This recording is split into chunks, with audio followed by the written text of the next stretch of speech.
Okay, so I'm now going to introduce the first speaker. The first speaker is Manuel Abarca, sitting next to me. He's an associate at Studio Abogados, and also he works at the Center for Regulation and Competition at the Faculty of Law at the Universidad de Chile, and he's presenting a paper together with his colleague Juan David Guttiérez. So I give you the floor immediately to not waste any more time by giving introductions. Please go ahead. Thank you very much. It has been said that in Latin America, around the world, we are all on the same boat regarding the enforcement of digital markets. But in the case of Latin America, are we at the same boat? That is the question that we'd like to answer with my colleague Juan David. And we would like to answer these following questions. Thank you. First, which jurisdiction of Latin America have had enforcement and non-enforcement activities regarding digital platform markets?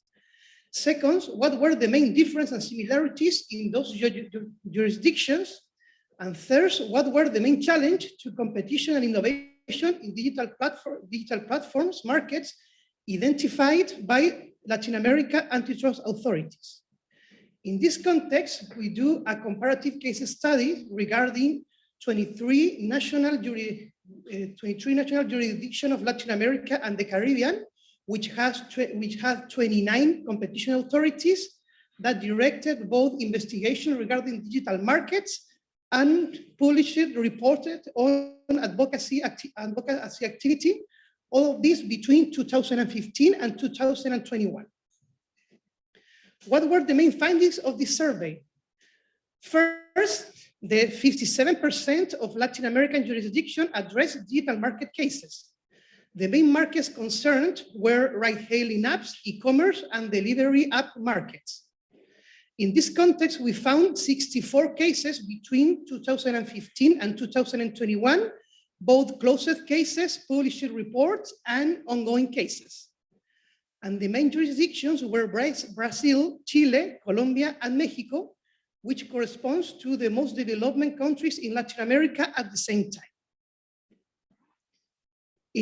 At the same time, we found that there is a lot of distinction between cases regarding antitrust, merger cases, and competition advocacy in different countries, being advocacy the most common activity by Latin American countries and national competition authorities. This graphic shows what were the most common cases per year, and we can see that at first, during 2018, there was a peak of advocacy reports, consisted mainly of advocacy reports regarding ride-hailing apps. We'll see this in a minute. Since 2015, there was an incipient development of unilateral conduct cases. We had even one price-fixing cases regarding Uber in Brazil. And finally, some cases regarding merchant control. Now I would like to show you what were the main findings on substantive analysis regarding this survey.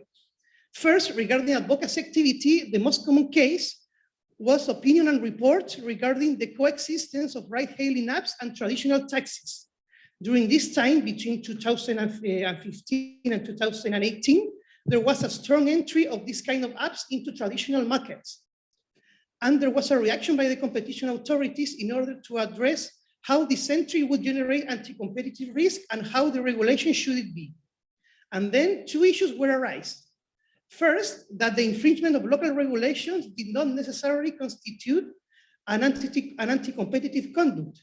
Moreover, according to a Brazilian statement, the sole entry of this kind of apps into the market was pro-competitive because it enhances consumer welfare by decreasing the final price to consumers.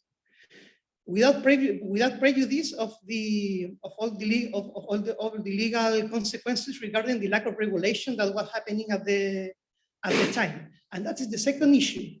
There was a lack of regulation regarding these kind of activities, and they was mostly tolerated by the governments and by society in general, but without a regulation. And in this context, competition authorities have said that the regulation has to be based on competition principles.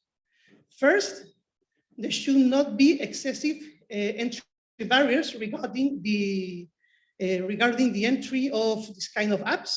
And second, there must be safety and security requirements in order regarding drivers especially. Second, regarding mergers, there is an interesting issue on the different definitions of relevant markets and theories of harm. This can be seen on a merger between Corner Shop, a Latin American supermarket delivery app, and Walmart, the supermarket chain.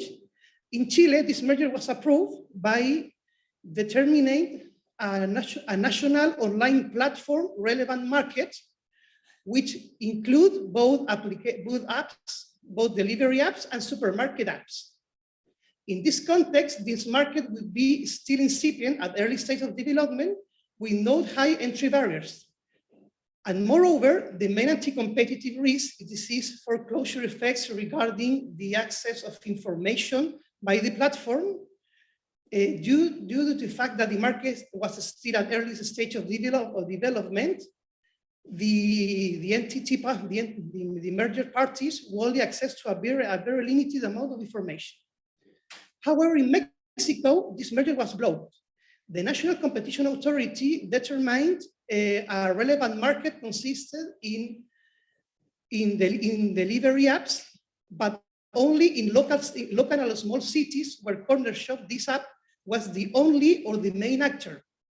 And in this context, there were high entry barriers in the case of Chile, and therefore the foreclosure effects regarding the access to information was higher than in the Chilean case. So the merger was blocked by the competition authority and the merger was later dropped. Third, regarding unilateral conducts, there is an incipient development on the relationship between competition and privacy.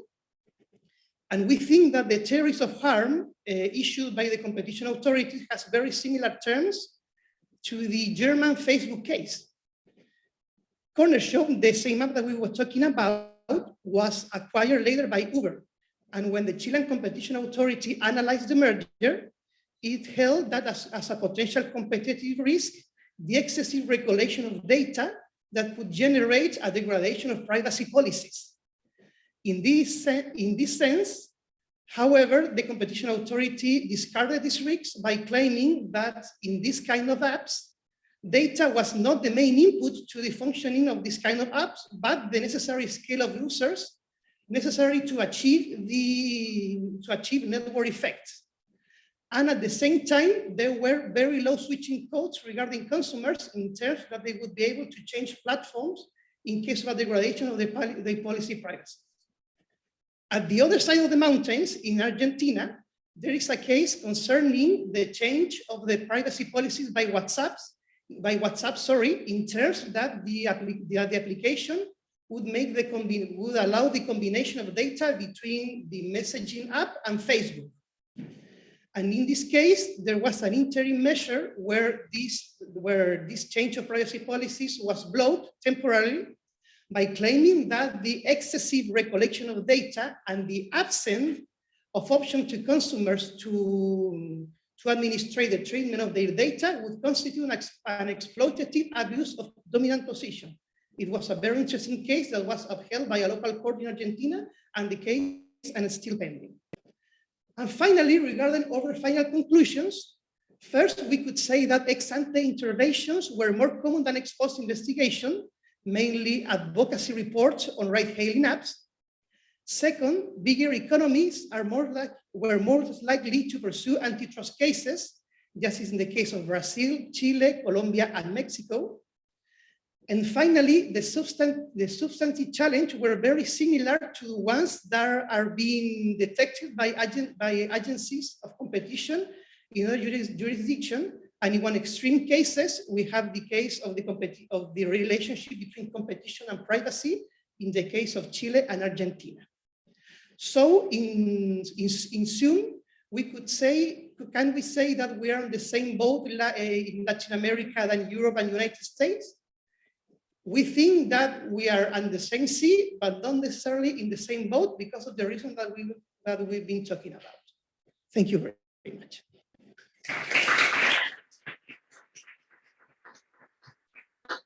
Thanks very much, Manuel, for this wonderful presentation, introducing us to what's going on in a continent that most of us don't know much about as far as the competition law enforcement is concerned. So let's see if your discussant has also something to remark on this. He's also present here with us. I'm going to introduce to you Dr. Friso Bostoen. He's affiliated with the ACM, Consumer Competition Market at KU Leuven, so in Belgium, also a fellow of the Research Foundation Flanders. He wrote his PhD dissertation quite recently on the regulation of anti-competitive conduct by online platforms. So we're looking forward to your insightful comments. Do you have a PPT? No. Okay, great. Go ahead. 7 minutes, is that? 7 minutes max, yes. Okay. Sorry for that. All right. Set timer 6 minutes.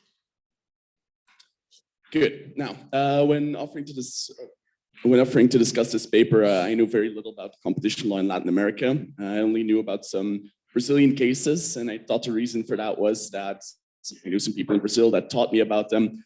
But I now know there's another reason. Almost half of antitrust enforcement in Latin America seems to have been concentrated in Brazil. So that's one interesting finding, but I'm getting ahead of myself. I'll start the way you started with this quote that I liked, or rather I like that you disagreed with it. Not every competition authority is in the same boat, and that seemed not true from the beginning, but it's hard to know whether that's true or not if you don't truly go look at the cases like you did. So that's a very valuable undertaking. I think there's two blind spots in the global antitrust landscape. Africa on the one hand and Latin America on the other. And this paper definitely did a lot to improve my understanding of Latin America in the digital sphere. Now, when it comes to the method, you have an ambitious scope, 27 national competition authorities, 21 countries, and so on. So I think that's definitely a sample size large enough to draw some solid conclusions. You then sort of qualify your method as a comparative case study approach. I think that's correct, definitely towards the end when you look at ride hailing, etc. But before that, the more quantitative part, I would almost qualify as systematic content analysis. Or Brooke has done some wonderful work on this that might be worth checking out. Further on the scope, you don't include telecommunications under digital, which I think is a justifiable choice. I've made the same choice before, but I wonder whether you're not missing out on something by doing that, especially when I read that most of the 29 agencies do enforce competition law in all markets, but apparently 5 of them only enforce it in telecom markets. So I guess you're missing out on their work in any case. And at least in Africa, which is jurisdiction I know a bit better, or a collection of jurisdictions, I should say, most of what we in Europe would consider digital competition issues are actually centered around telecom operators, because they play a much larger role in, for example, online payments. They often cooperate with digital platforms such as Facebook with its Free Basics program and so on. So perhaps you did go over those telecom cases and simply consider that they weren't worth your while, but it might be good to either double check, or if you already checked, just make that clear that there's not something hidden there that could be of real use and interest.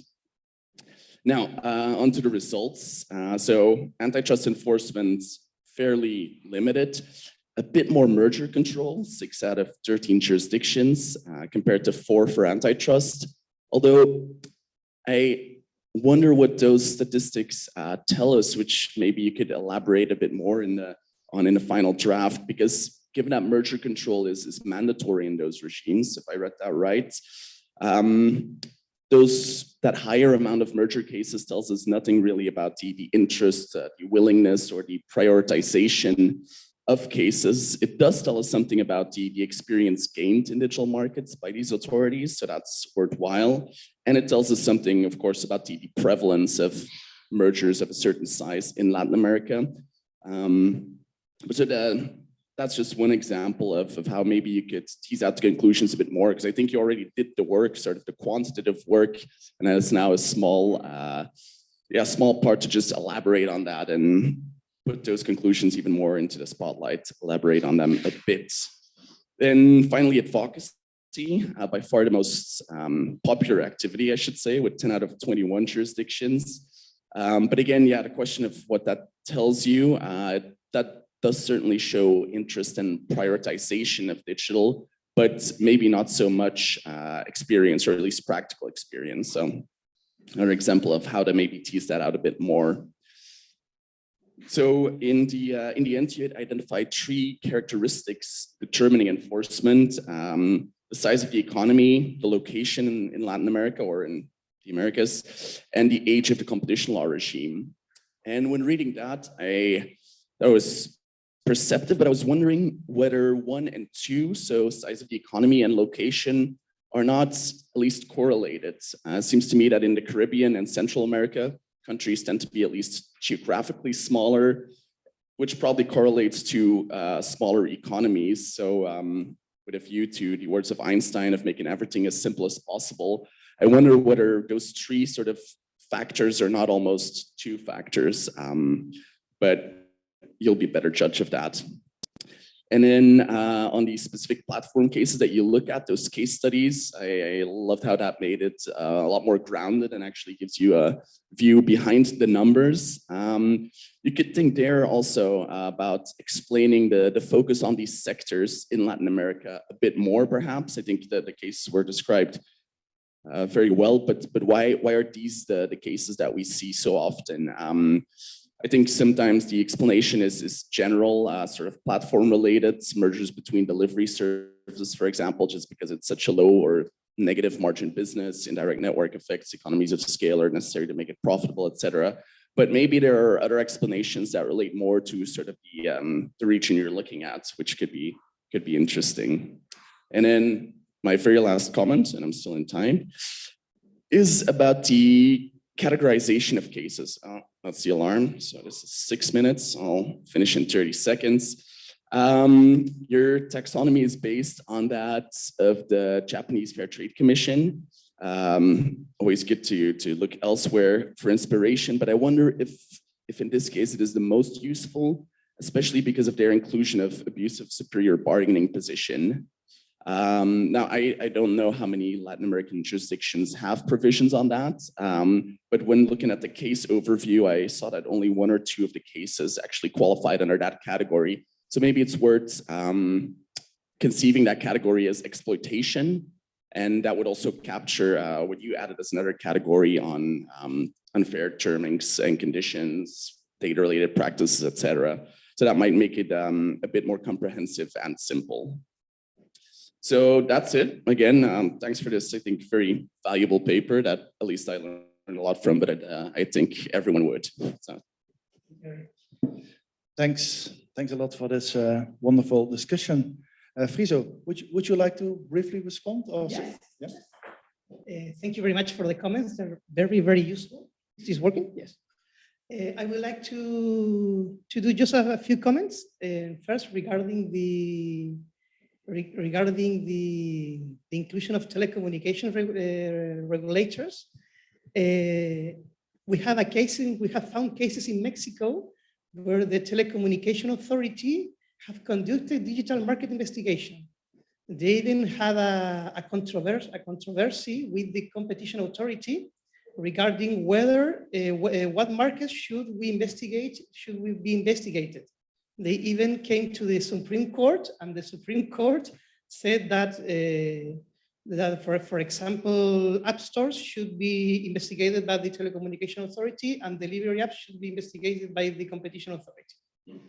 And it was a very strange case, because after that, the case was dropped by the Competition Authority because of lack of evidence.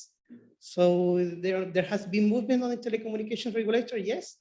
And Latin America is, I appreciate very much the comment, because Latin America has a lot of enforcement, a lot of regulation and a lot of relationship between telecommunications and competition. They have a lot of regulation, but not yet unless this case in Mexico, in digital.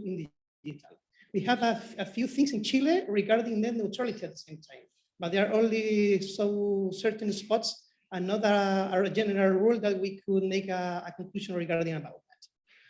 And finally, regarding the prioritization regarding merger controls in terms that this is a mandatory merger, I think it's an excellent point because we could find at the same time that there were like two, how can I say, like two issues or two issues taken or two ways taken by the competition authorities regarding the enforcement of digital markets. First, there are competition authorities that have developed a full competition and digital policy. For example, Mexico. They developed a digital policy and they even created a digital markets unit inside the competition authority. And for example, in the other hand, you have the case of Chile that it has only been a case-by-case approach, where they have been receiving cases, they have been receiving complaints and merger notifications, and they have been investigated them and then uploading all the normative materials. For example, the recent horizontal mergers guidelines were uploaded to include digital topics. And the prioritization, I think it could be better seen in advocacy, because the ride-hailing apps were basically a transformation of the whole transport economy in all Latin America. So that was the first response of the competition authority in terms of the relationship between competition and regulation on this kind of apps. So we could see that on the first period of enforcement of digital markets or advocacy, ride-hailing apps were the first prioritization process that we could see. So I appreciate very much your comments. They are very, very useful, and thank you very much. Okay. There's still time if there are questions or comments or suggestions from the audience. Also, people online, if you would like to join in, you can raise your virtual hand. I don't see any questions here in Brussels. Yes, there's one. Oh, wait, we have to make sure that people can hear you. The microphone is lying there, so catch it.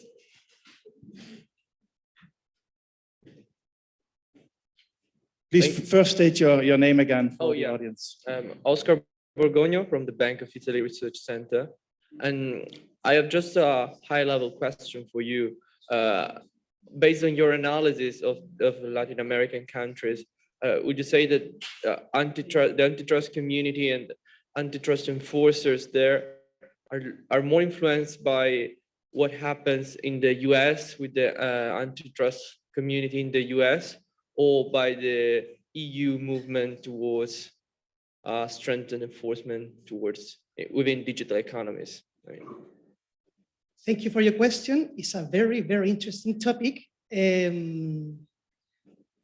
I do not have the answer. I think that most competition authorities are moved by their own realities, their own economic realities. For example, some competition authorities, I think that they are most influenced by the US enforcement, for example, in terms of analyzing using their categories in order to address digital competition problems, especially in the case of Brazil. But in other cases, there has not been, for example, calls for regulation in an European way, for example, made by the competition authorities yet. They are still in a process, I think, of developing all the digital practice and regarding whether the traditional categories are better suited to address these kind of problems. And when this could not happen, I think that there will be more calls for special regulation or for the incorporation of new categories. But nowadays, I could not say that we are very influenced by another continent in terms of their practice. Thank you. Okay. I think this is a great project, and I'm personally very much interested in all of the cases that you are collecting and to know more about which of those jurisdictions in Latin America are the most interesting to include in a comparative analysis, for example. But I'm going to discuss that with you perhaps after the session, and we try to win back some of the time. So thank you again, also, Friso, for your comments. And we move to the next presentation, which will be by Joanna Mazur. Yes, do you have a PowerPoint as well? Yes, I will start it up for you. She's an assistant professor at the University of Warsaw at the Faculty of Management. And just like Friso, if I'm correctly informed, you also recently defended your PhD dissertation, which was on algorithms and automated decision-making, right? Okay, I'll give you the floor once we can find your presentation. This one. Yes, then share it properly. Share the screen. Yes.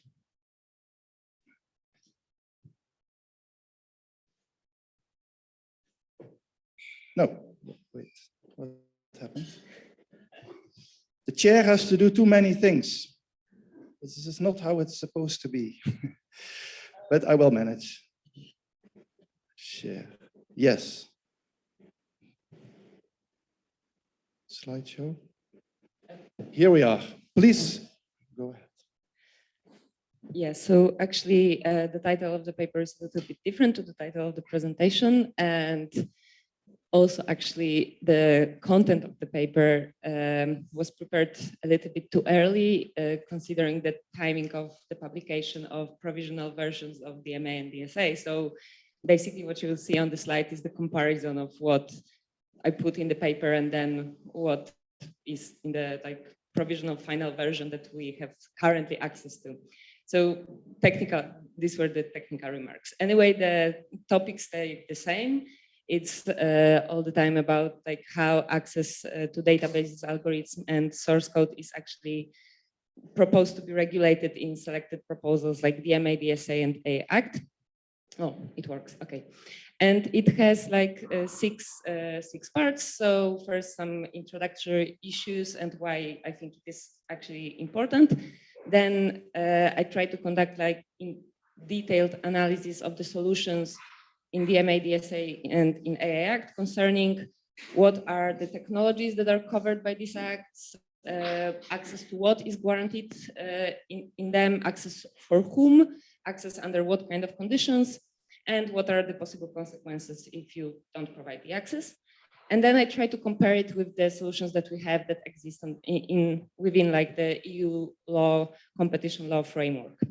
So in terms of the motivation, I think that there are two ways in which we can look and in which actually the proposals address the question of relationship between the access to algorithms, source code, and databases, and the manners in which digital markets are shaped. So the one is the structural perspective in which actually the question of which we discussed yesterday of who has access to data, who has access to algorithms actually shapes the competition on digital markets.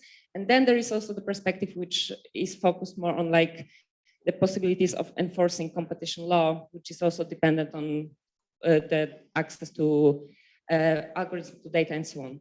And my goal was to actually better understand what these new proposals provide within this area and what do they give us.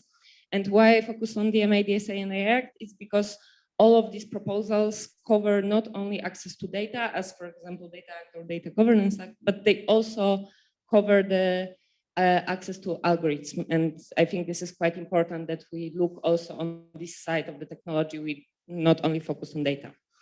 And yeah, now this is problematic. So but this is not my fault. This is the result of working on a topic in which every couple of months we get new version of documents. So the colorful version is the version that I had when I was writing the paper, and then to the left you see the print screen from the provisional version that we have now. And if anybody is interested, of course, I can send you the presentation so you can take a closer look. Anyway, not that much has changed. And I think that actually what has changed to greater extent actually changed to worse than it used to be, because I think there's even more chaos now than in the proposal that Commission presented. Anyway, so in light blue, you see who has access on the basis of this article from the DMA, and it's about the Commission, which can require, on the one hand, in yellow, access to information, which is like typical manner of ensuring that the relevant institutions have access to the things that they need in order to actually enforce the law. And then we have the second sentence, which is about access to databases and algorithms in particular, and about explanations on them. And in the version that we have now, it's not only instead of databases, we have data and algorithm and information about testing. No idea actually why, but this is what happens. And I think that this division between information in the first sentence and then the specific sentence about algorithm and other types of technological, let's call it information, I think is very significant, and it is repeated in further provisions and in other proposals. And this is something that I would like to draw your attention to, because I think it bears severe consequences for the manner in which we look on digital markets. So this division is actually underscored by the like next paragraphs of the same article. We still like have this one sentence that refers to information, and then another one that actually refers to databases and algorithm. And this sets the conditions that the decision concerning a request for this type of information actually should include. And as you can see, it's differentiated in here between what should be in the decision concerning request for information and what should be in the decision concerning access to databases and algorithms. And then we, next to this like possibility of requesting information, we also have a provision that includes algorithm concerning on-site inspections. They are enumerated as an example of the things that actually the either commission or auditors or experts appointed by it, and it changed now. It also includes representatives of national competition authorities, competent authorities. They can access, among others, algorithms during these on-site inspections. So we have these like two main types of situations in DMA, in which, in terms of the enforcement, algorithm databases, or now data and information about testing, can be accessed in order to enforce this legal act. And then we have like all this second leg, which focuses on access to data, which is, I guess, the essence of DMA, actually. I go into more details in the paper. Right now, I will not do that. However, like in general, it is about ensuring access to data to business users or end users, and we actually touched upon this topic yesterday. So I just wanted to mark that we have this second leg in DMA, but not to go into details. And then DSA actually includes very similar solutions to DMA in terms of like what is and who is allowed to access what. So again, we have this focus on commission that can access databases and algorithms. And interestingly, in the case of DSA, they didn't change what can be accessed. So this is interesting in comparison to DMA. And what they did change is to broaden the scope from whom actually we can access algorithms. It's very large online platforms now and the search engines, or however, there's some other term, but this is what they mean. So this is like very similar to what we had, what I presented on the basis of DMA. And also very similarly, we have the same very similar provision on on-site inspections. Again, we have algorithm here. So this is like the copy basically of the solutions concerning the enforcement of this act, which very much resemble what we found in DMA. However, we have one additional thing in DSA, which is about allowing access for like digital services coordinator and vetted researchers. So this is something that does not appear in the DMA, which actually broadens the scope of people who can access some kind of data which may be used to examine whether like the risks connected with like very large online platforms actually arise. However, the new version of the article is so long that it would be impossible to put it on a slide, firstly, and secondly, to analyze it in detail. But from how I read it, I think that actually is hardly possible to imagine a situation in which vetted researchers under the conditions that we have in DSA would be able to actually get the access to any relevant data. So this is quite disappointing that they, on the one hand, put this option in there, but on the other hand, that it's, I think in practice, it will not be significant. And the last act that I analyzed was AA Act, and there, the first important thing that we have here is we don't have the word algorithm anymore. We have the word source code, which I think might be problematic in terms of actually referring to these provisions. Next to source code, we also have like training, validation, and testing data sets to which market surveillance authorities should be granted access. And next to the solutions that you can see here on the slide, the ones that refer to access for market surveillance authorities, in Annex 7, we also have the possibility for notified body to receive access to source code of the system based on recent request. So the final part of the article looks more or less like this. I just wanted to give you the overview. It's the attempt to actually compare all what I was telling you about in DMA, DSA Act with the Regulation 1 2003. And as you can see, I will. I think there are like 4 main conclusions that we can draw from this comparison. So firstly, in these new proposals, we are using very specific terms. So databases, algorithms, source code, and data, and now also this data about testing. And I think this is not the most efficient regulatory strategy. I think that when we like divide types of information into so many various categories, we actually end up with less legal clarity. And the fact that we used to have the solution that actually says that like Commission can access all necessary information connected to the definition of information, which would give us examples of what we understand under information, could be more efficient in terms of the like ensuring that in the light of the technological progress, these provisions still remain applicable. So this is the first thing. Then the second thing is that we have this differentiation that in some of the proposals we have the reference to algorithm, and in some we have this reference in AA Act, basically we have this reference to source code.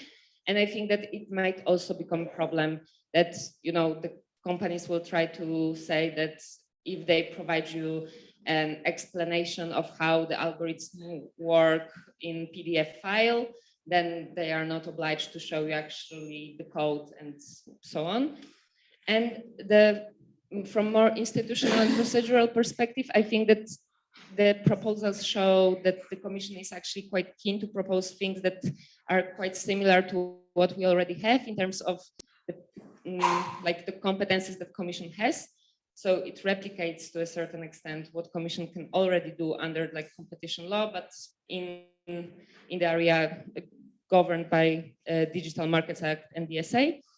And the big question for me is whether it can actually work in practice, like whether the Commission will have resources and will be able to do all the things that it will get the competences to do. So yeah, basically whether the proposals that were supposed to actually help us to enforce rules in digital markets will end up helping us to achieve higher level of better enforcement in practice.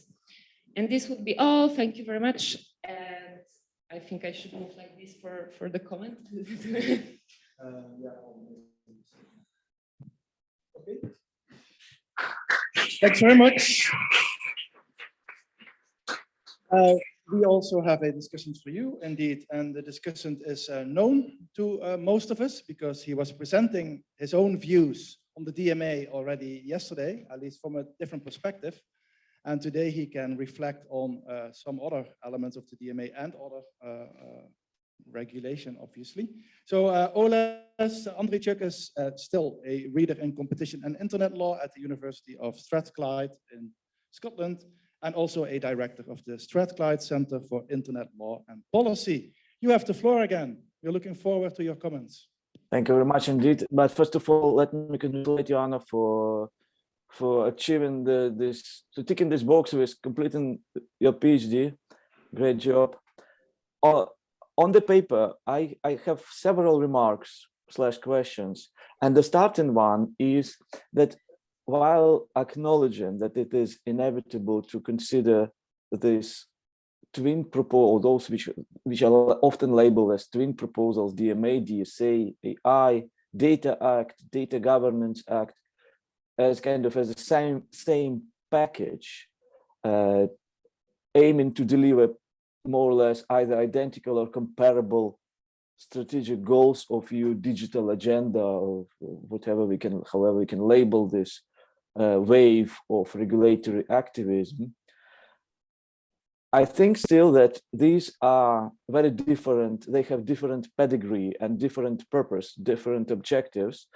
And while definitely seeing an added value in kind of comparative analysis between them, looking at the approach which has been taken by the author and acknowledging that it as a legitimate and very popular approach, I think that more attention should be made to the specificity of each, or that's how I would do it at least, to the specificity of and purpose of each of these three proposals or acts already, some as far as DMA concerns. What I mean by this, for example, is what's the purpose for greater transparency and greater access to the very sensitive information, the critical information, which constitutes business secret often, and which is somehow the biggest company would dedicate most of their competences and skills to not comply with, even with mandatory requests to provide this information. What's the main objective for this? And I think different acts have different objectives. When we talk about the DSA, then obviously the objective is to provide great access to users, be it business users or end users. But when we talk about the DMA, then the purpose could be different. And what concerns me most here is that when we compare the status of gate or the undertakings which will be categorized as gatekeepers under the DMA, and the group of the very large online platforms, i.e. the biggest cohort under the DSA, they are not identical. I think this is one of the very important bags in this regulatory wave. Very large online platforms would be much bigger cohort than gatekeepers. And thus, when we impose obligations about greater transparency on very large online platforms, we shoot ourselves in the foot to some extent from the competition law perspective, because we limit the ability of the second tier potential gatekeepers to become gatekeepers. We limit the ability of new entrants to enter the market by imposing upon them very strong obligations, as strong as the obligation of gatekeepers. So I think the DSA would be much better off if you would either borrow the terminology and designation mechanism from the DMA and equate the top of the pyramid, very large online platforms, with gatekeepers, because otherwise we make the gap or the abyss between the gatekeepers and the rest, and the smaller companies on the competitors on the core platform services even bigger.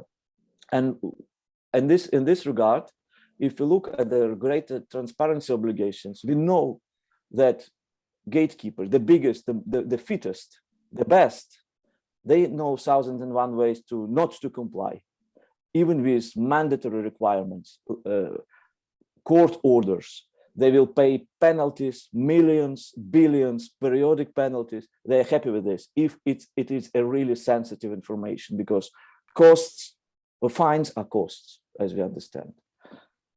Less skillful companies would not be able, probably, or it's not impossible to imagine this possibility, that the less powerful companies will be forced to disclose more than bigger counterparts who have deeper pockets and greater ability to, to adopt and to delay, procrastinate, to use all these casuistics, to, vexatious litigation, etc., to not to do so. And thus, I think this angle is missing, not in the paper, but in the overall discussion about the company, because what we have this kind of typical cluster inside the box thing, which is normal because so much, as Joanna noted, is going on. So I'm not DSA person. I'm very busy with the DMA. I'm not a DMA. This is for competition. So we are too focused on our narrow boxes.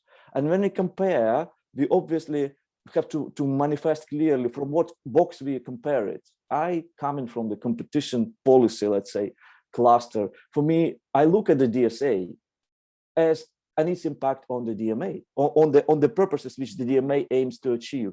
And in my view, there is a great potential for backfiring from the DSA, because if the aim of one of the aims of the DMA is to increase horizontal competition by imposing mandatory requirements about greater transparency, about the most sensitive information, not only we release to the market, because the DSA requires very large online platforms and also online platforms to release this information not to controllers, not to the commission, but to the public. And thus, the biggest would be able to train better their algorithms by accumulating more information, by hoovering up more information, which will become which is not accessible otherwise. This element of potential backfire should be articulated and discussed in more detail in my view. And I think this discussion is not very vivid as far as I can observe it.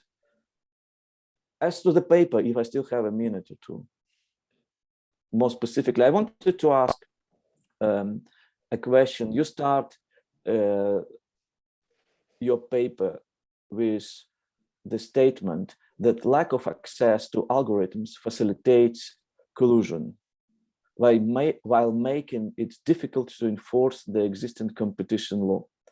So why the lack of access to algorithms makes it more difficult to enforce existing competition law, if the purpose of competition law, one of the purposes, is to combat these practices, to penalize it, when you talk about ex post competition law and collusion, algorithmic collusions. I'm not sure if algorithmic collusion and 101 problems are those which are being addressed by this new regulatory wave, because here we're talking about opening up information, which is kind of unilateral conduct. We want companies to disclose the information rather than disclose the ways how they collude, because that would be, a little bit too unrealistic. So I wanted you, if possible, to articulate what is meant, what in your view is the overarching goal of this regulatory reform and this comparative analysis, and how, in your view, it is relevant to collusive conducts of undertakings. Yeah, so thank you for all these comments. And in terms of okay, so in the second part of the paper, what I tried to do was to show, in literature review, basically why other researchers believe that lack of access, what kinds of impact can lack of access have for the way in which the behavior of competitors is shaped in the market. So I think that this is the context in which I meant the significance of lack of access. In terms of the enforcement, more about making it more difficult with, instead of just looking at the book, you have to examine the technological solutions. So I think this is what I meant. And in terms of how I see the purpose of this whole reform and so on, I think both my paper shows, and I think you rightly indicated that, yeah, I have this feeling that we actually should look more comprehensively on all the proposals. On the one hand, I have this feeling that they are trying to do some kind of digital economy code, to really capture all the regulatory elements that became like they discovered that they became problem within last, I don't know, like 5-7 years, and try to like address all the issues that appeared.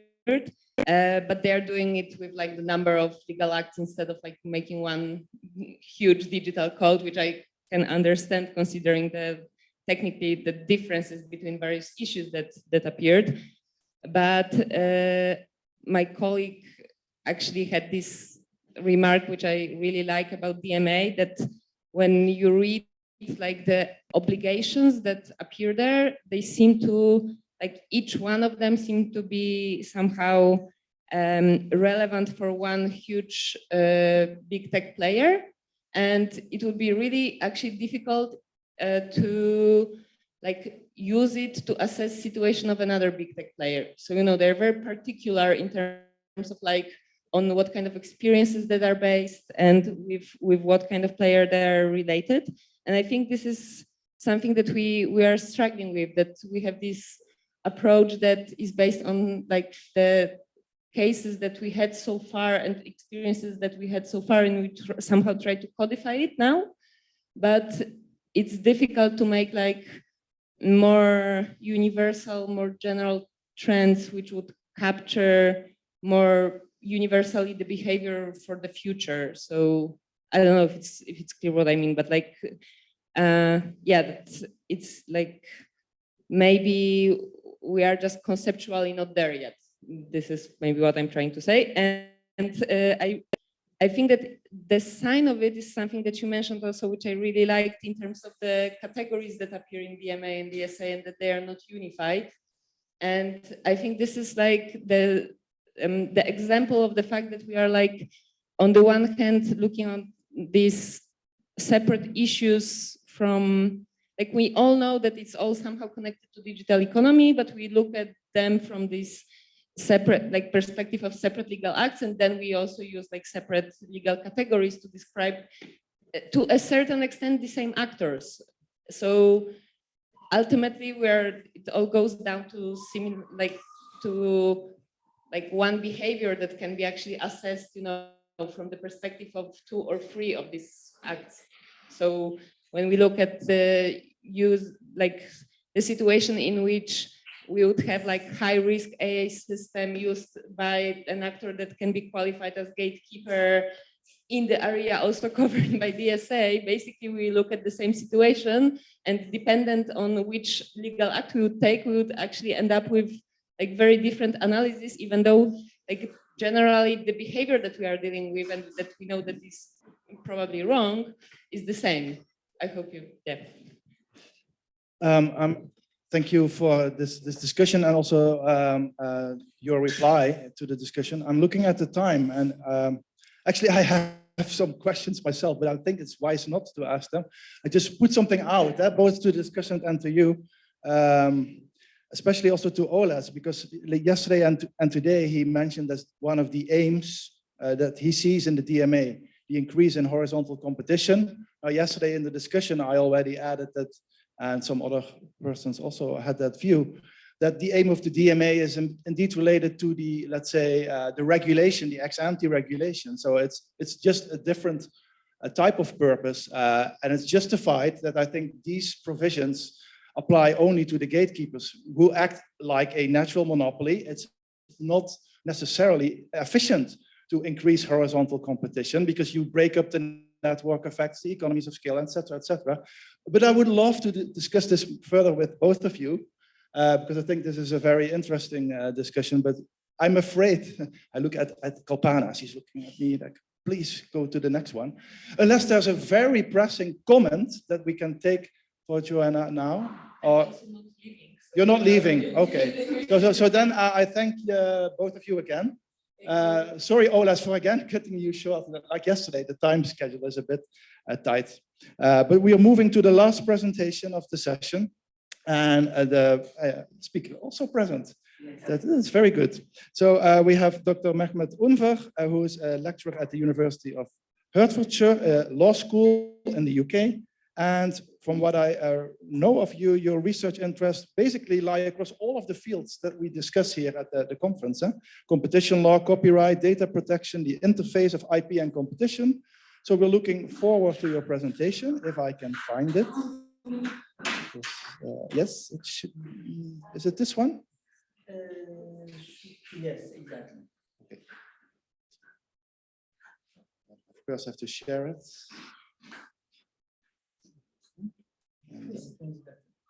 Yeah, but I have to share it first. Now I have to look for it again. Which one is it? Yeah. Okay.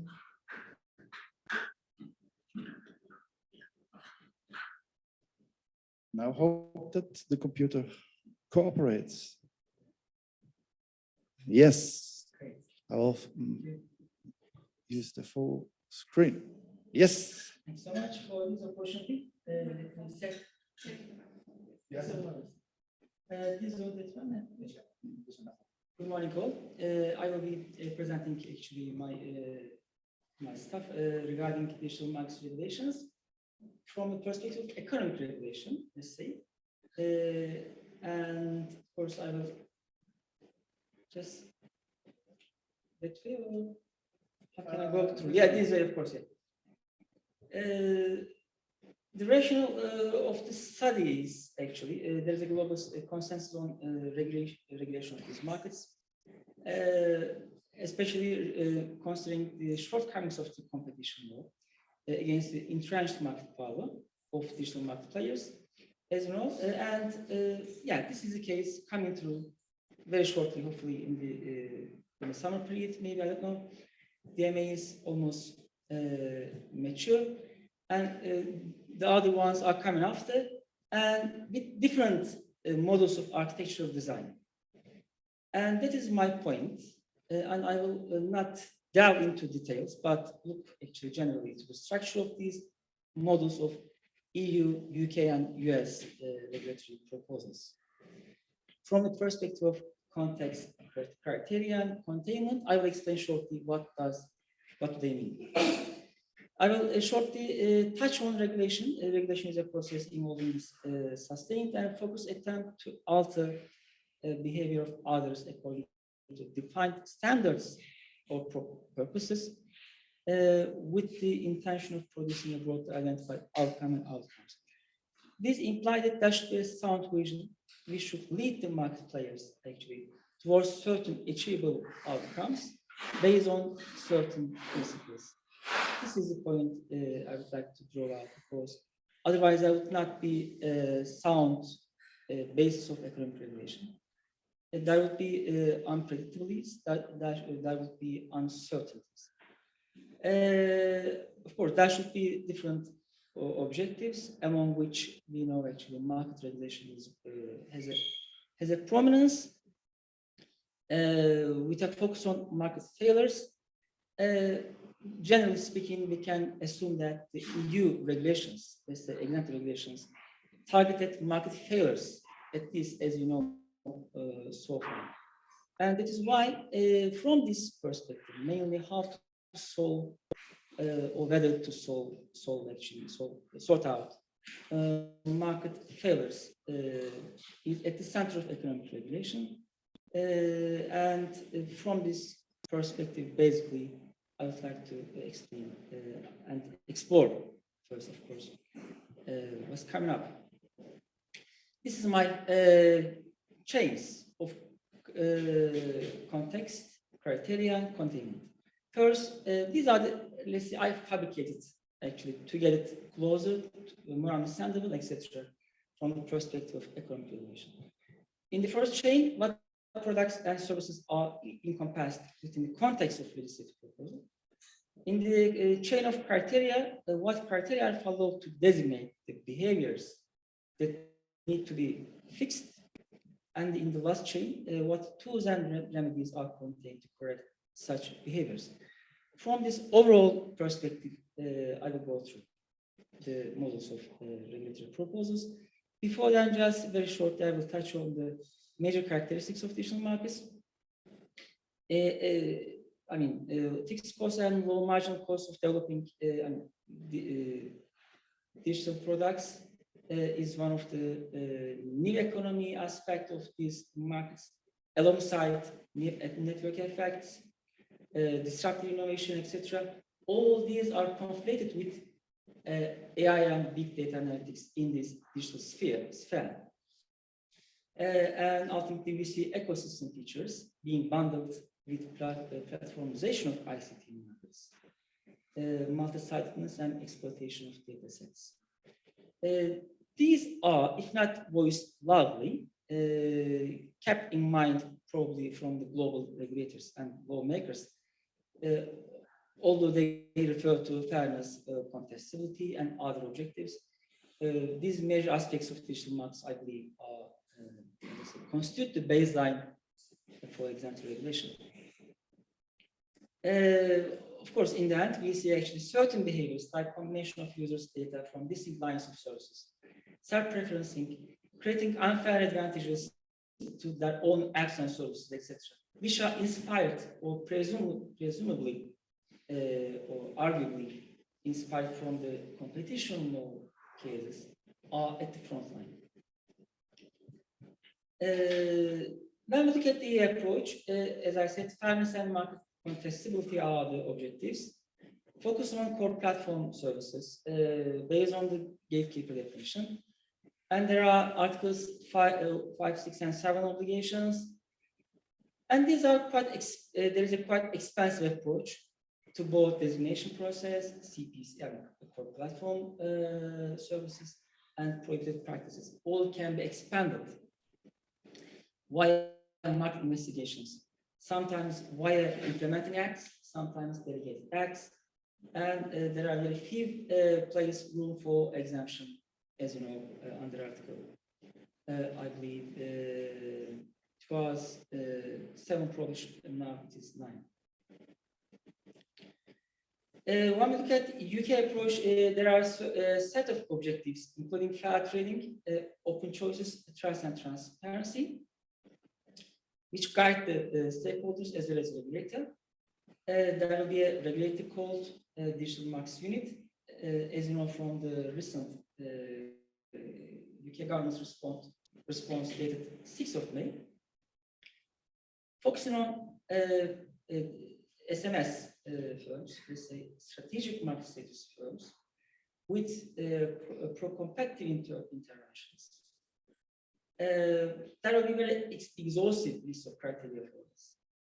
And on the other hand, there will be this bespoke code of conduct for each category of SMS firms, which means there are certain lines which are not expandable, and there is actually a bottom-up approach, as you see through, also including an exemption process. Maybe you can let me know if there are 5 minutes or less. Thank you. When we look at the US approach, there are 4 partisan bills, among which 2 are more important than others in terms of behavioral aspects, because I'm focusing on these aspects mainly. I mean, conduct rather than structure. Maybe I should have said earlier. In this approach, covered platforms are actually are going to be subject to regulation. In the Access Act, directly applicable obligations related to interoperability and data portability are covered in the bill, whereas in the American Choice and Innovation Online Act, ICO Act, it covers certain prohibitions first, then obligations second. I mean, let's say mainly prohibitions, fewer obligations, and tailorable remedies, which is comparable to UK approach, though there are, it is not certain actually what's going to come up in terms of obligatory measures. There is no actual specification for bespoke or tailorable remedies. At least we can see through the bill. Yes. Now look at the EU approach. Actually, there are no specific criteria, as you understand from the economic regulation perspective.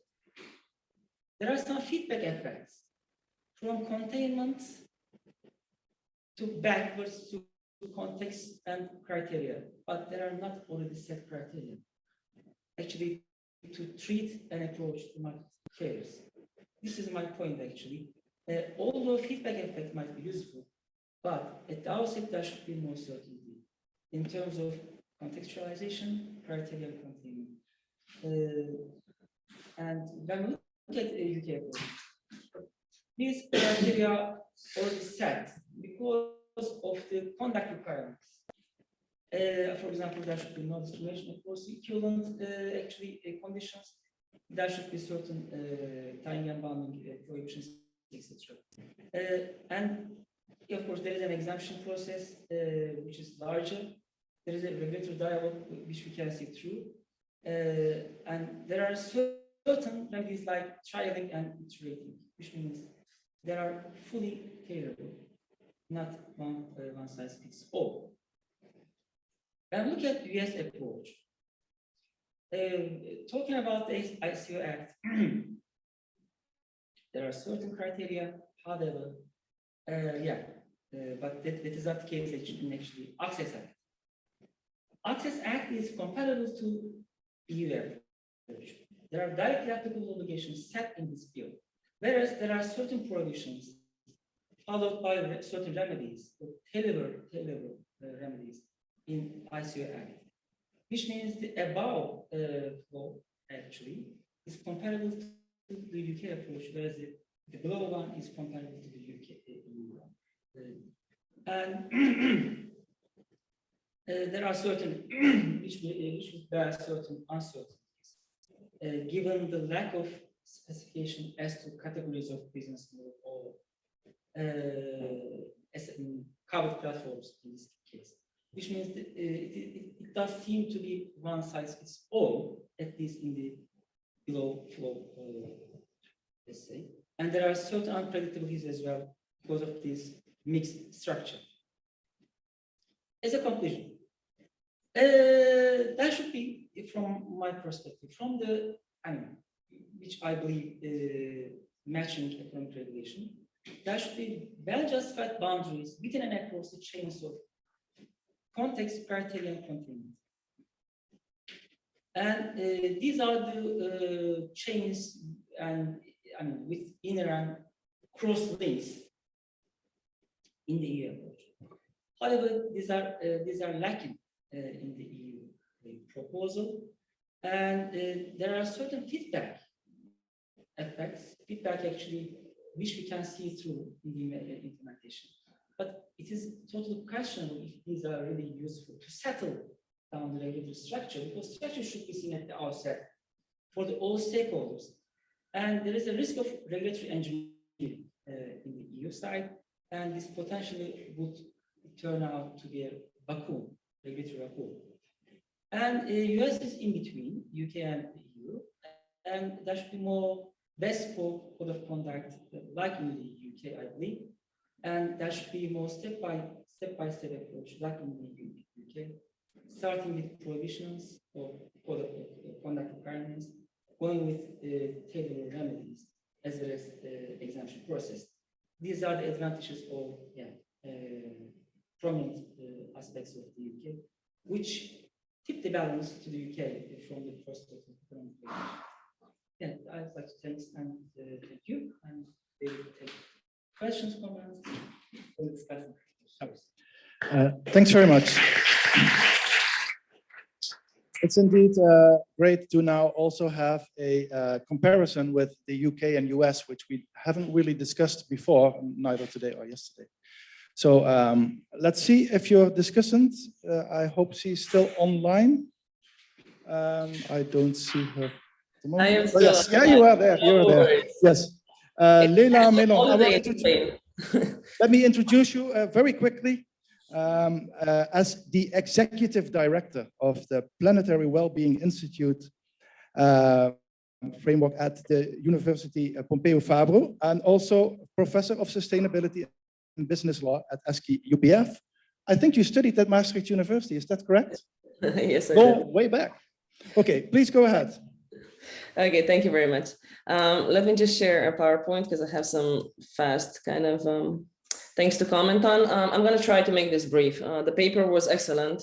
So there is nothing really negative to comment or to go in depth. I really like the fact that it was a concise and clear overview of what is, with a little bit of notions of kind of giving us this feeling of what should be or where we should go. So just a brief overview of what I felt is worth mentioning. This in-depth exploration of how different global jurisdictions have been approaching the topic of ex-ante regulation of behavior of key actors of digital markets is something that we really need. Just the overview itself allows you to take more in depth as to where we find ourselves in terms of trying to regulate something that's almost unregulable because it's developed so fast.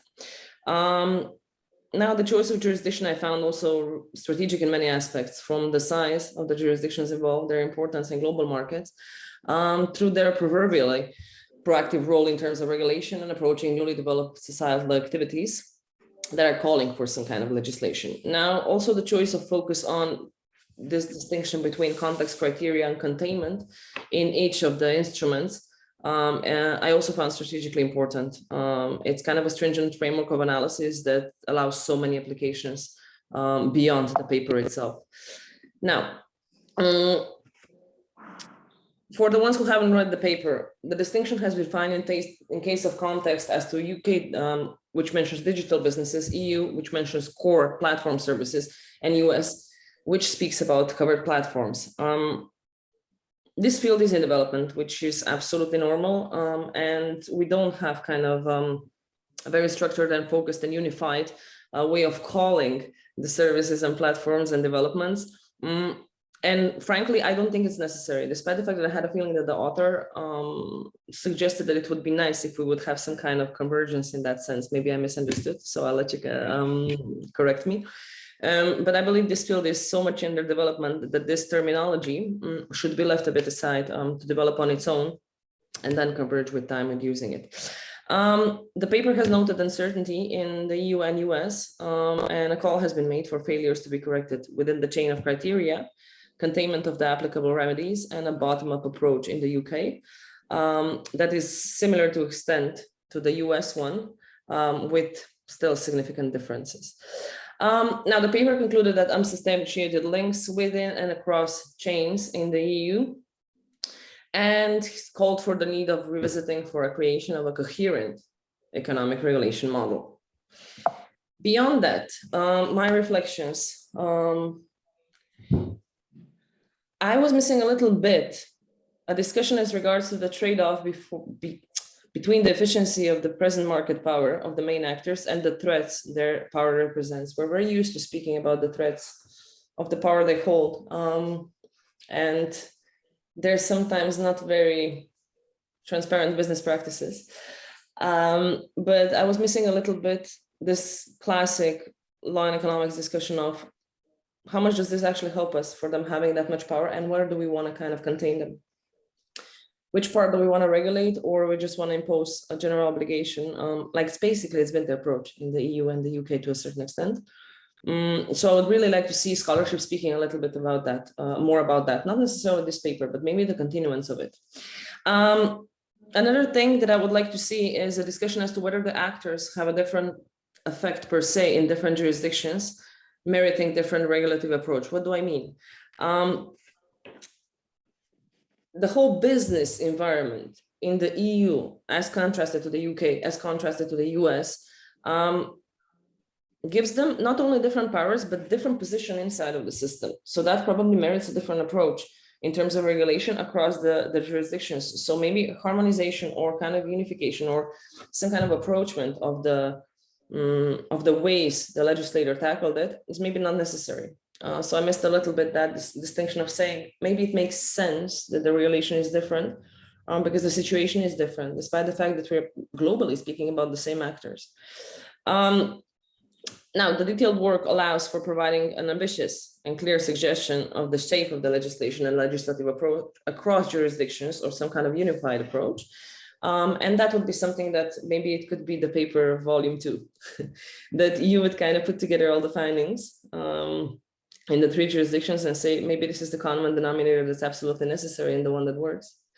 or maybe this is the way to approach in the EU, sorry, as contrasted with the UK or US.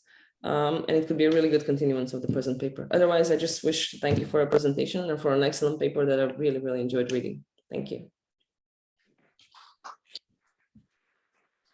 Thanks. Thanks very much for these wonderful comments. Indeed, I also am interested in this trade-off between the different types of efficiencies that the discussant highlighted. When you have the dynamic efficiencies, but also within the static efficiencies, you have some productive efficiencies that these large platforms can actually generate. And on the other hand, of course, we have the allocative inefficiencies. But the real boss of this event, Kalpana Tiaji, just told me that we have only 2 minutes. So I give those 2 minutes maybe to you to reflect. And I invite everyone to please address your questions to the speaker during the break time. Sorry, I can give you the 2 minutes at least to respond to the comments and maybe to anything else you want to say. Thanks, Lela, actually, for your comments. All were great. Thanks a lot. I will definitely take on board. I will definitely take on board all of them. Yeah, it might be a bit stringent, actually, framework of analysis, as you declared. From my perspective, actually, economic regulation might go beyond efficiencies. There might be certain, actually, externalities which might be coped with. There might be some other reasons, but efficiencies and competition are at the core, exactly as you know. That is why, actually, I didn't actually reflect efficiencies too much, put the contact criteria and containment, which means they should be linked to each other. I'm so sorry. I have Unver. And there should be well-justified cross-links, and there should be inner boundaries well established. This is my point. And focus on structure, and as you said, shape of the legislative proposals.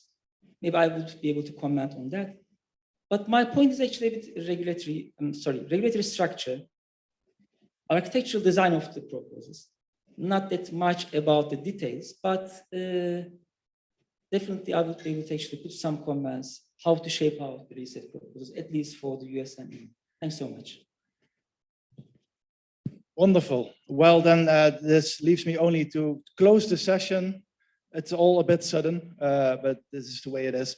I also direct your attention once more to the blogs that are on the website of this event. I think you also have a blog there. So you can also read his story in 2 pages online.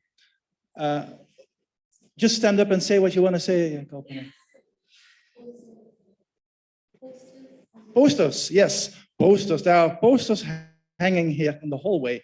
So while you are all, of course, allowed to have a coffee or any other drink or a snack, take the snack or the drink to the posters and maybe give your insights to the PhD researchers who did put so much effort into producing these posters. Thank you in advance. Break time.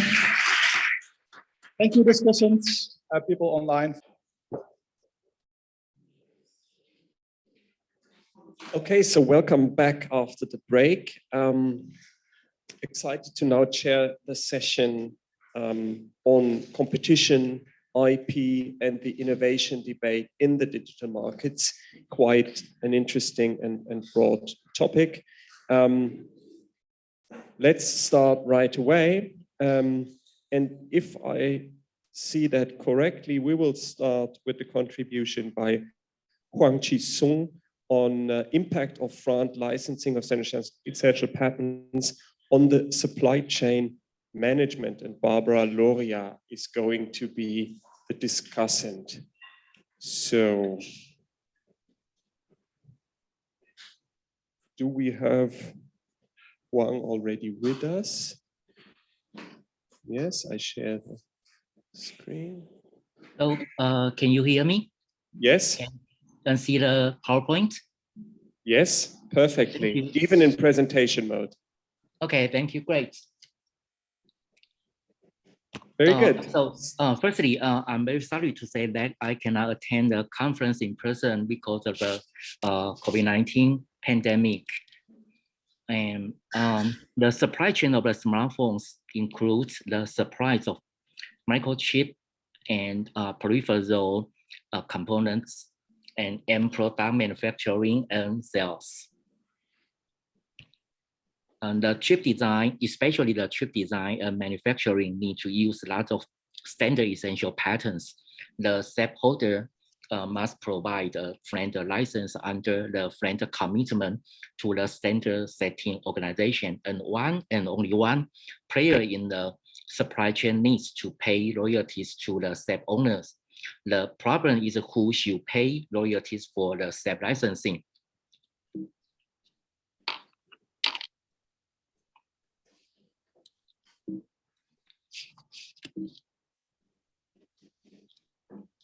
Based on the patent exhaustion doctrine, the patentees can only collect royalties from one of the manufacturers in the supply chain.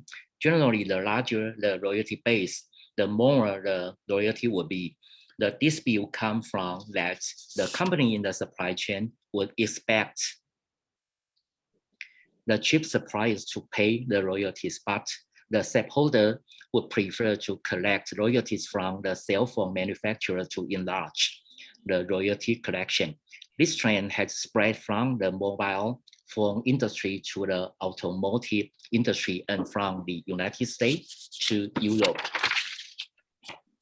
To legal issues, right here, first under the friend licensing scheme, do the SAP owner have the freedom to choose any manufacturer in the supply chain to negotiate patent licensing, or is it a breach to license the SAP to any player in the supply chain? Second, if the answer to the first one is that the SAP owner have the right to choose the counterparty, should the royalty be based on the patented components or the entire end product?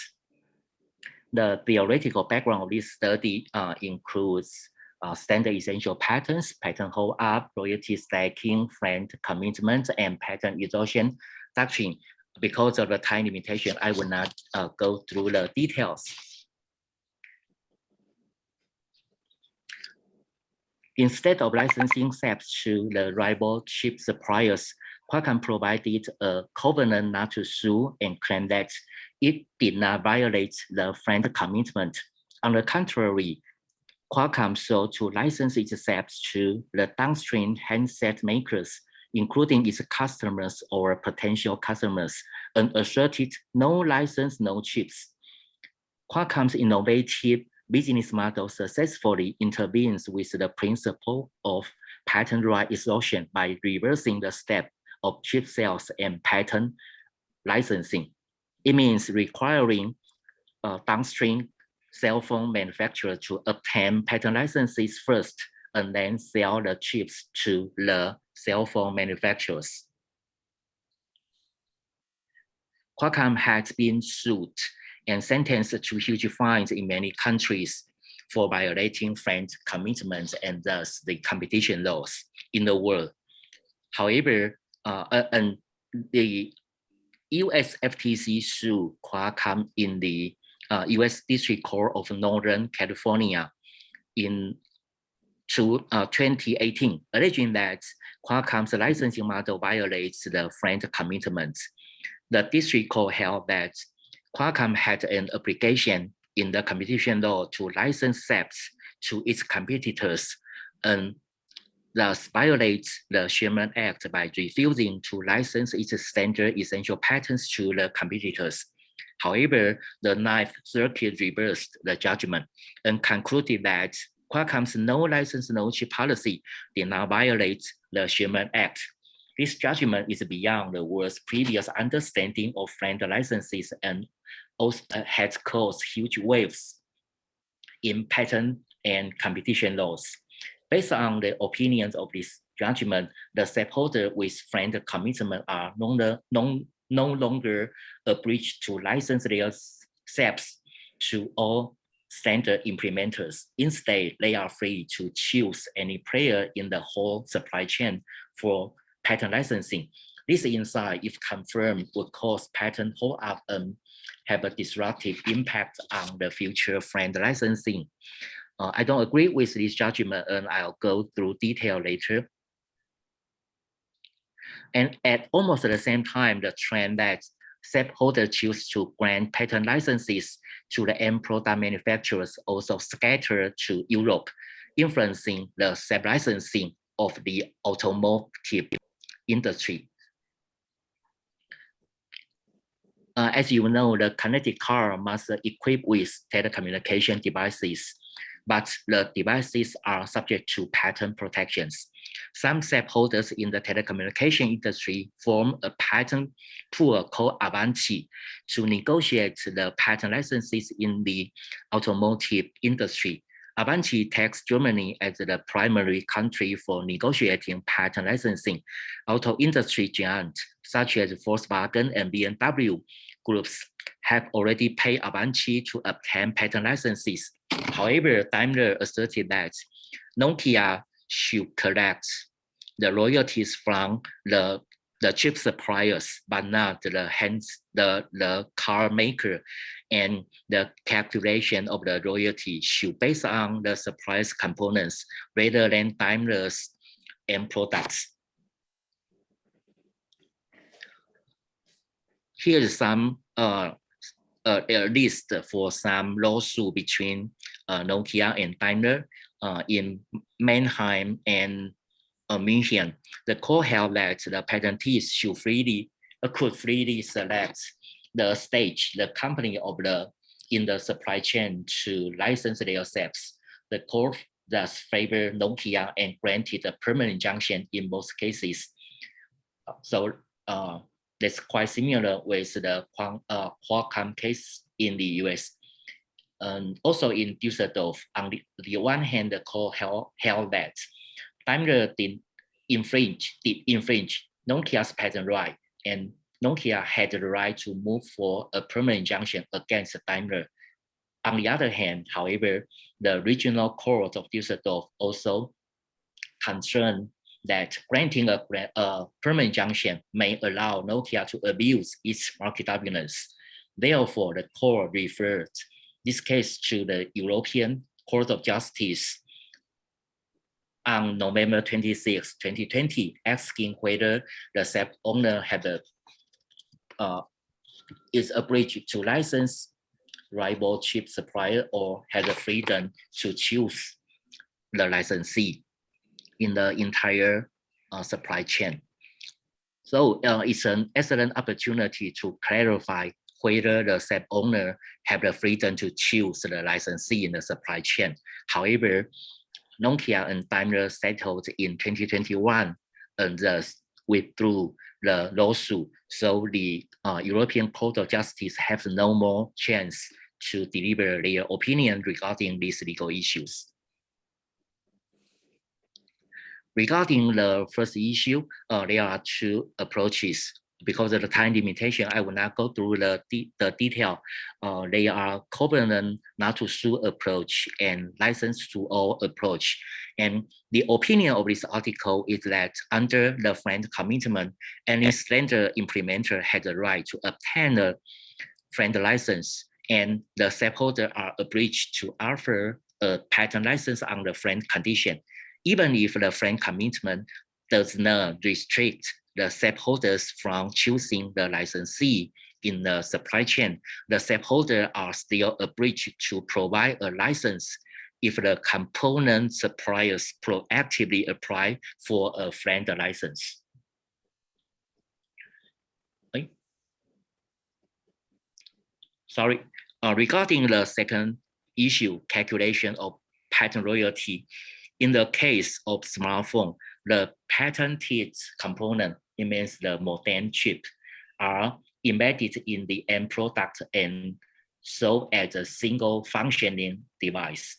A customer would not buy a cell phone without embedding modem chips for telecommunication. Therefore, it's reasonable to apply the entire market value rule to set the entire cell phone as a royalty base on the component label patents. However, the case of connected cars, may be different, although the patented components are also embedded in the car and sold as kinetic vehicles.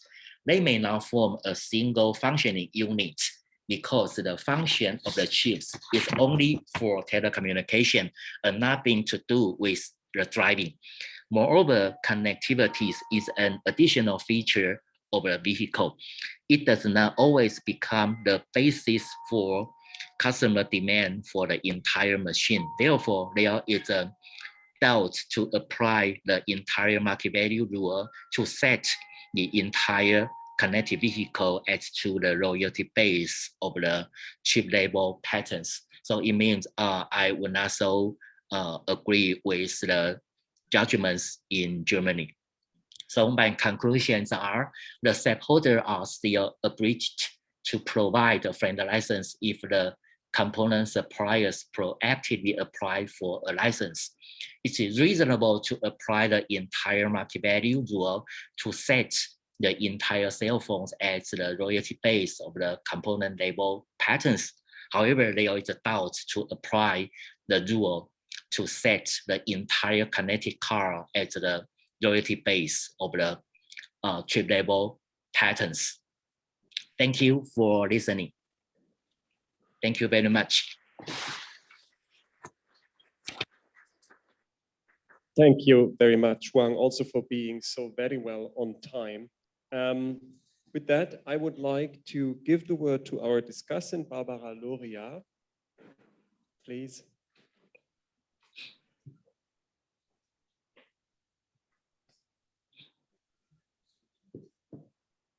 I know this one works, that's good. So thank you, Professor Sung, for this paper, and I'll preface it by saying that broadly I agree with you. And I think it's very important at this point to raise these issues of the SEP owners making the decision at which point in the supply chain that they're going to license and the problems that arise from that, and the interaction of these SEP licensing disputes with issues of exhaustion, which can be very complicated. And I think that that's a wonderful contribution.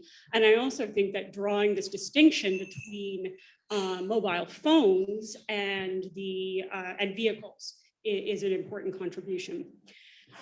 So that said, there were 2 points that I think hurt your argument a little bit, and I would recommend maybe drawing them out a bit more. So the first is related to the lack of discussion of patent holdout as compared to holdup. It's mentioned in the beginning, but I mean, I think that one of the reasons why Qualcomm took the approach that it did to licensing had to do not just with increasing royalties, but the fact that this was a way of dealing with the patent holdout problem. So, and this is, I've heard, you know, I'm not saying it's a good thing, but I can understand the frustration of the SEP owners when faced with, prospective licensees who claim that they're willing, but then it's not friend, and there are almost no consequences given the resistance to granting injunctions at this point in most jurisdictions, and then the anti-suit injunctions. So they can go for years without actually obtaining any royalty payments. And as far as the consequences for the licensee, even if it turns out that, oh yes, here's the brand royalty rate, it's still, what's the worst case scenario for them? They end up having to pay brand. So there isn't much of an incentive not to hold out. Now with Qualcomm business model, that by saying no license, no chip, well, you kind of solve that problem. So I think that is part of the reason why they went for that. Not saying it's a good thing, but I think that the relationship between this business decision and the genuine problems of hold out by prospective licensees should be expanded upon. The second point I thought should be expanded upon is the relationship between the FRAND commitment and competition law, which is not an easy ask. But there are a few things that I think are actually incorrect in your paper, particularly on, I think it was page 17, you also mentioned this in your presentation, as far as the Ninth Circuit judgment in Qualcomm, they actually avoided any determination on friend commitment. They said, well, this is about the Sherman Act, right? So this is about the Sherman Act. It's the question of whether this is a violation of the friend commitment. That's an issue for contract or patent law. So that they weren't actually saying the friend commitment means that you can choose, that you can still choose which level of the supply chain you want to license at. So they weren't saying that. Now, and that raises these interesting questions about, what is the nature of the friend commitment really, which is heavily debated in the scholarship. Is it purely contractual? Is it actually a necessary thing in order to meet the requirements of antitrust and competition laws? Is it some combination of both? Is a violation of the friend commitment necessarily an anti-competitive act? And I was thinking that most would probably disagree with the latter statement and say that, like many things, it depends, right? It depends on if the violation of the friend commitment is also an abuse of the dominant market position. But there's no question that, as you point out, hold up is potentially a problem that we should not forget about. And that the friend commitment was created to solve a problem in a market. And if it's not doing that, well, then maybe we need to think of something else. So those were the kind of the two areas, is really getting into, well, what is this relationship between the friend commitment and competition law, because it's not as straightforward as violation of friend equals anti-competitive, probably. And then the other is this question of you can't say holdout's not a problem. So, thanks very much for your paper.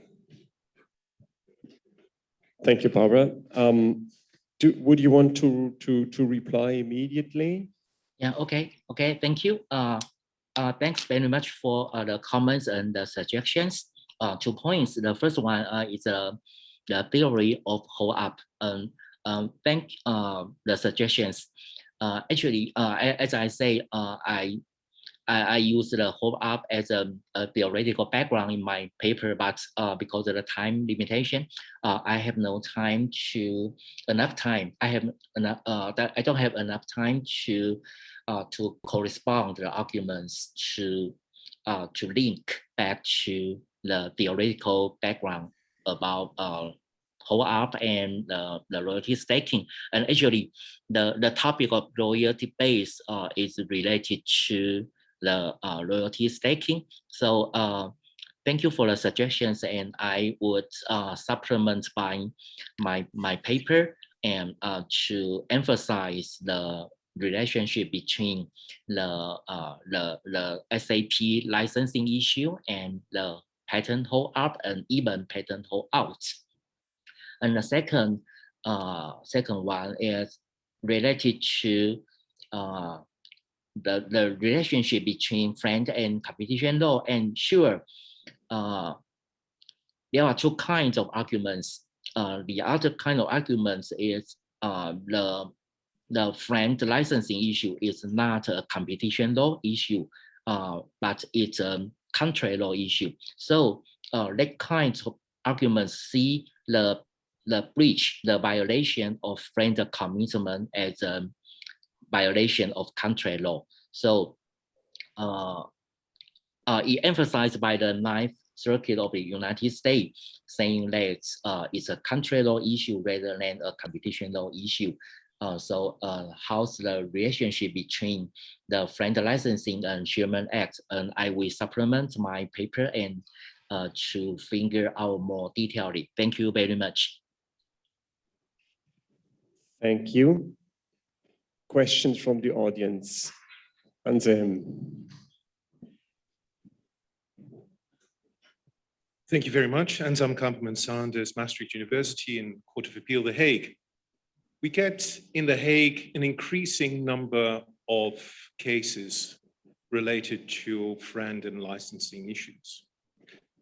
Predominantly, not related to patent hold-up, but patent hold-out.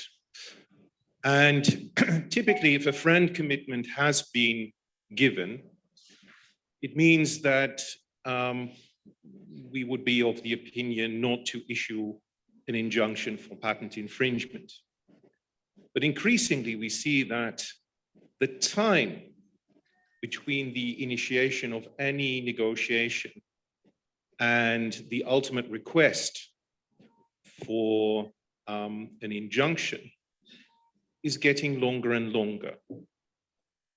So it would seem that, especially in relation to patents that may be going towards the end of their life cycle, there is a tendency for many manufacturers to hold out. This is problematic to my mind. The other problem that we increasingly see are anti-suit injunctions, and they are predominantly Chinese in origin. And it goes exactly to the nature of the debate that you have, and it seems that it is almost a geopolitical sort of standoff, where a lot of device manufacturers in China who are dependent on using technologies to implement them in their devices are of the opinion that they should pay much lower royalty rates, and that especially the calculation in relation to the end consumer price of the product is not the appropriate point.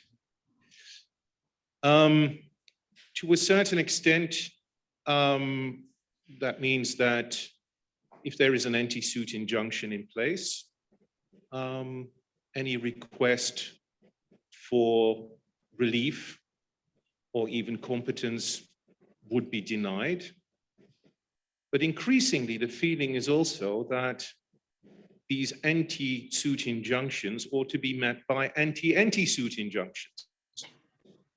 Because quite frankly, the pretense that the denial of any jurisdiction on the basis of a Chinese court having been seized first is indefensible, because the patentee simply has a right to access to justice wherever the infringement takes place. So how do you view this situation? Yeah, okay. Yes. Okay, thank you. Thank you for the comments and the suggestions. And yes, the anti-suit injunctions issue is an important issue in recent years. But my paper would not like to figure out these legal issues, because I think it's different to my arguments. And as you say, I totally agree with your opinion. Actually, the friend commitment by the standard setting organization, the purpose is to the purpose of the friend commitment is to release the threat of patentee and to avoid from patent hold up. But in the issue I figure out, I think the point is the royalty base. Let me take an example. So as we know, royalty equals to the royalty base times royalty rate. So if the royalty base is the chip, a chip for cell phone or a chip for vehicle connected car, let's assume the chip price is €8, and assume the royalty rate is 5%, then the royalty is only 0.4 euros. But if we use the cell phone as a royalty base, then because the price of the cell phone is about 800 euros. So even the royalty rate is only 1%, then the royalty would be 8 euros. But if we use the whole connected car as a royalty base, and assume the price is 80,000 euros. Then even the royalty rate is only 0.1%, then the royalty would be 80 euros. So the issue of royalty base is quite important, because if we accept that the stakeholder can freely choose the end product manufacturers to collect the royalties, then the royalty paid by the supply chain would be much larger than in the past. So I think it would be a nightmare, a disaster of the whole industry. So it's the point I'm concerned in this paper. Thank you. Thank you. I think we have one last intervention by you. We should. Can I just briefly point out that there is a WTO complaint already filed by the European Union against China over the issue of indeed exactly this anti-suit injunctions, and also the way in which the arguments in relation to royalty calculations would favor Chinese industry in this regard. So that's something I think you should look into in your paper as well. So Okay. Thank you. Yes, I did notice this. Thank you. Adding on kind of both of these points, I was just going to say that, and I was speaking to a lawyer for Avanci not that long ago, and the reality is that this holdout really is a problem. And while I tend to agree with you about the calculation of the royalty rates, I mean, they're just not paying any royalties.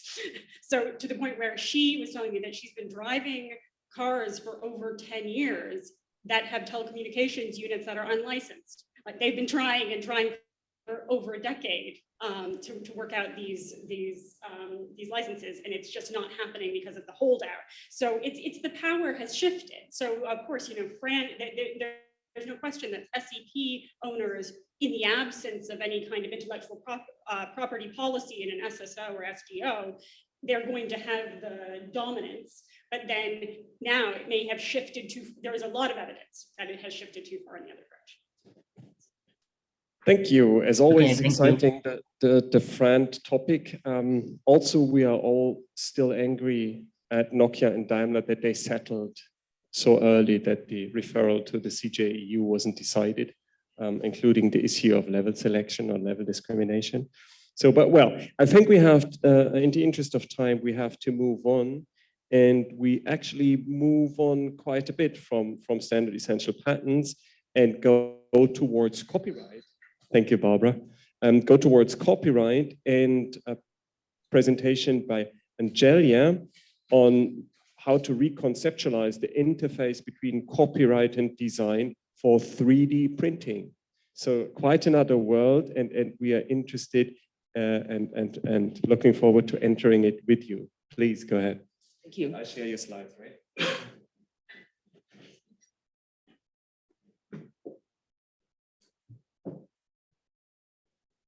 Yes, hello everybody. So I'm going to look at quite a different words about design rights and copyright for 3D printing. So you may ask, why? And this time, because 3D printing has been there for 30 years. So I would say that now we can see some significant changes to this industry. So now we see these big platforms like Universe, Autodesk, 123CD. They're the platforms where users, they're no longer passive consumers, but they can actively upload CAD files to these platforms. So CAD file refers to computer-aided design. And it's easy for a group of Creative Commons to modify, upload, and share, live stream, and 3D print out their objects. And I defined two new challenges faced by this industry. So on the one hand, that since many users and companies start to post their CAD files on platforms, and if those files which form prior art, now we see that there's a problem of limited choice for designers. Because when those the files from prior art and the industry sectors will be soaked, and when the specific sector is saturated, then inevitably novelty in the design would be compromised, and then this time even a slight difference would lead to an overall different impression. On the other hand, I've observed that IP right owners would actually obtain the cumulative protection. So usually you would think that from a design document and 3D objects, design rights is granted. But many times, right owner can also get copyright protection for the drawings and images and lines and shapes and colors in the design documents. And so at times I would see that there has been this abusive, exploitative behaviors by IP owners as they try to seek kind of double protection.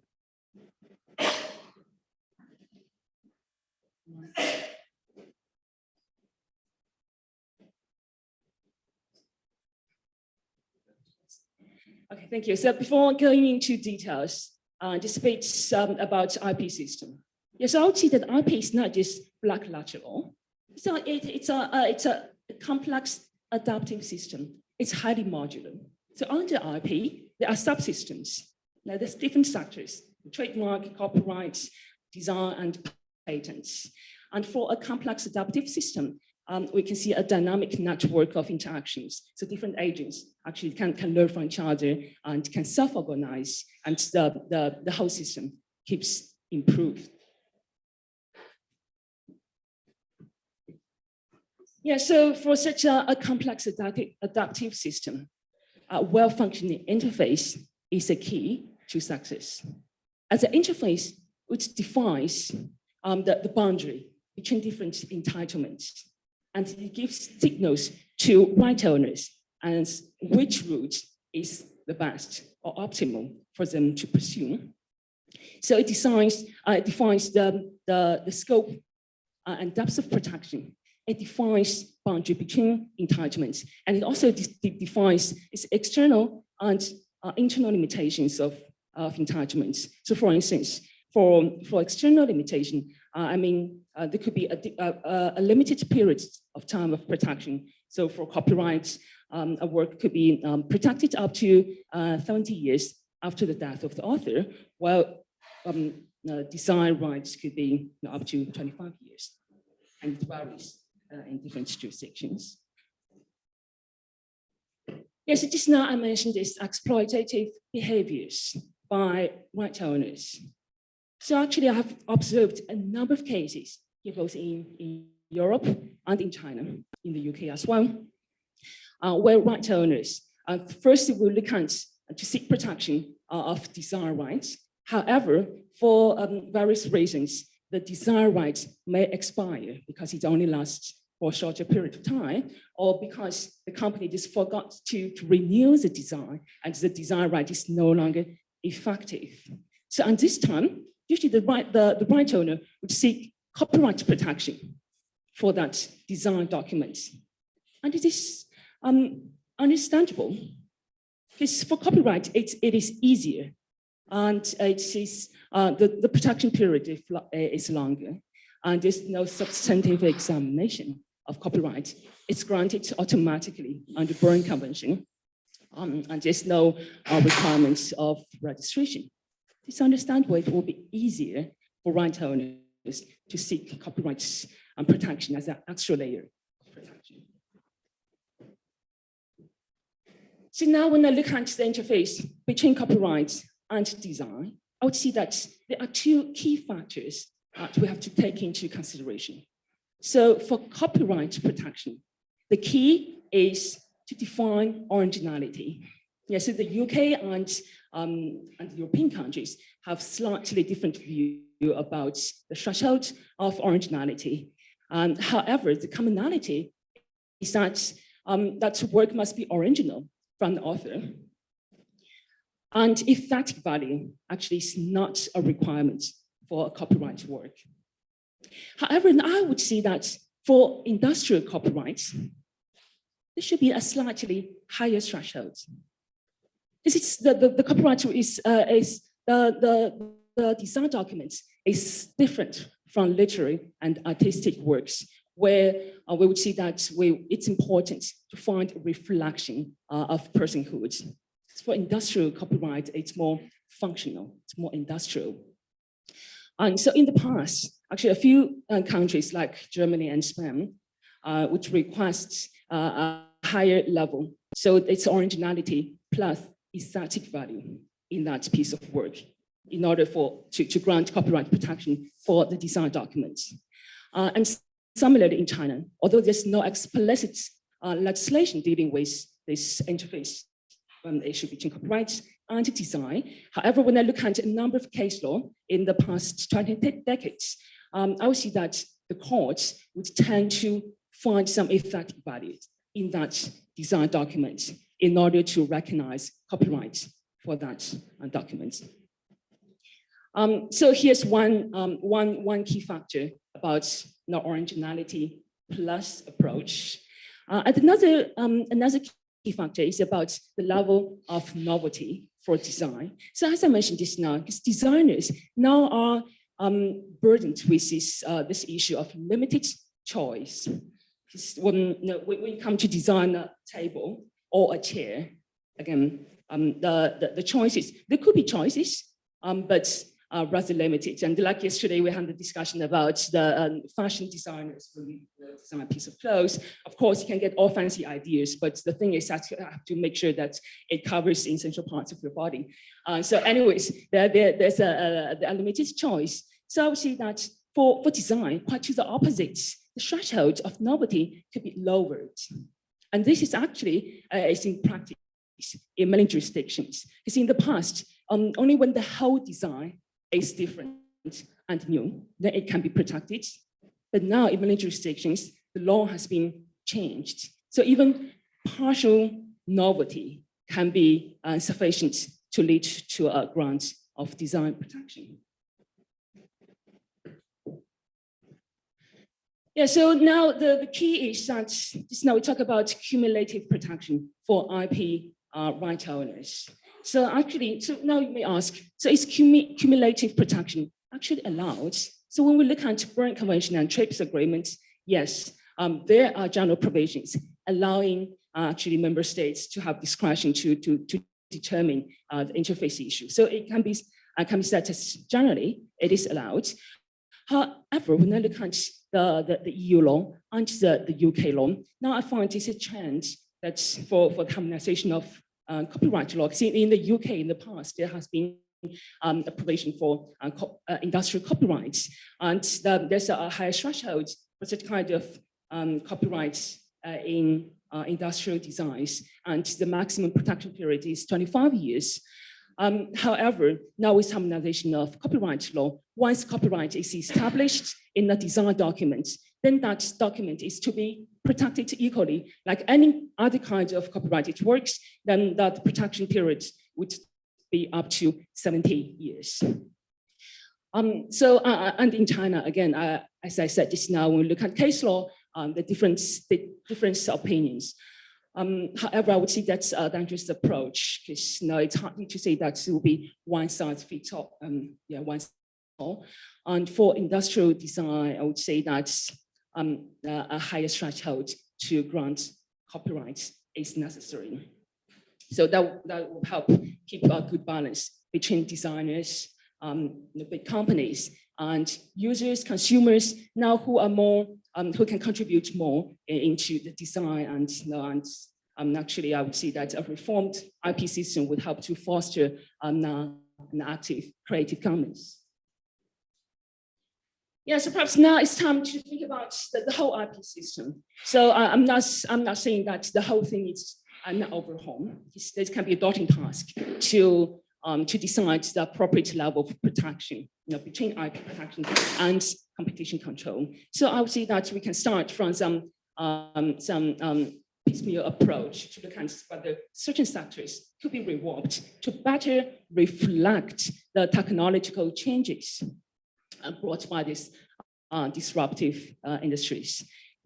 Yes, So for industrial copyright, I would say that it's time to reintroduce this requirement of effective values. I'm fully aware that that can be really challenging because it's different from the whole international copyright law system, and it's no longer just a change of national law, but perhaps it's time to question the legitimacy of international copyright system. And on the other hand, again, I would say that a narrow but long protection is good for copyright work. Then when designers are limited by choices, and when the expressive elements are really limited in a piece of work, then I would say that merger doctrine is good. So merger doctrine means that when the expressive elements are really limited, then the courts would tend to deny copyright protection in that piece of work. And for design rights, now I would say that yes, so in order to encourage users to share and upload their designs, now I would say that it would be good to recognize that all the CAD files uploaded to the platform can be regarded as prior art. Then this gives a certainty to right owners to be assured that their IP rights wouldn't be infringed if they share the designs on the internet. And again, it's good to foster a community of Creative Commons. Yes, and for appraiser's perspective, now I would say that the whole assessment of novelty and the individual character of design can be an informed user who is well versed with designing and also the printing technologies. Okay, that's the way forward. So basically, I would say that the accumulation of protection is possible, but the interface between copyright and design needs better clarification. So on the one hand, the threshold of copyright protection for design documents should be leveled up so that the IP right owners wouldn't be rent-seeking and trying to seek the protection. So on the other hand, the threshold for design could be relaxed a bit. And the purpose is to allow or to encourage more registered designs of good quality so that a good balance can be maintained between various stakeholders. Thank you very much. I'm happy to discuss more in detail. You can scan me there. Scan me for my profile on LinkedIn. Thank you. On the left side. Thank you very much. On the left side, scanning is possible, and otherwise, people will sure be able to reach you on this interesting presentation. Anna Ramayo, go ahead. I don't know. Do you want? No, it's fine. I can. No, I step. I just.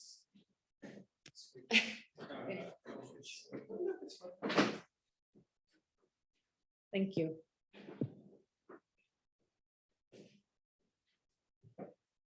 Thank you very much for this interesting reconsideration and re-evaluation of the system.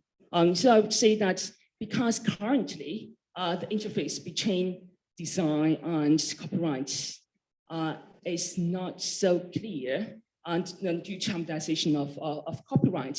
So now actually the signal of the law in general, copyright directive and ECG decisions, and also, as I said, also in the UK and China, similar phenomena.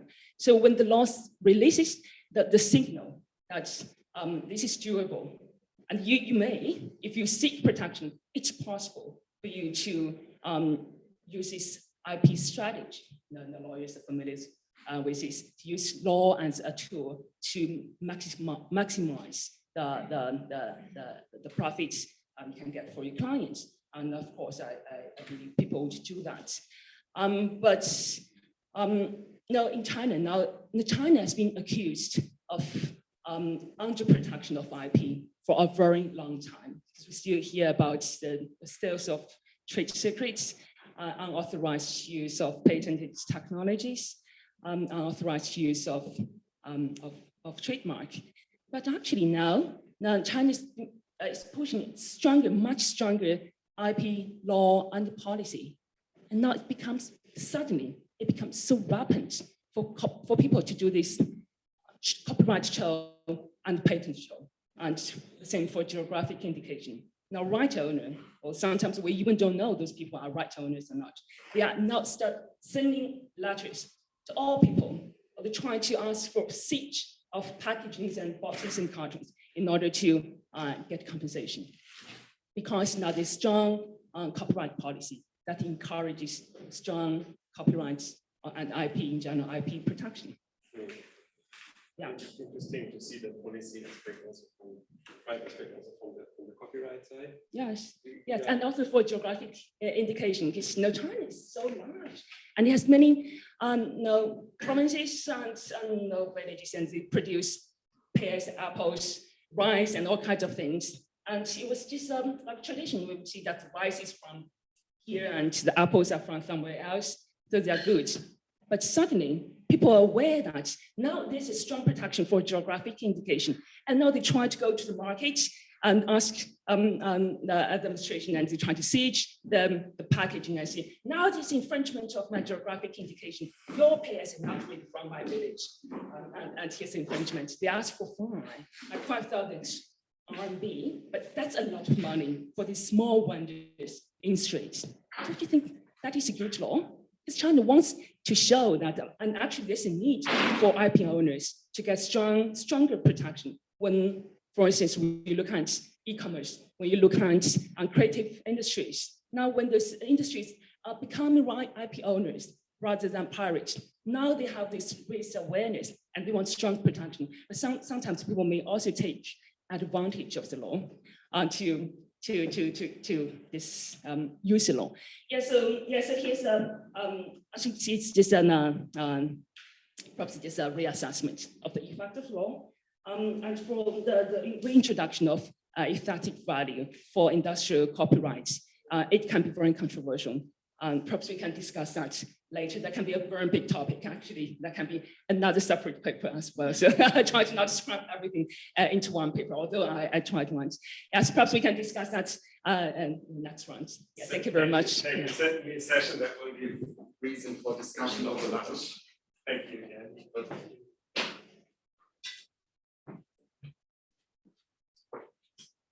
I think your lunchtime discussion is already settled.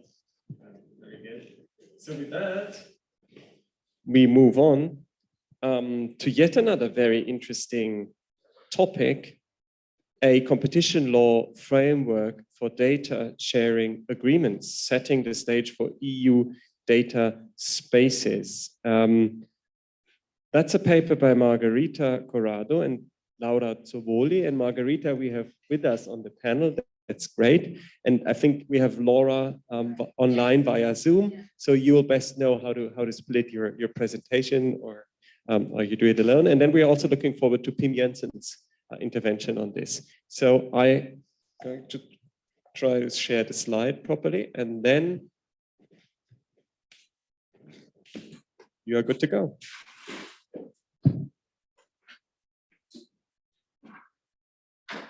Good morning, everyone. So happy to be here today to discuss our paper, which is entitled A Competition Law Framework for Data Sharing Agreements, Setting the Stage for EU Data Spaces. We strongly believe that the data spaces are game changers in the data economy, and that we need them because they foster data sharing systems. I do not dwell into like the benefits of B2B data sharing, because those benefits were already addressed by in many interesting presentations yesterday by the other colleagues. But instead, I would like to focus on data spaces to see what they are and what are the antitrust issues that may arise. To this end, today, I would like, thanks. To this end, today, I would like, first of all, to address data spaces, to explain what they are and why they are so important. Then I would like to analyze them under an antitrust perspective to see which are the anti-competitive issues may arise from data spaces, and more specifically under the lens of the new introduced horizontal guidelines, which just introduced a very interesting chapter on information exchange, and which also comprises new information about data pools and data sharing agreements. Then, based on these premises, I will draft some concluding remarks. So let's start with data space. That doesn't work. Thanks. So what are data spaces? The data spaces are defined by the European data strategies as large pools of data in strategic areas and domain of public interest, combined with technical infrastructure and appropriate governance mechanisms necessary to use and exchange data. The data spaces were first announced by the European data strategy that aims to create a single European data market. And although they are sector specific, they share common features. Among these, there is intersection and interoperability, that is to say, the ability to exchange data from one data space to other data spaces. Then governance mechanism then enhance data sharing, and also openness, that is to say that participants are allowed to participate to data spaces on an open basis. And then, of course, compliance with the cross-sectoral provisions, including the GDPR and, of course, also the competition law rules.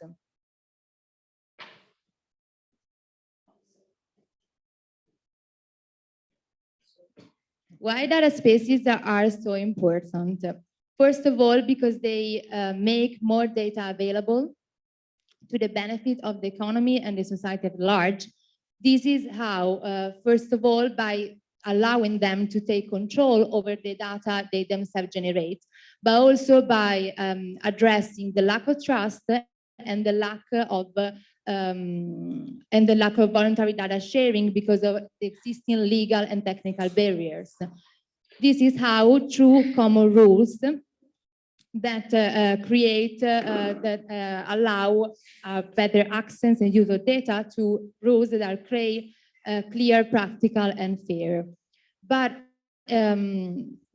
especially this initiative is particularly relevant because it's a sectoral initiative. Actually, we lack sectoral initiatives at sectoral level. So this is why data spaces are particularly important, because they promote cross-sectoral data sharing between and among sectors, and address the issue of lack of sectoral initiatives.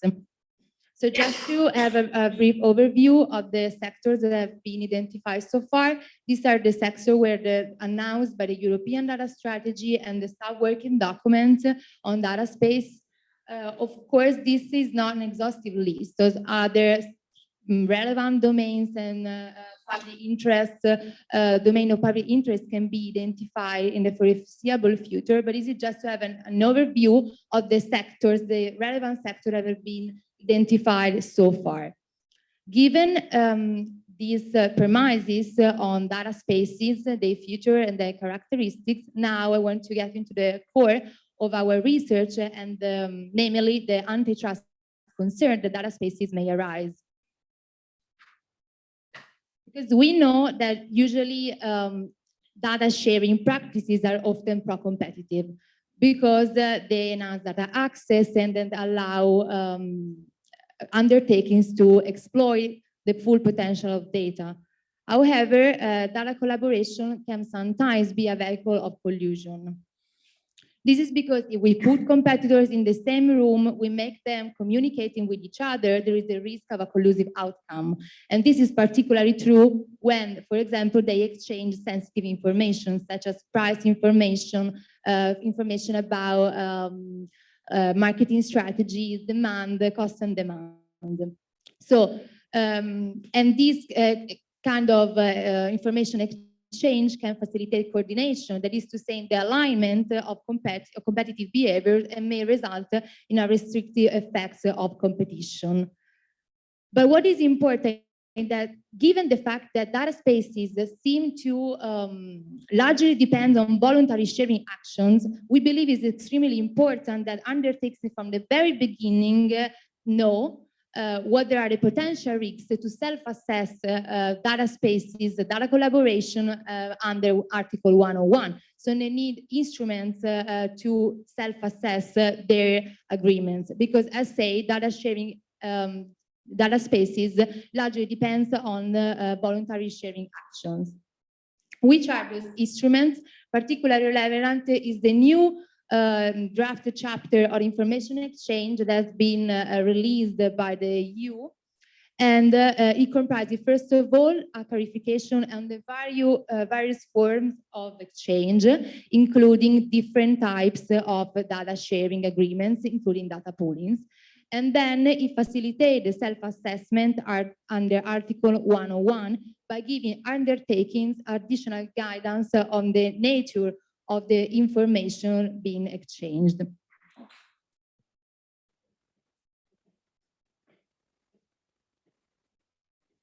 Based on these chapters, we identified two potential issues, antitrust issues for data space. The first one is an internal issue, that is to say, exchange of sensitive information. So, because basically data space is comprise the flow of a data related to a sector. So we need to find specific measure to put in place to control how data are used and exchanged to avoid potential illicit sharing. These are the measures that we have identified, but of course there can be others, also consider that the horizontal guidelines are not binding instruments.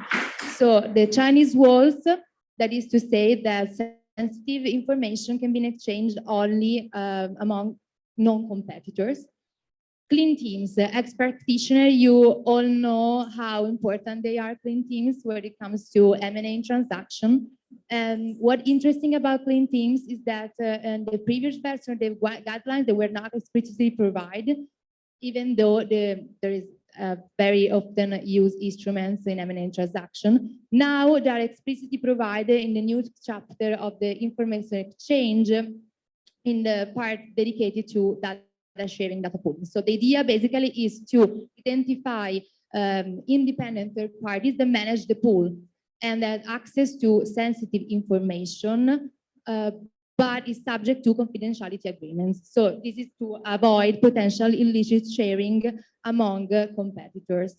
And together with clean teams also, we can identify technical and practical measures. So competitors undertake the access in principle to their own information and to the aggregated form of information of the other competitors. This is for the what we call the internal risk of data sharing. But we also identified another risk, which is an external one, that is the access condition to data spaces, because the other problem is that when the data sharing pool represents a large part of the market, if competitors are not granted access or are granted access on less favorable terms, there is the problem of potential foreclosure effects. So the other issue is how a competitor that is not part of a data space can access to and have an access to this data space, given that the data share may represent a large pool of a large portion of the market. That's why we believe that open membership and fair access conditions are particularly relevant to avoid potential foreclosure effect, of course, given that the data pool itself is not liable of a collusive outcome.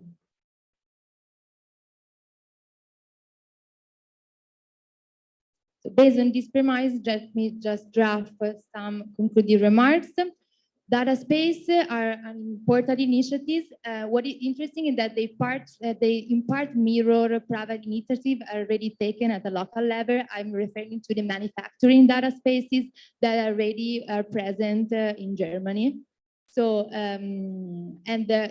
basically the European Union mirror in part these already existent. As for the state of play, Now we have a staff working document on data spaces, which provides an overview of data space in general and how they work.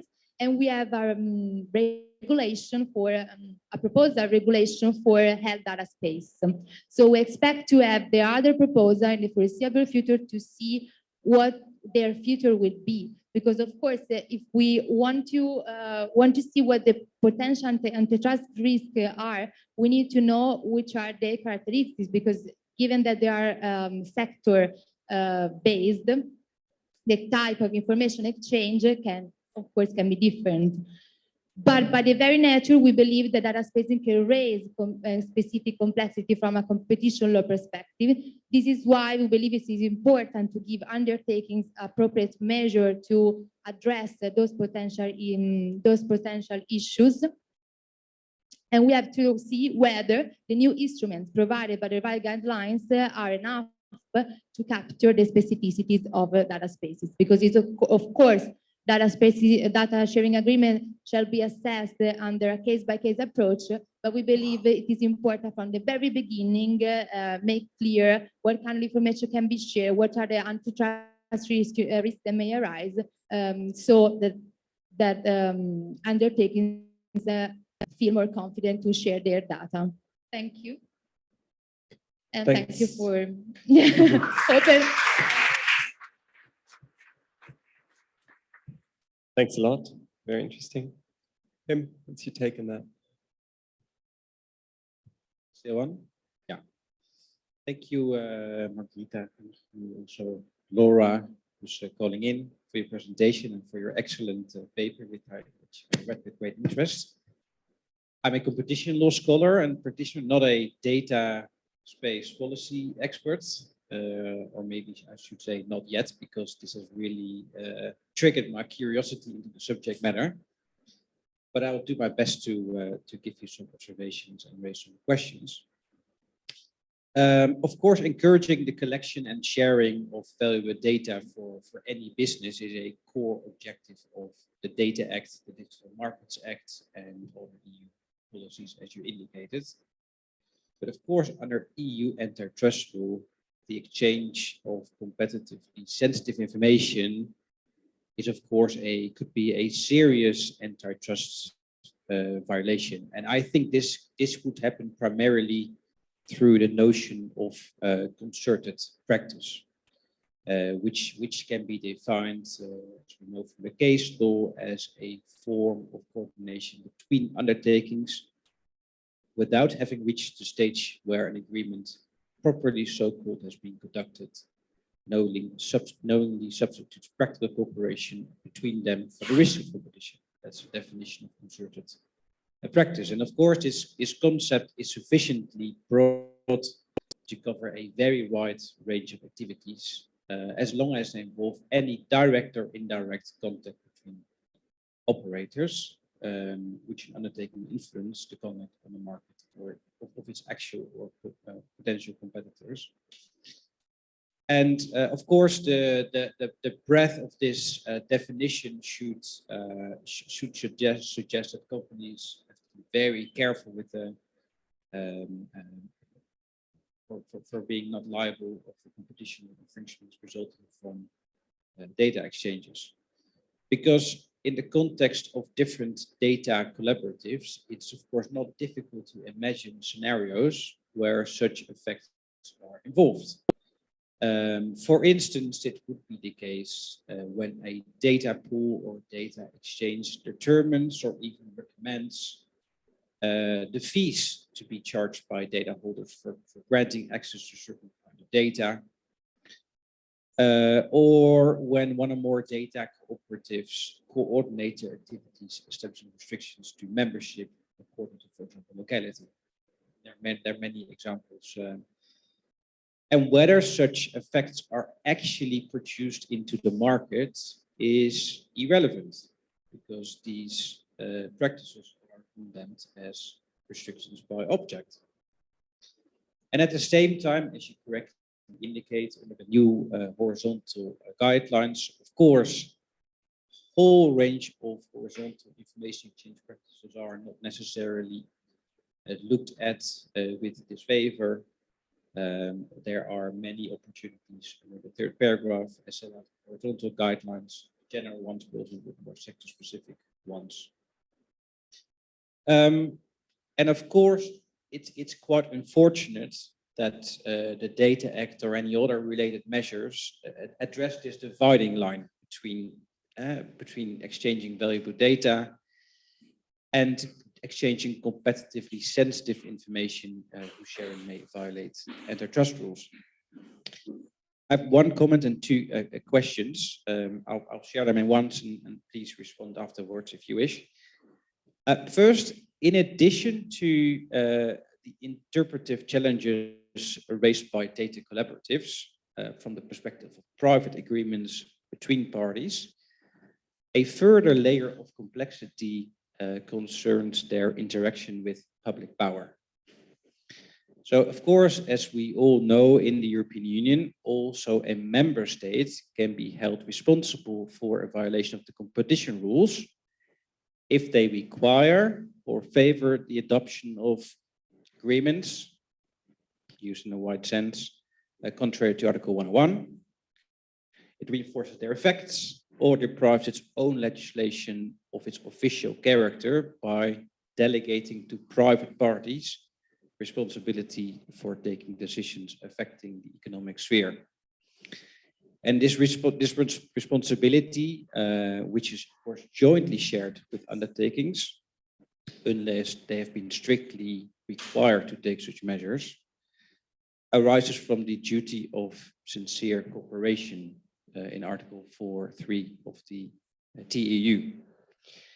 And I was wondering, is this something that could be interesting to add to your paper? Because I assume, and I also read in your paper, that in many of these collaboratives, there are public entities involved in many ways. So it's also important for them to realize what their antitrust liability could be potentially. So that's a remark. And then two questions.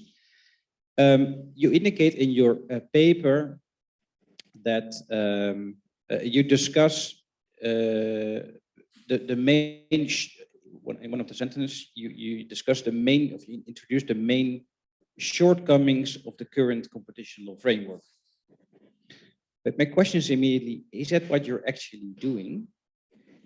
Is the current competition law unsuitable?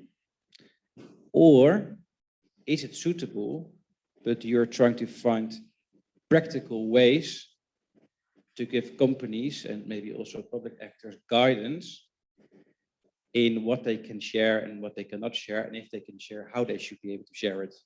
So is it not more about finding practical ways to make data exchange compliant?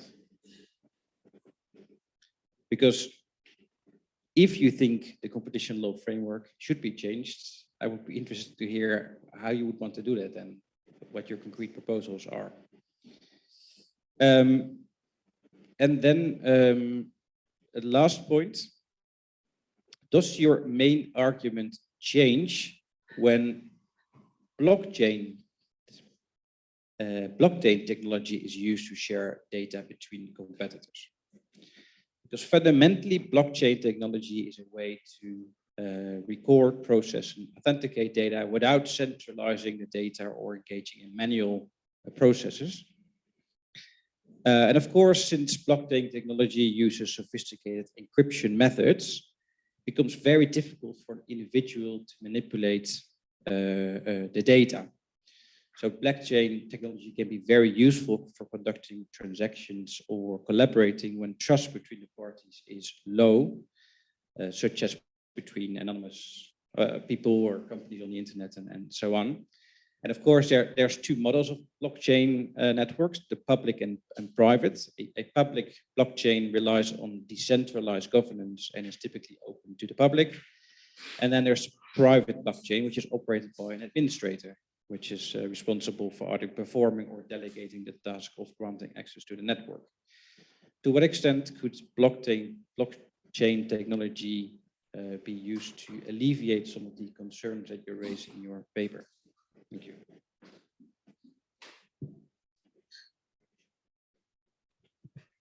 Thank you. Thank you very much. So your first comment gives me the possibility, first of all, to state that the staff working documents on data spaces clarifies that data spaces must be compliant with the competition law horizontal guidelines. But it doesn't say how. Because actually we don't know, we only have a proposal for health data space, but we don't know how the other data space would be structured. So based on the staff working document, it's hard to say whether the current instruments are suitable to capture the specificities of data spaces. But of course, they represent an important starting point, because first of all, it clarifies within the information exchange definition, it clarifies that this comprises also data sharing, data collaboration agreements that were not present in the previous guideline. And also it provides clean teams. So I believe that clean teams can be like a useful tool also in the case of data spaces, maybe not like clean teams, but independent third parties that are independent and they have access to information to avoid potential illicit sharing. Also because in the proposal of the health data space, there are provided different figures that are between the data holders and the data exchangers. So they're already present, but of course, but this was for the GDPR, so to see that they are compliant with the GDPR rules. But we can do something similar for what concerns competition law rules, I believe. Then, as for your second question, so I think that I addressed your first two questions, so about like the suitability of the competition law rules. As for blockchain, I think that it can be a useful tool, and I will further explore in my paper, because I think that it may be something that we can figure out, because it can be useful to avoid also potential illicit sharing. So thank you, is something that I will further explore.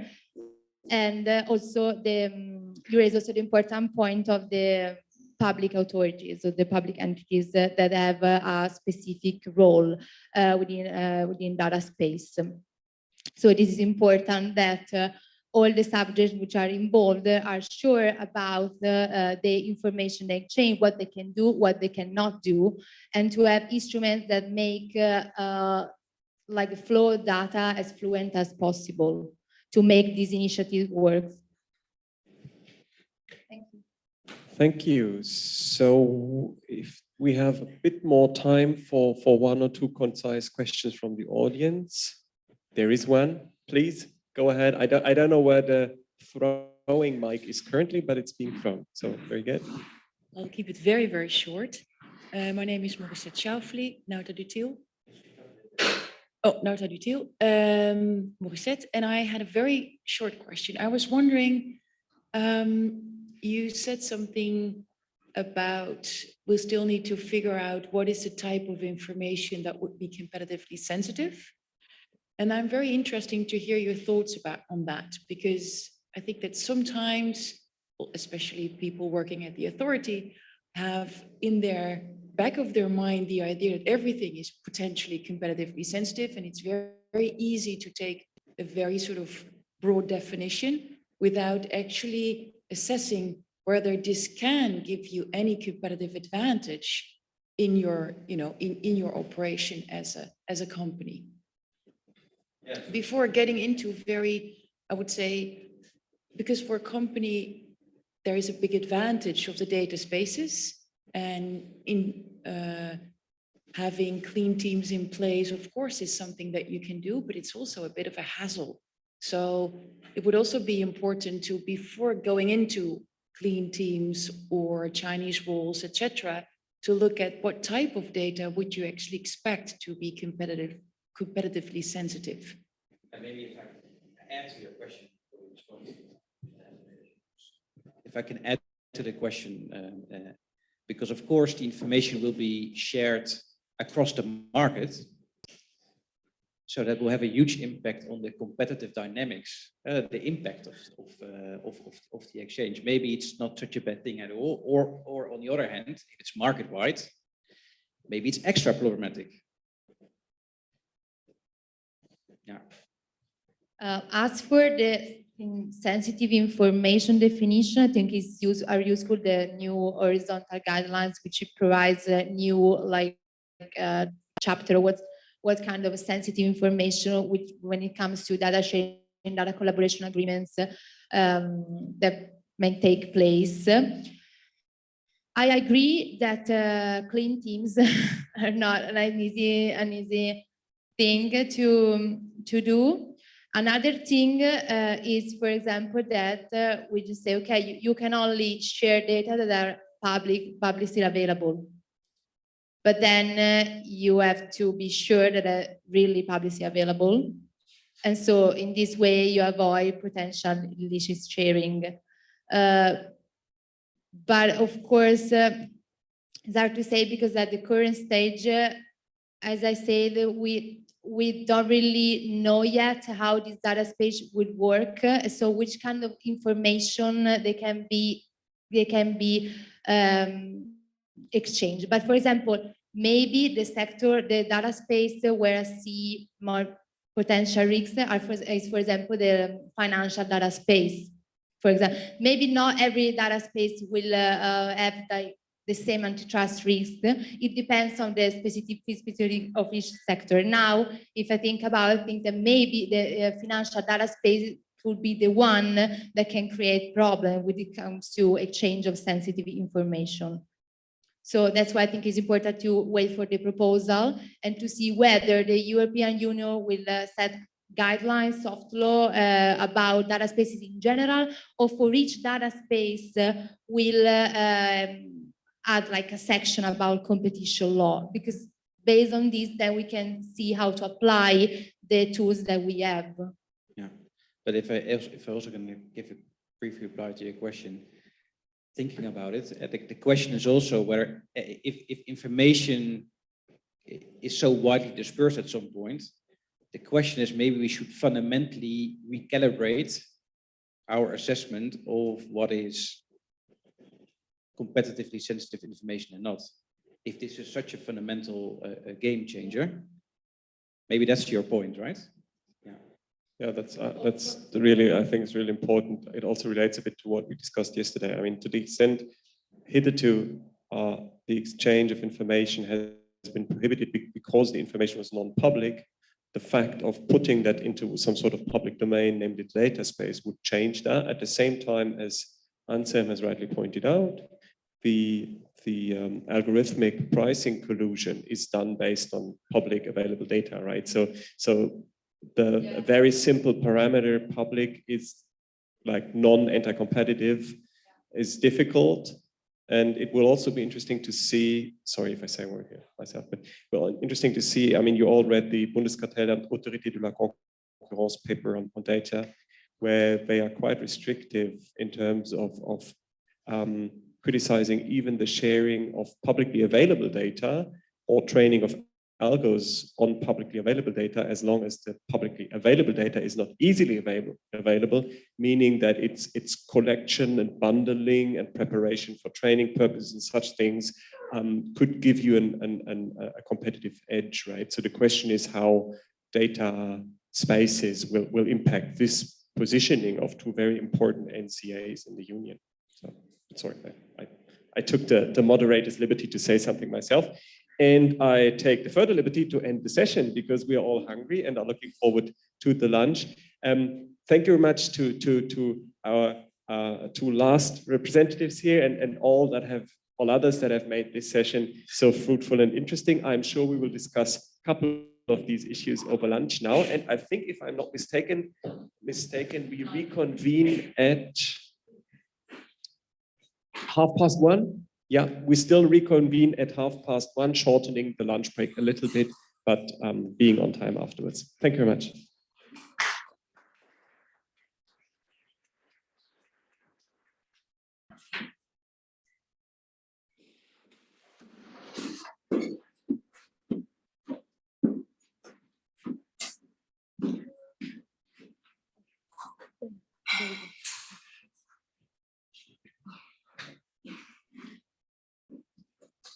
So, hello everyone, and welcome back after the lunch session. We are ready for the next session now, and this session is focused on intellectual property and competition law. In this session, we are going to have a couple of papers, starting with a colleague of mine from Maastricht University, who's going to talk about geo-blocking as a tool to prevent being sued in EU member states for cross-border copyright infringements. I have my colleague Birgit van Hoetet, who holds a PhD in the field of private international law from Maastricht University. She did her thesis on the same subject for about close to a decade. She worked with law firms across Belgium, and she's currently working as an assistant professor at Maastricht University. Birgit, the floor is yours. Thank you. Good afternoon, everyone. So geo-blocking as a tool to prevent being sued in EU member states for cross-border copyright infringements. This question will be addressed in this presentation from various legal perspectives, namely private international law, copyright law, EU law, in particular the geo-blocking regulation, the right to information, and cross-border trade. First of all, what is geo-blocking? You may have tried to watch a video through YouTube and received the notice that the video is not available in your country. Geo-blocking is a technology that blocks or limits access to online interfaces such as websites or apps based on the internet user's geographic location. This location will generally be identified by the user's internet protocol address. For economic or legal reasons, geo-blocking can be used to avoid the applicable law of a certain state. For instance, consumer protection law, tax law, or copyright law. Copyright law is not unified or fully harmonized in the EU, so each member state has its own copyright law. I will illustrate the use of geo-blocking of copyrighted content in a cross-border copyright infringement case before the Dutch District Court in February 2022. This case concerns 3 research institutes. 2 are established in the Netherlands and 1 in Belgium. The research institutes put their research online last year. Their website contains the diaries of Anne Frank. The copyrighted protection on these works is expired in many states, but not in the Netherlands. Therefore, they blocked the access to their websites for users in the Netherlands. However, they got sued before the Dutch District Court. How is this possible? To determine whether the court of a EU member state has jurisdiction in a cross-border copyright infringement case, the court has to apply the regulation of 2012 on jurisdiction and the recognition and enforcement of judgments in civil and commercial matters, referred to as the Brussels 1bis. On the basis of the broad EU jurisdiction grounds in cross-border copyright infringement cases, I will show that the effect of the use of geo-blocking as a tool to prevent being sued in member states is limited. First of all, the courts of a member state in which the alleged copyright infringer is domiciled or established will always have jurisdiction. So geo-blocking access to users of this member state will not prevent this. In case there is more than one defendant, Article 8 sub 1 Brussels 1bis confers under certain conditions jurisdiction to the courts of each member state in which the defendants are domiciled. The Anne Frank case illustrates that in spite of geo-blocking access to users of the Netherlands, the Belgium Research Institute got sued before the Dutch District Court because the Dutch defendants are domiciled in the Netherlands. In addition, Article 7 sub 2 Brussels 1bis confers jurisdiction on the courts of the place in which the harmful event occurred or may occur. According to the European Court of Justice, this jurisdiction rule is divided in two jurisdiction grounds. First, the locus delicti. With respect to an online copyright infringement case, the CGU held that this is the place in which the defendant is domiciled, as this is the place where the content has been put online. So geo-blocking cannot prevent being sued in the locus delicti. Second, the locus domini. This jurisdiction ground has broadly been interpreted by the European Court of Justice in 3 cross-border copyright infringement cases, Pinkney, Hotel, and Pas-Hedok, as the place in which the damage may likely occur, the likelihood of damage approach. The CGU specified that even courts of a member state can obtain jurisdiction based on the mere accessibility of the website involving the alleged copyright infringement. Since the jurisdiction of these courts is territorially limited to the damage caused within the court of the member state, the copyright holder can file a claim in each member state, known as forum shopping. Therefore, the alleged copyright infringer can unexpectedly be sued in multiple member states. In view of the accessibility approach to jurisdiction, geo-blocking could be considered as a tool to prevent being sued in multiple member states. However, through a virtual private network connection or other means to circumvent geo-blocking, users may still have access. It is therefore questionable whether the courts of a member state could nevertheless obtain jurisdiction based on the accessibility approach to jurisdiction. To conclude, the geo-blocking cannot prevent, but it can reduce the risk of being sued in multiple member states. Now I will move on to the next question. Is it legally allowed to geo-block? Since 2018, the geo-blocking regulation generally prohibits traders operating in the EU to block or limit the access to online interfaces based on the customer's nationality or place of establishment or residence in the EU.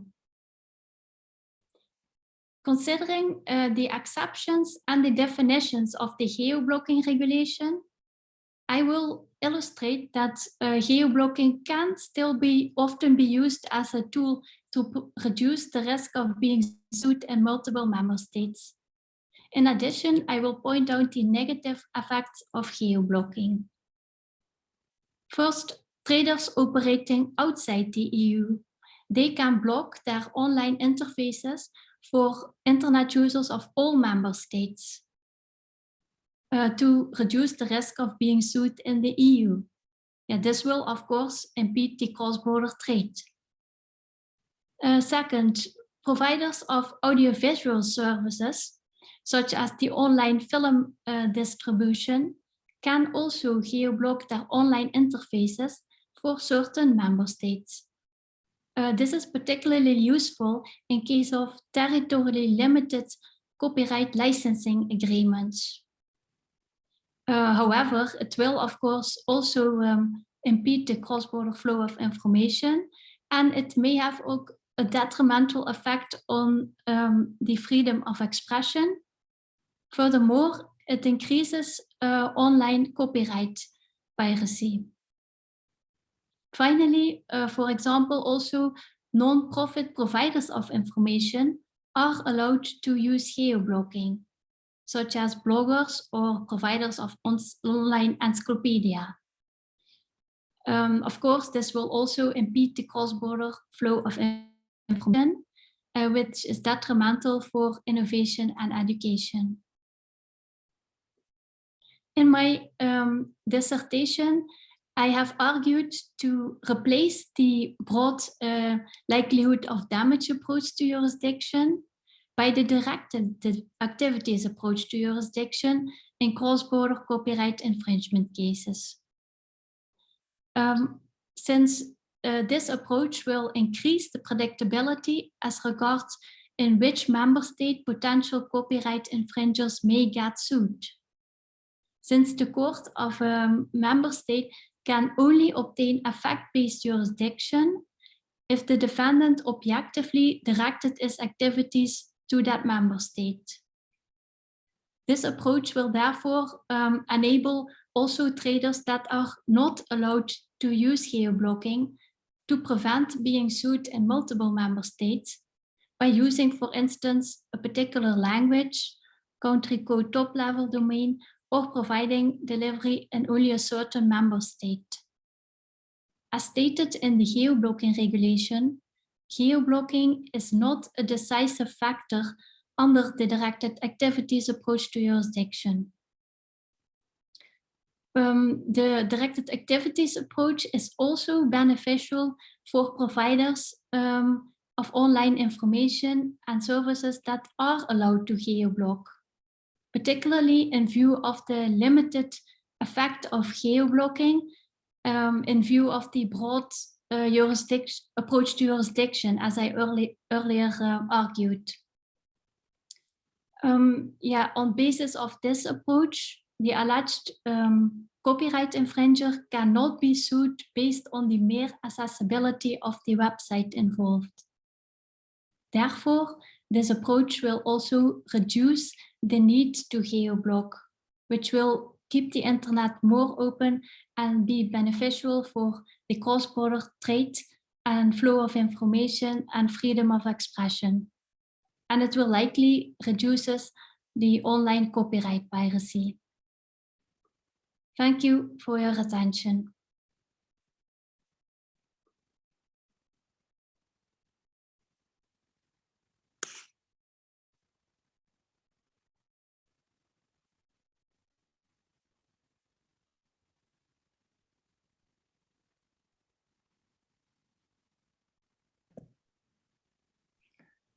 Joanna, do you just want me to start to discuss the paper, or are you going to say a few words first?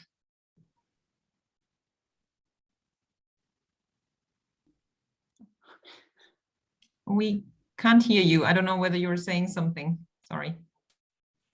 Did me? Ah. Okay. You unmuted me again. Okay, good. Okay, can you hear us now, Anke? Okay, yes. Everybody, good. So a few words of praise and then the floor is yours. So Anke is an associate professor of intellectual property in the European and International Law Department. She has worked extensively on EU bilateral trade agreements, and she has published extensively on IP law and policy, how GI protection can contribute to innovative products. She has also coordinated the IPIN Innovation Society, a 4-year Horizon 2020 grant under Marie Curie Action. And the floor is yours, Dr. Moland. Thank you very much. And it's a pleasure to be with you, even though remotely, but it's great that I can actually comment on Birgit's paper. Obviously, the research you've done is not unfamiliar to me, since I have already been reading some of your work. And it's interesting because I've also lately been involved in some project work for cultural heritage institutions and how they actually should deal with certain copyright infringement possibilities. And that is also the angle that I would like to take, posing a few questions about your proposed approach and what the consequences may be. Because so in Corona times, for example, museums, cultural heritage institutions have offered possibilities for users to, for example, do an online exhibition to view their works online because they couldn't visit museums.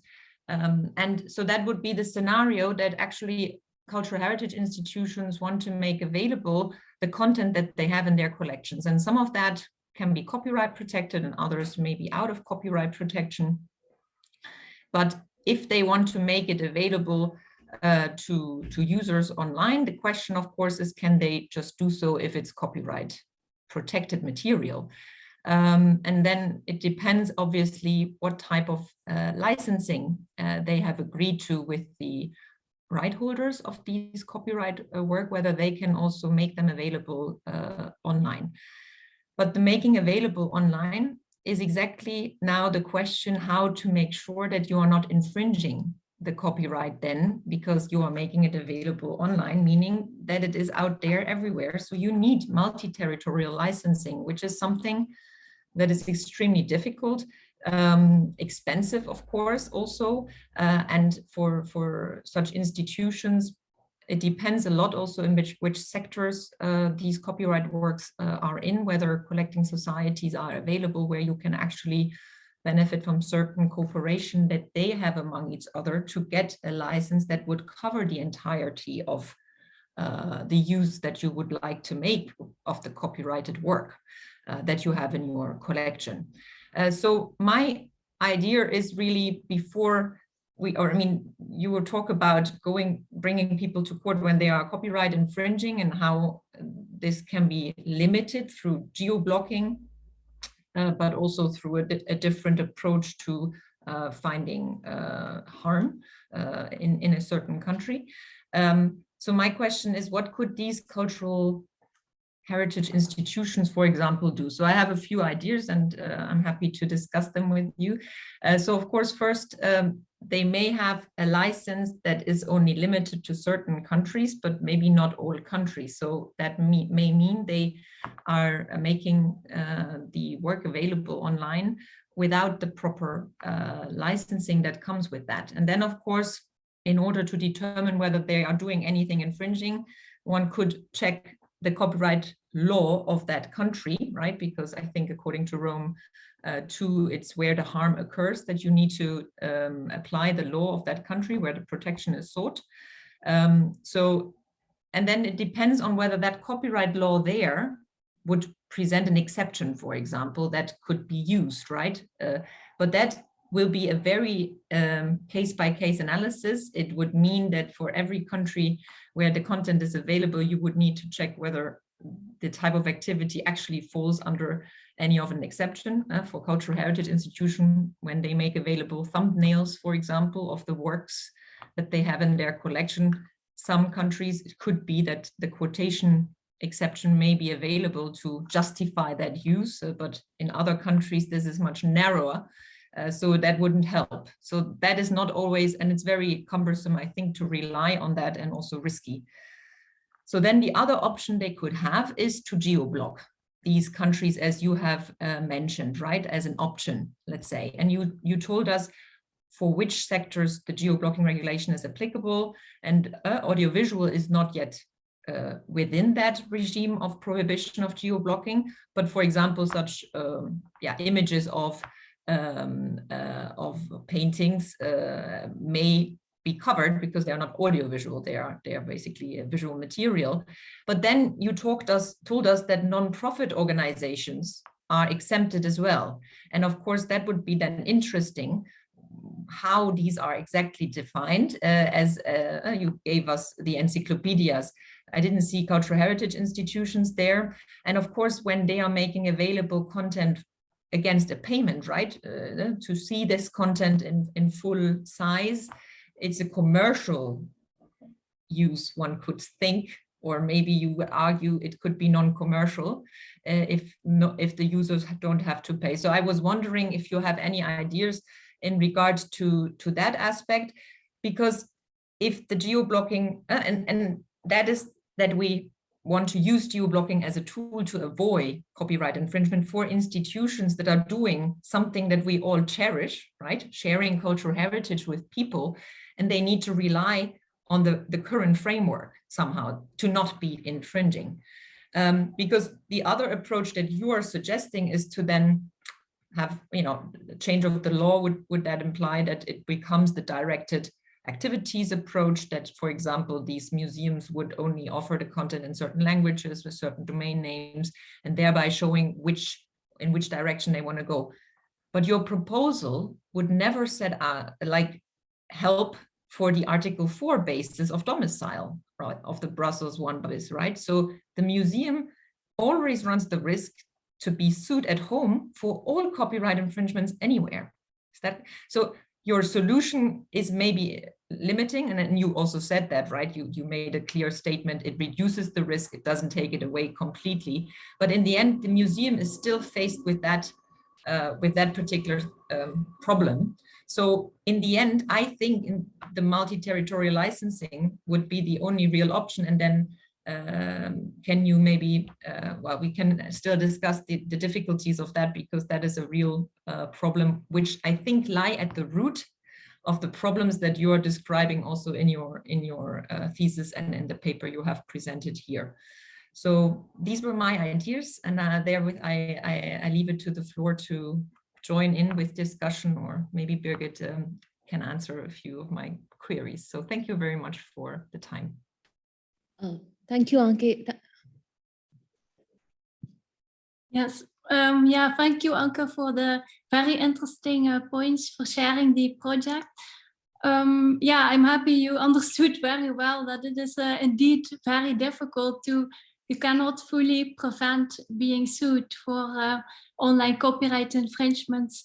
So as I suggest, the approach, the directed activity approach, that will only reduce the risk of being sued in multiple member states in the EU, but you can of course be sued in the domicile, place of domicile. So that is actually the first problem, the jurisdiction problem, which we cannot solve.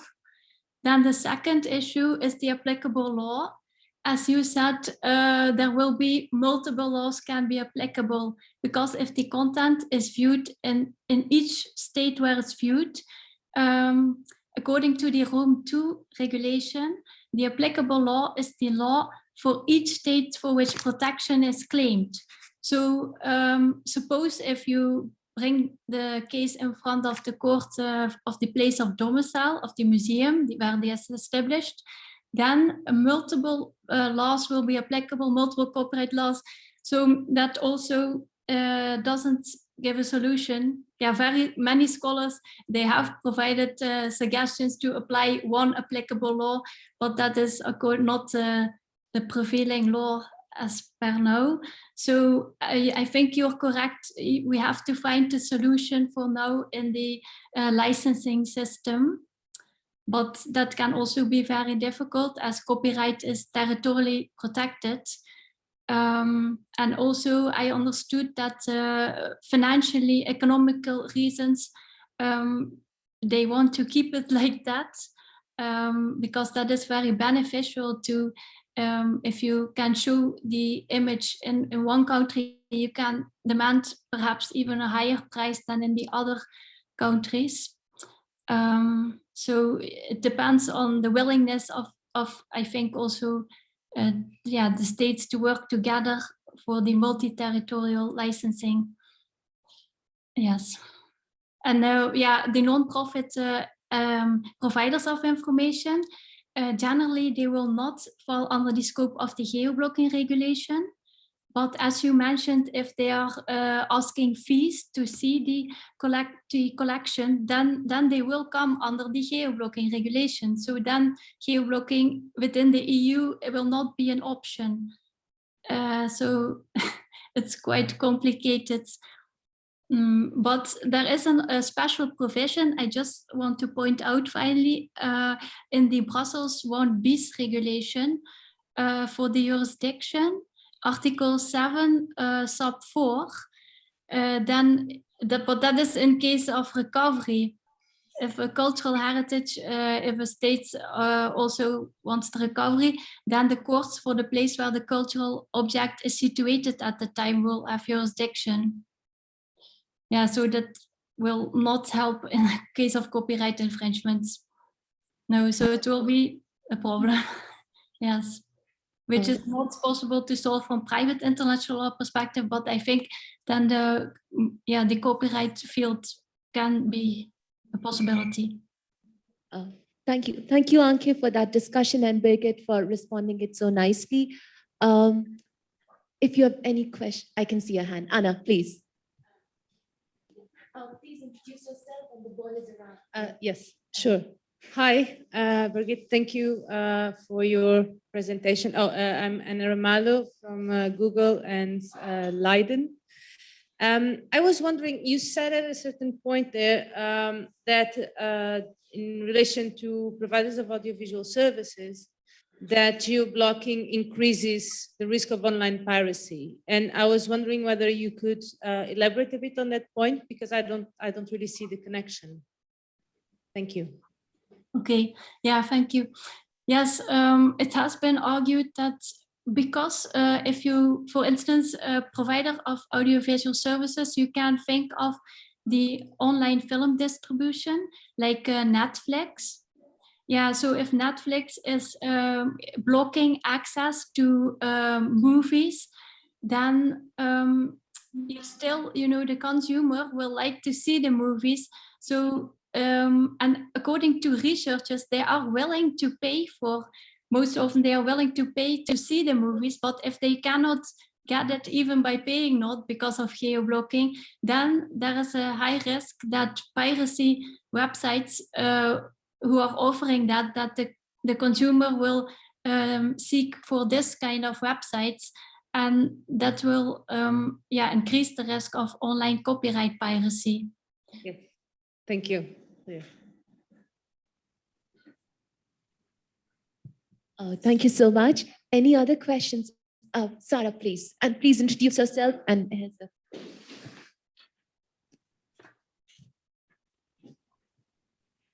Thank you very much, Birgit, for your very interesting presentation, and also Anke for your very interesting comments.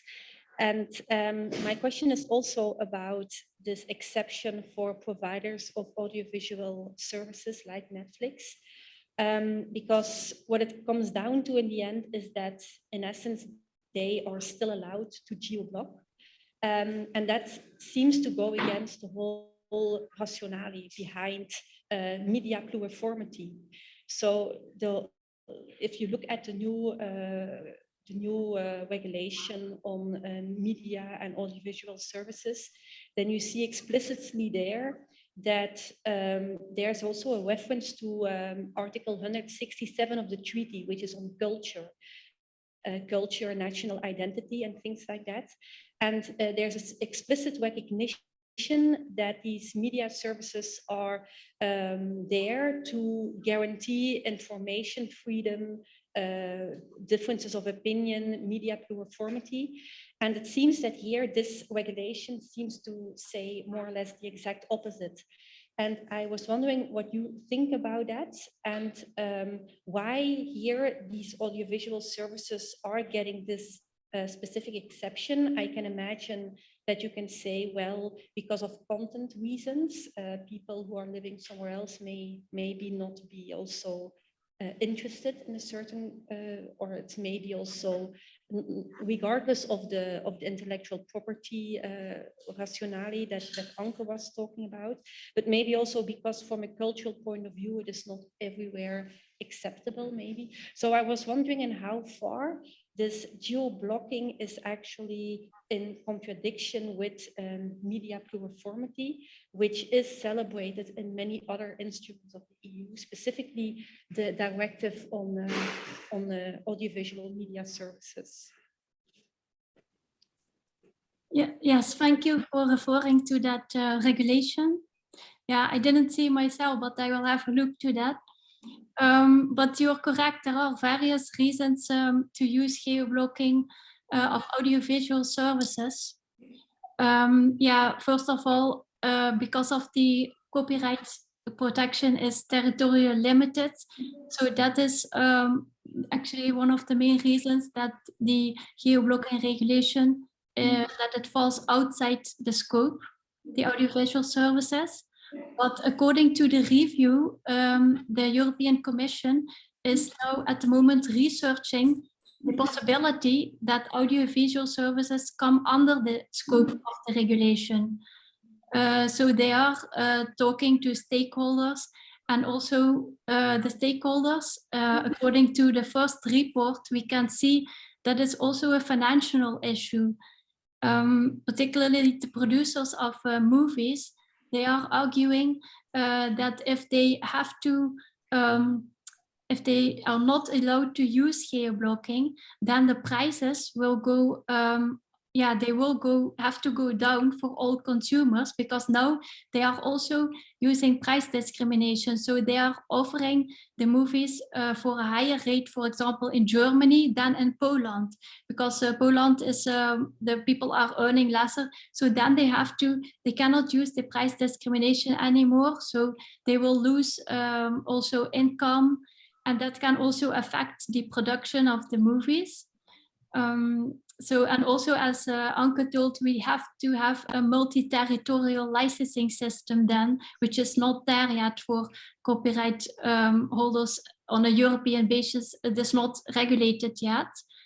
And furthermore, like you said, some people even say that the cultural diversity will be affected if we remove geo-blocking, that if it's not allowed anymore for audiovisual services, then even it will be detrimental to cultural diversity, because then now you have people like the producers are geo-blocking content based on particular languages.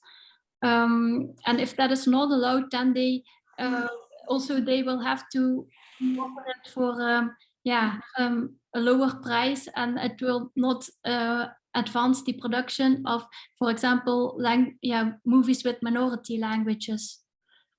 So that will also be a problem. Thank you very much.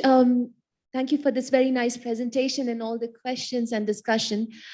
We now need to move on to the next presentation, which is by Mehmet Akos, an examination of music performers' economic rights in the digital era.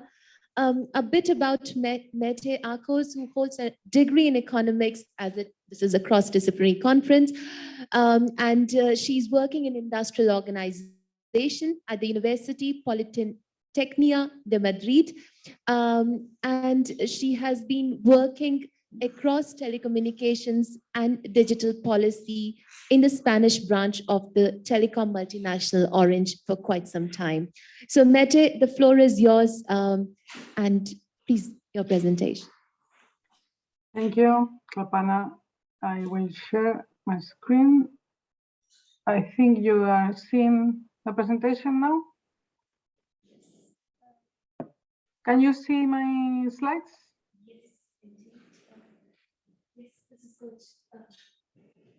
Yes, they are visible. Thank you. Okay, good evening. Thank you all.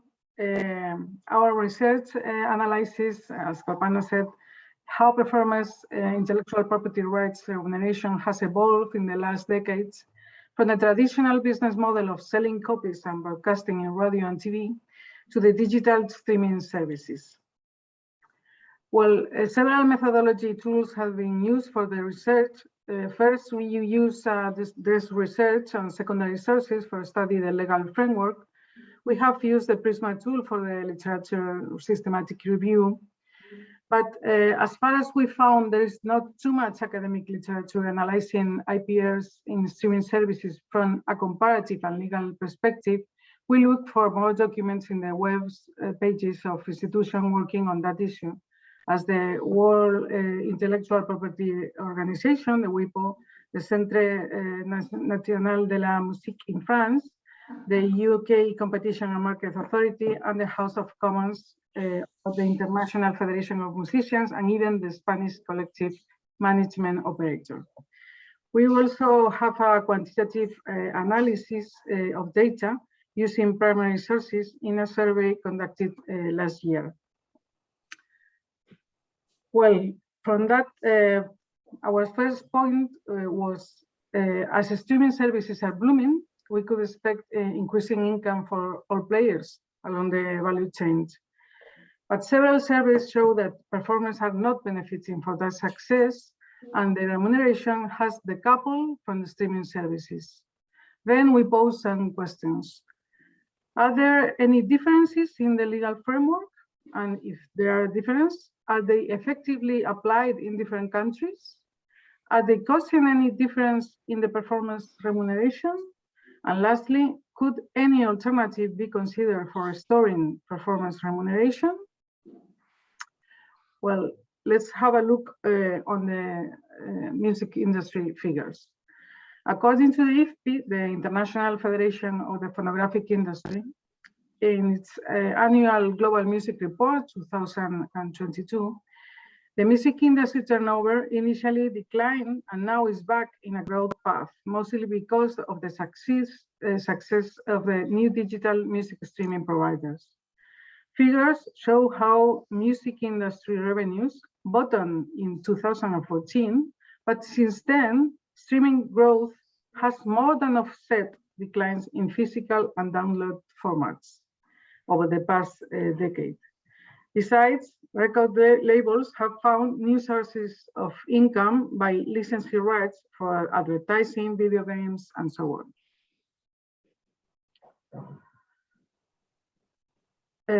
Sorry, no, it works. In the last year, streaming services were 65% of the total global recorded music revenues, and they increased by 24.3% from the previous year. Downloads accounted only for 4% and declining. These are two consolidated trends from the last 7 years. Streaming services increasing and physical copies or downloads declining. And this is the reason that performers receive less and less income from intellectual property rights in terms of distribution and public communication rights. Consequently, performers receive a shrinking share of income, more and more decoupled from the digital music market performance. We can mention some figures. According to a recent survey, more than 5,000 artists in Europe, this is the paid performance survey, while record companies' digital revenues increase, 90% of performers indicate that the streaming market has given them no meaningful return in income. The survey conducted by the authors show consistent figures with that idea. The most important is not only the tiny quantity, but the trend. Completely decoupled, while industry income increase, performance remuneration shrinks. From that figures, we have analyzed some questions regarding legal framework and practice to suggest some alternatives. It is remarkable too that the position bargaining power of the labels have changed too. On the one hand, it is true that labels are an oligopoly at a global level, but they face another oligopoly when they negotiate with the streaming services company. That structure probably have weakened the bargaining position of the labels in the digital scenario. But let's go to the legal framework now. At an international level, IPRs are ruled by the WIPO treaties and later transposed in the national laws. And two main models can be observed, the common law and the continental law. The common law is described on the left of the slide and the continental law on the right. In the common law, the focus is placed in the work, not in the artist. And the rights over the work can be easily transferred from the author to other person or company. In practice, that means that the label companies have the main role negotiating between artists and users. In the continental model, on the contrary, the focus is placed on the artist, who always retains some part of the control over the IPRs. And sometimes even the law states that some rights have to be collectively managed through statutory provisions. That is the case in Spain, for example. It will be very important for our alternative discussions. But in practice, the model applied in streaming services is the common law. Is that because the labels and the digital music service providers come from the USA? And it is the normal way to play? We don't know, it could be, but it is the real fact. In that models, labels sign contract with artists. In that contracts, all payments are defined. Of course, you can imagine it is not a balanced negotiation except for the most successful artists at a global level. And on the other side, labels negotiate with the streaming services companies. Performers then receive some rents derived only from the label contract. But we should bear in mind that what we mentioned before, that labels were the most important companies in the offline music environment, but now they face another oligopolistic industry, which is the streaming services industry, concentrated too. The result, the performers receive a shrinking remuneration in that model. But there is an alternative in the continental model. The continental model preserves a part of the performance rights remuneration because artists can sometimes they're even obliged to transfer part of their rights, for example, the making available rights, to the collective management operators. That's increasing their bargaining power in negotiations and receiving a bigger and additional remuneration in the digital scenario. This is important, I mean, because it is possible to follow an alternative model more positive for performers. Although we have to take into account that this model is something exceptional. In fact, in the UK House of Commons sessions, only Spain and Serbia were mentioned as example of that practice. Alternatives. After the analysis, we can suggest some alternative scenarios to improve performance remuneration. Some of them relying on self-regulation and others increasing legal obligation levels. The last one suggests mandatory collective management that could be the one with the most optimistic results in order to improve the performance remuneration. Scenario one is a self-regulation alternative, that is the voluntary change of contracts by labels in order to include additional remuneration for the making available rights to performers. Although it is not the most feasible scenario, as far as it is not probable that labels accept losing a part of the income on voluntary basis. In scenario two, measures will be statutory measures, not voluntary self-regulation, at an international level through a modification of the WIPO treaties to include explicitly a new neighboring right for the digital music services. The enforcement in this scenario will be easier as national authorities should adopt what has been agreed in an international treaty. But it seems to be very difficult to reach at international level the necessary commitment to amend WIPO treaties in that sense. Scenario three addressed the property rights model at a national level by extending the exclusive right of making available to the digital services to be paid by the streaming companies. But as far as the performer could transfer that additional right to the label too, as far as the performers have low level of bargaining power, probably they will end in transferring the new right to the label, as it happens with the public communication right. Probably no perceptible change in practice will happen in this scenario. Scenario four refers to past national laws, including the compulsory collective management of the right of making available works in digital services. In this case, it would probably rebalance relationships between stakeholders because it is not possible for performers to transfer all the rights to the label, and the CMO will have a bigger collective power of bargaining than the individual performer when claiming directly to the streaming services company the remuneration of the making available right. That scenario is close to the situation in the Spanish IEA case, so it is proof that it is feasible. To conclude, there are some alternatives to improve the performance remuneration, and they should be considered because it is important that performers receive the proper incentive to continue creating and innovating. Otherwise, artists will not create, it will be not worthy for them if they cannot live on their remuneration as an artist, and music and culture will be damaged. Thank you. Thank you very much for that nice presentation.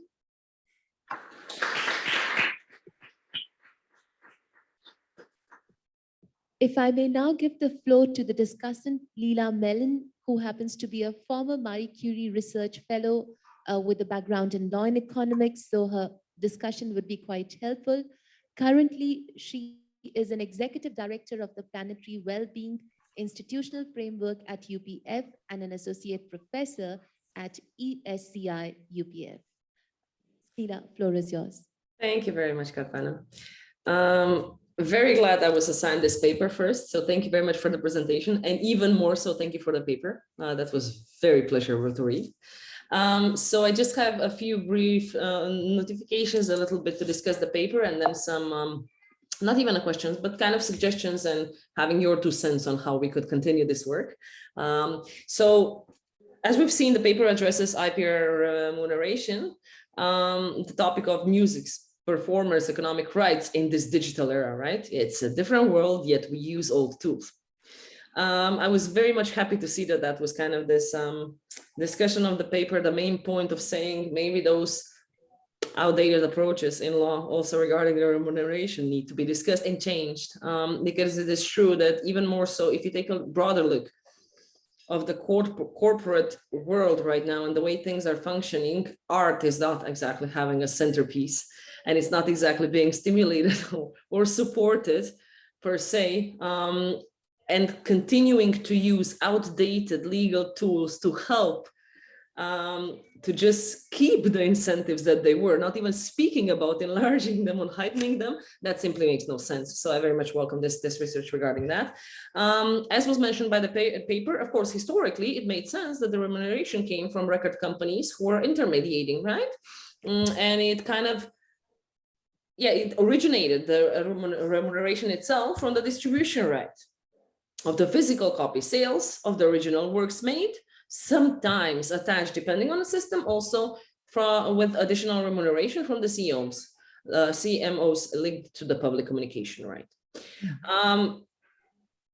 Leaving aside the specific COVID situation, despite the fact that I really want to discuss that too, because disruption is still coming, COVID was not the only one, it made little sense to continue with this system with having all the digital platforms. And I really don't mean just the streaming companies like Spotify. There's a lot of it attached to it, from Amazon, which have Amazon Music, Netflix that is kind of using the music in their shows, you name it.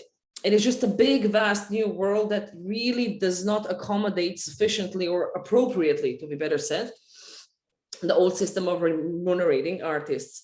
I really like the way the authors, all of you together, mentioned the fact that already at the beginning of the paper, saying we have a problem with incentivizing those people because we already lost so many great artists needing to kind of find a living outside of that. And it really makes no sense, because what signal at the end of the day are we sending to the market that art is without value? Well, what's left then at the end of the day is machines, and that's not helping in broader terms of incentivizing the humanity at all. So I really, really like that fact that you didn't just take the legal aspect, but that you started speaking about it. The outcomes we're creating with this are troublesome. Hence, the situation needs to be resolved. I really, really much welcome that. So of course, this development of the internet and the digital platforms changed the environment completely. And to a certain extent, decoupled performance remuneration from the increasing streaming revenues. That is even sadder, right? So it's this kind of accumulation of power, the typical scenario of corporations, accumulation of power and capital in one hand. Here we just apply to the artistic side. And it is really well shown in the paper how this happens in terms of music performers. The insight provided by the paper was this division between common law approach and continental model. I really like this specifically because you started mentioning also kind of giving us this feeling that a probable solution might be the CMO kind of attaching rights independently of where it's kind of reproduced, giving some kind of stable stream of income to the artist, regardless of where that's going to be used. So 20 years ago, not to exaggerate, 15, 20 years ago, Slovenia had something like that. Originally, I'm from Slovenia. So every single time when we were kind of using music for any kind of our events or wanting to play it in the bar, it was like, do you have your fees paid to the main organization? If you have it, then you can use radio in your bar. Otherwise, you can't.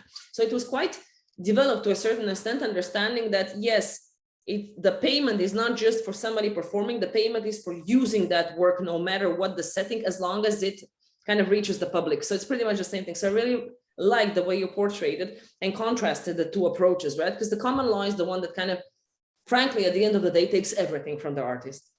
It kind of exploits its talent and its work at the end of the day, but doesn't give back, right? So the platforms have exploded at the end of the day. A lot of money is in them, where artists became poorer. And you used on-spot research with empirical data to prove that. And I like that. Thank you for doing that.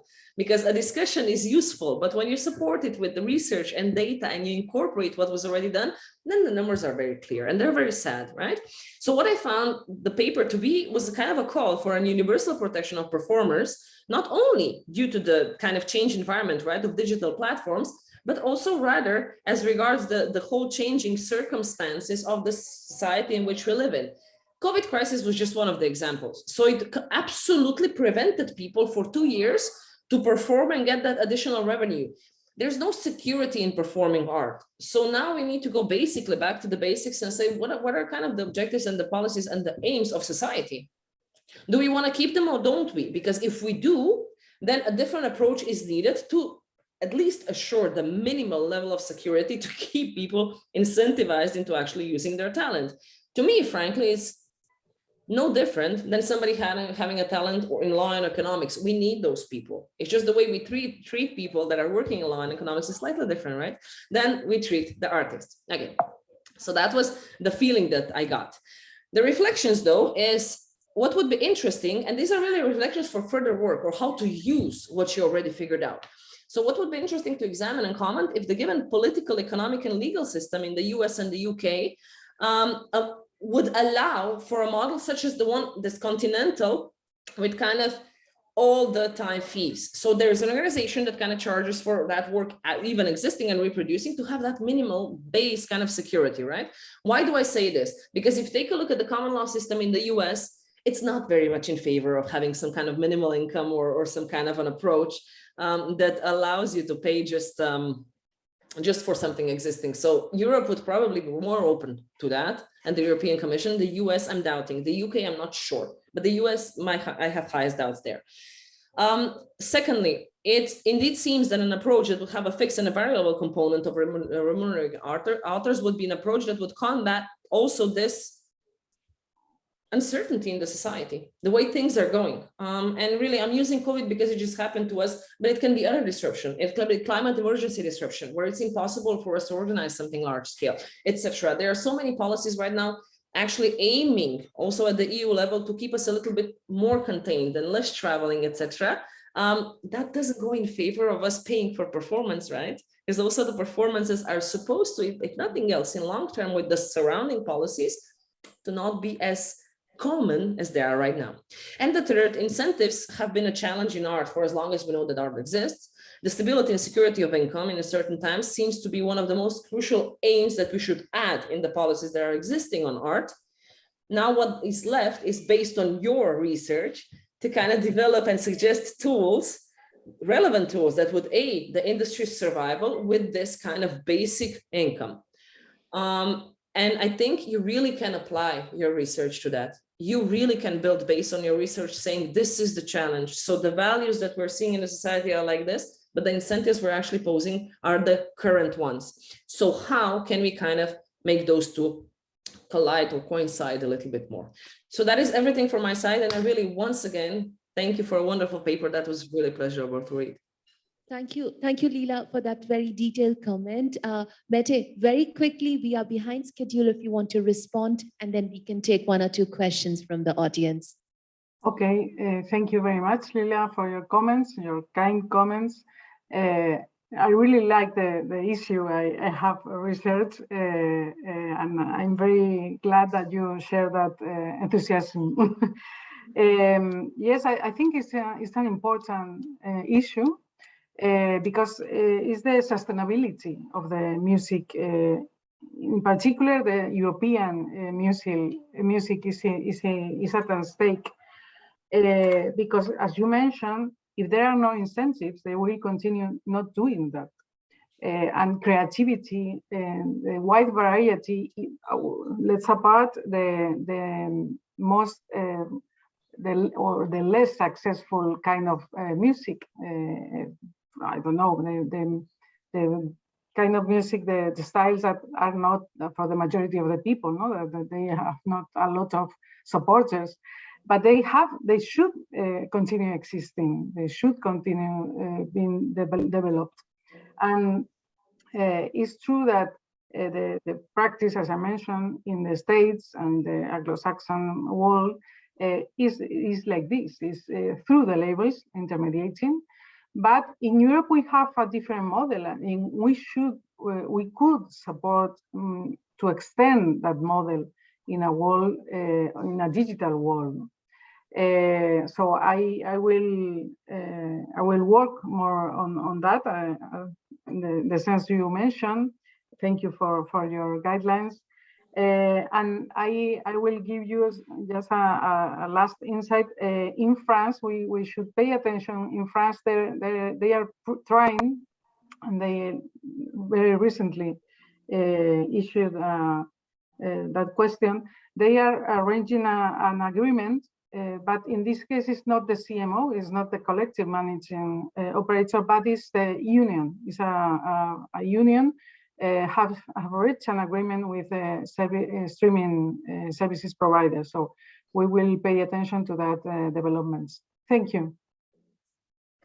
Thank you very much, Mete, for keeping it short. In the audience and those online, if you have any questions on this presentation. If not, then for judicious reasons, we go on to the next presentation, which is by Juan Pablo Iglesias. While I take up your presentation, this is the one, right? It's already there? Yeah. Good. So, yes, here's your presentation. And Anna, if you want to come and join. Very good. Excellent.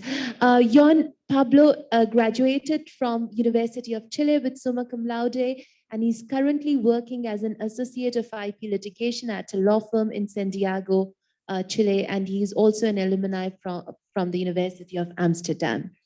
And you are going to present your paper on digital rights management systems. Let me just make it full screen. Yes, that's a good suggestion. And we also share it on Zoom. One second.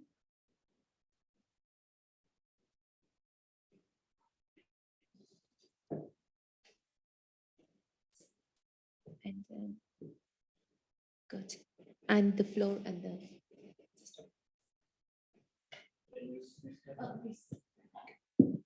Thank you, Kalpana. I'm really happy to be here. Well, my topic is about digital right management systems, hereinafter DRMS as a shortcut, and its relation with exploitative abuse. So it's the interaction between copyright in this case, or IP in general, and exploitative abuse in terms of competition law. So my paper has been already published, so the damage is already done, and the mistakes are there, but I'm still very happy to listen to all your comments and suggestions, because I'm looking forward to keep going with this research in the future. So I just wanted to do that disclaimer first. Let me share with you my research question first, which is the following. Oh, sorry, I was changing the slides in my computer, but no in the screen.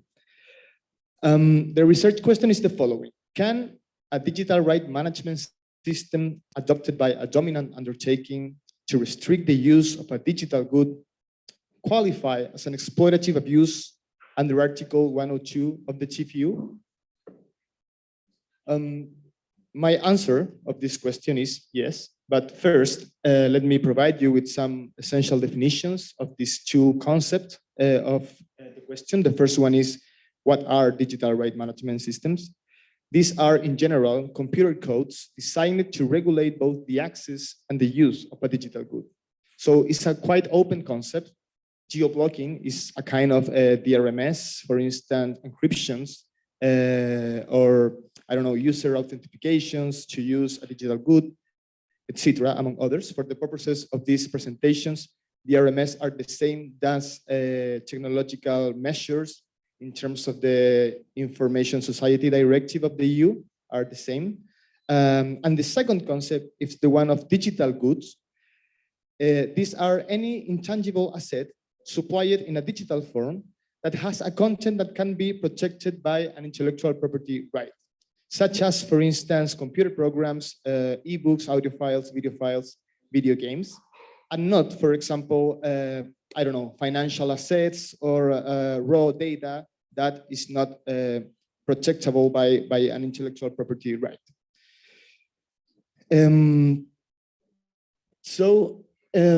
This is not working anymore, I think, the PowerPoint. How can I? Here?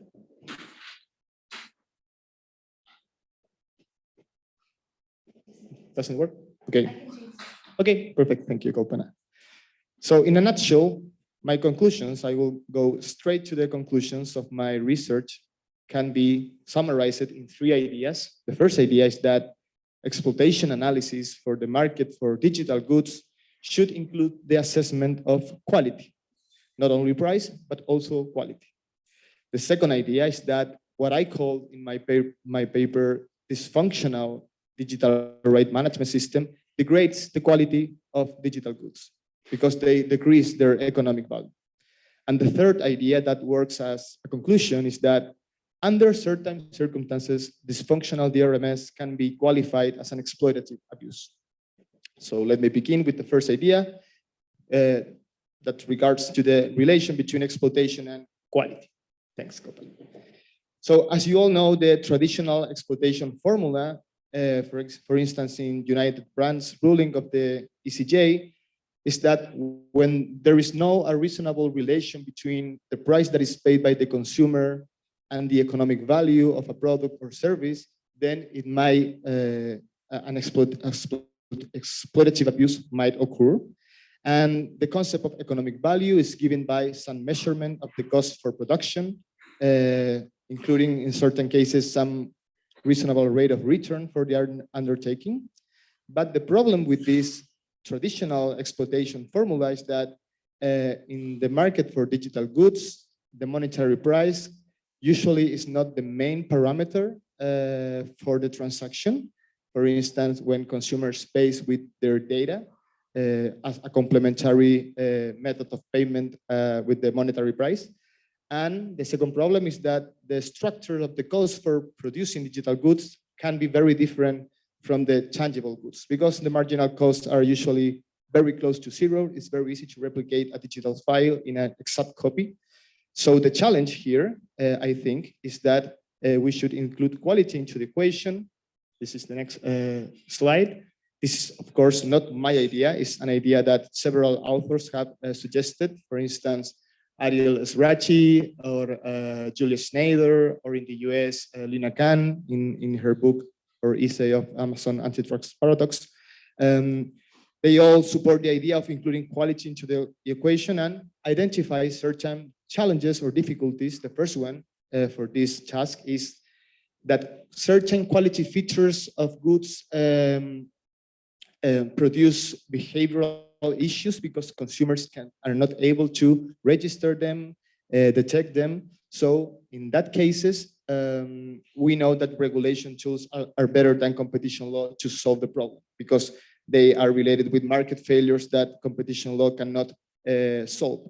However, I argue that in the case of dysfunctional digital right management system, and I will explain what that is later, we don't have behavioral issues. These are problems that can be registered and detected by consumers very easily because they restrict their very notion of property over the good.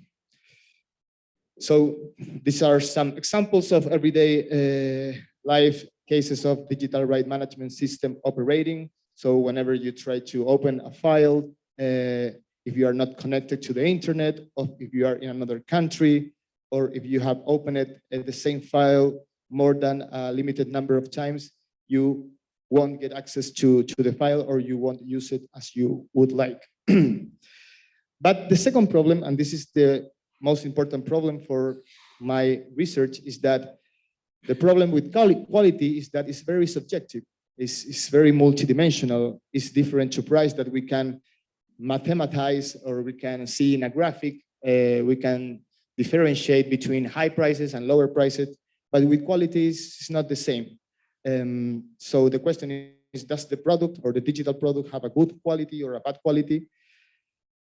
I suggest that there are at least 3 EU directives, one from consumer law protection, and the other 2 of copyright protection, that can be used in order to reduce this difficulty.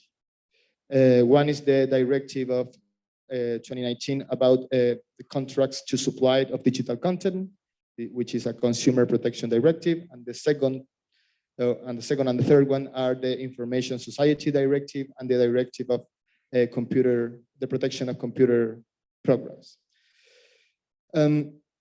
Going forward with my presentation, I want to just mention which is the relation between DRMS and intellectual property rights. As we know, IP rights try to solve the public good market failure by providing an incentive to the creator or the developer to create a good and then appropriate certain amount of returns in order to recover their investment.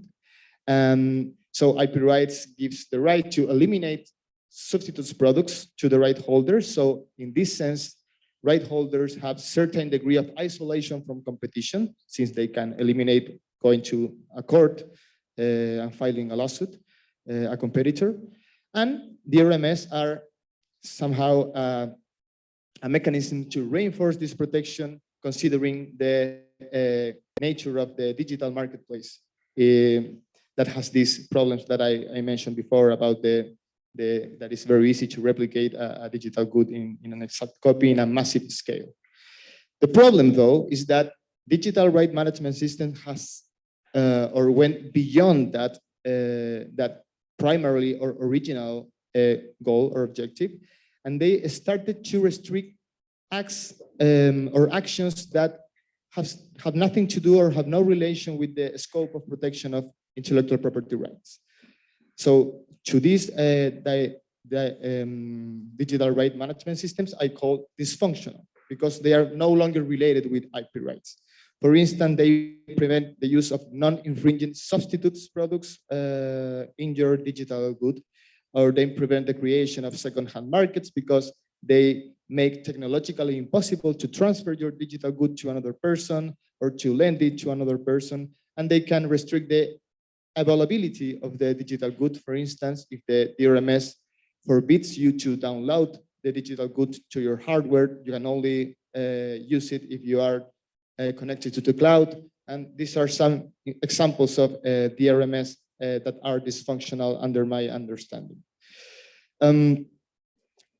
I want to make here a connection between dysfunctional DRMS and the notion of property. So as we understand, property is like a bundle of rights over a good, so the right to access, to use it, to transfer it, to reap its benefits, to keep the good. And this kind of DRMS somehow restrict one of these rights or maybe all of them. So property here is like a tool to measure which is the level of impact of a digital right management system over the quality of a good. So therefore, this would be like my conclusion. Dysfunctional DRMS, since they go way beyond the protection of IP rights, should not enjoy any degree of isolation from competition law. This does not mean that they are abusive in itself. This only means that they should be subjected to the scrutiny of competition law under a by-effect analysis. This allows the undertaking, the dominant undertaking, to put forward justifications relating to safety, to incentives to innovation, but the RMS should be defended with a very high standard when they are dysfunctional. Can you go one step forward? Finally, I want to provide you some elements of these three directives that I mentioned before that can help us to assess the quality of a digital good. The first one, and I think that is the most important one, is the directive of consumer law protection regarding the contract for the supply of digital content that mentions two relevant concepts. The one is the concept of functionality, which is defined as the ability of the digital content or digital service, this is digital good, to perform its functions having regard to its purpose.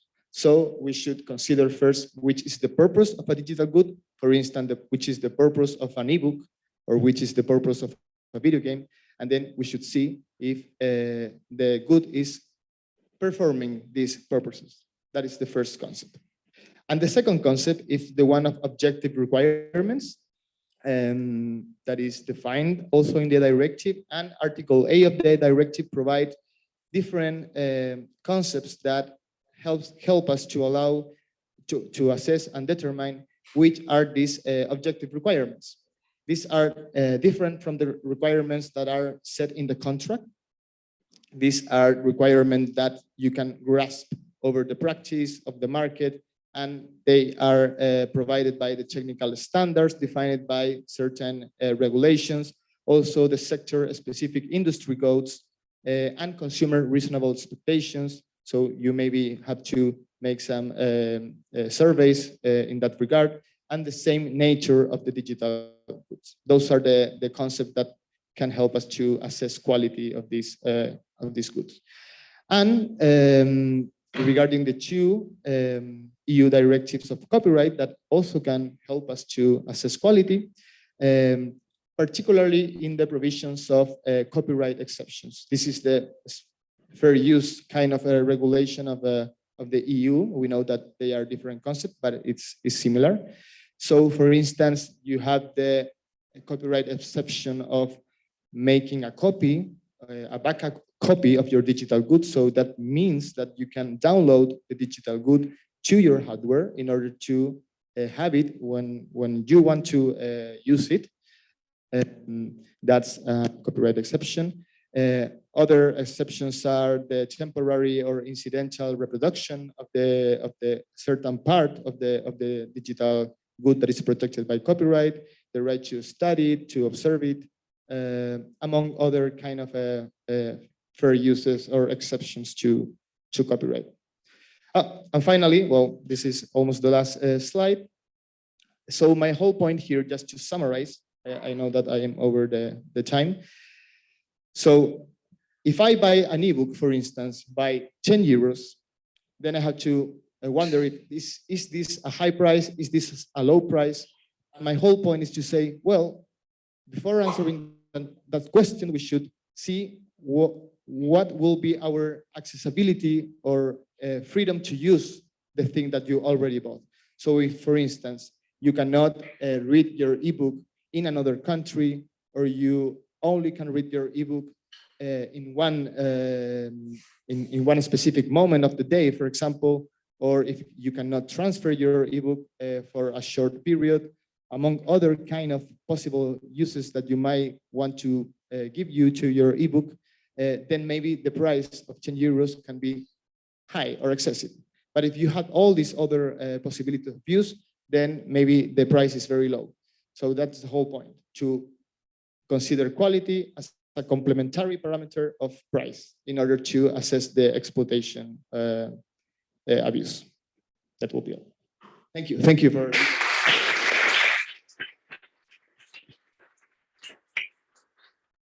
Thank you very much for that nice presentation. And now we have, as discussant, a dear friend, Dr. Ana Ramalho, who's a copyright counsel at Google and a guest lecturer of intellectual property at Leiden University.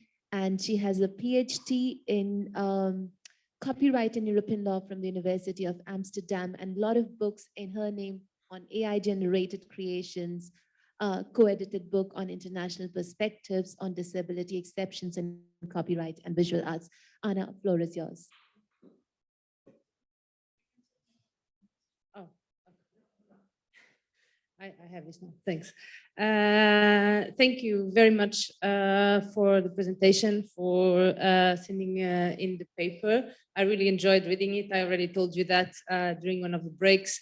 You had really interesting insights. I found also on how the consumer interest, it's not only about the price, but it's also about quality. So I found this notion.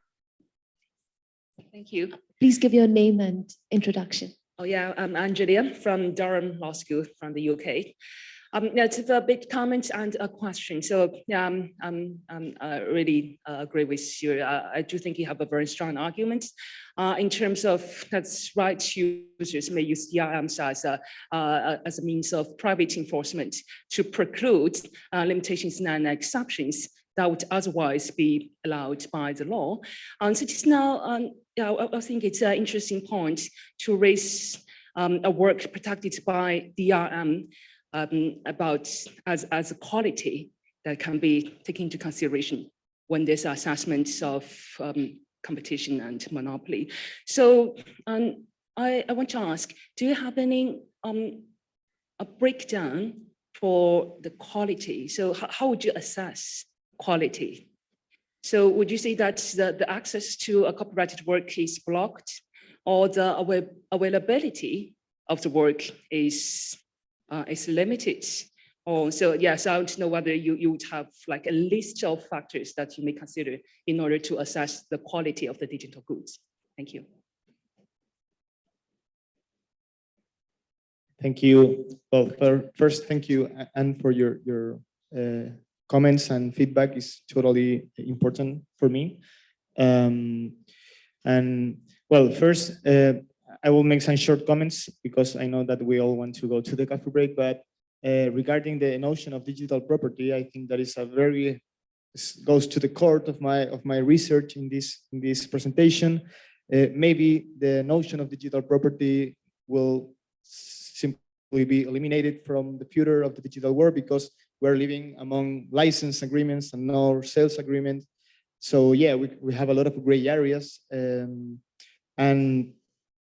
I will try to connect this with your question because, well, what is the quality of digital goods? I would say, yeah, it's a very subjective and, as I said before, multidimensional problem.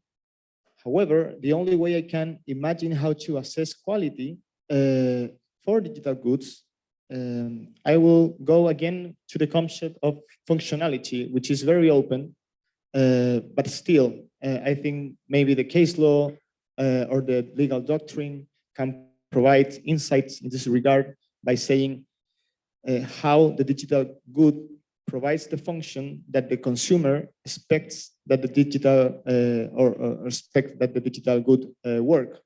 So if I buy an ebook or I download a video file, for instance, a movie, not for streaming services, that is different, but for product-based business model. So I pay one-time fee in exchange for some kind of digital content. And my expectations at this moment of history, I would say that are related to the property, of the notions of what are the kind of actions that I can perform with digital good. So I would say that yes, accessibility, availability of the product, the right to use it whenever I want, among other kind of actions, will be the I will say the base for assess the quality of the product. And regarding your other comments, and I was not aware of the rulings that you mentioned, and I took note of it, as well as the Copyright Single Market Directive. So I just wanted to thank you about those comments. Thank you very much. I'm certain there are many more questions. We'll take it to the coffee break with us and keep all our presenters occupied. But now time for a coffee break, which would be for about 20 minutes now. I request you to be there at 15 minutes past 15 hours sharp, because we have a very interesting panel coming up by Daniel L. Rubenfeld about exploitative and exclusionary conduct in the digital world, a truly economic perspective. So see you in 20 minutes sharp. Thank you.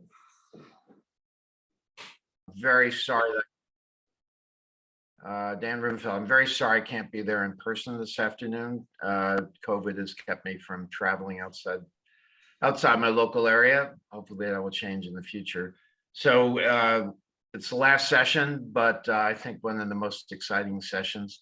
The issue of what's happening with digital platforms has become very important, both in Europe and in the US. with issues related primarily to Apple and Google, but it goes beyond that.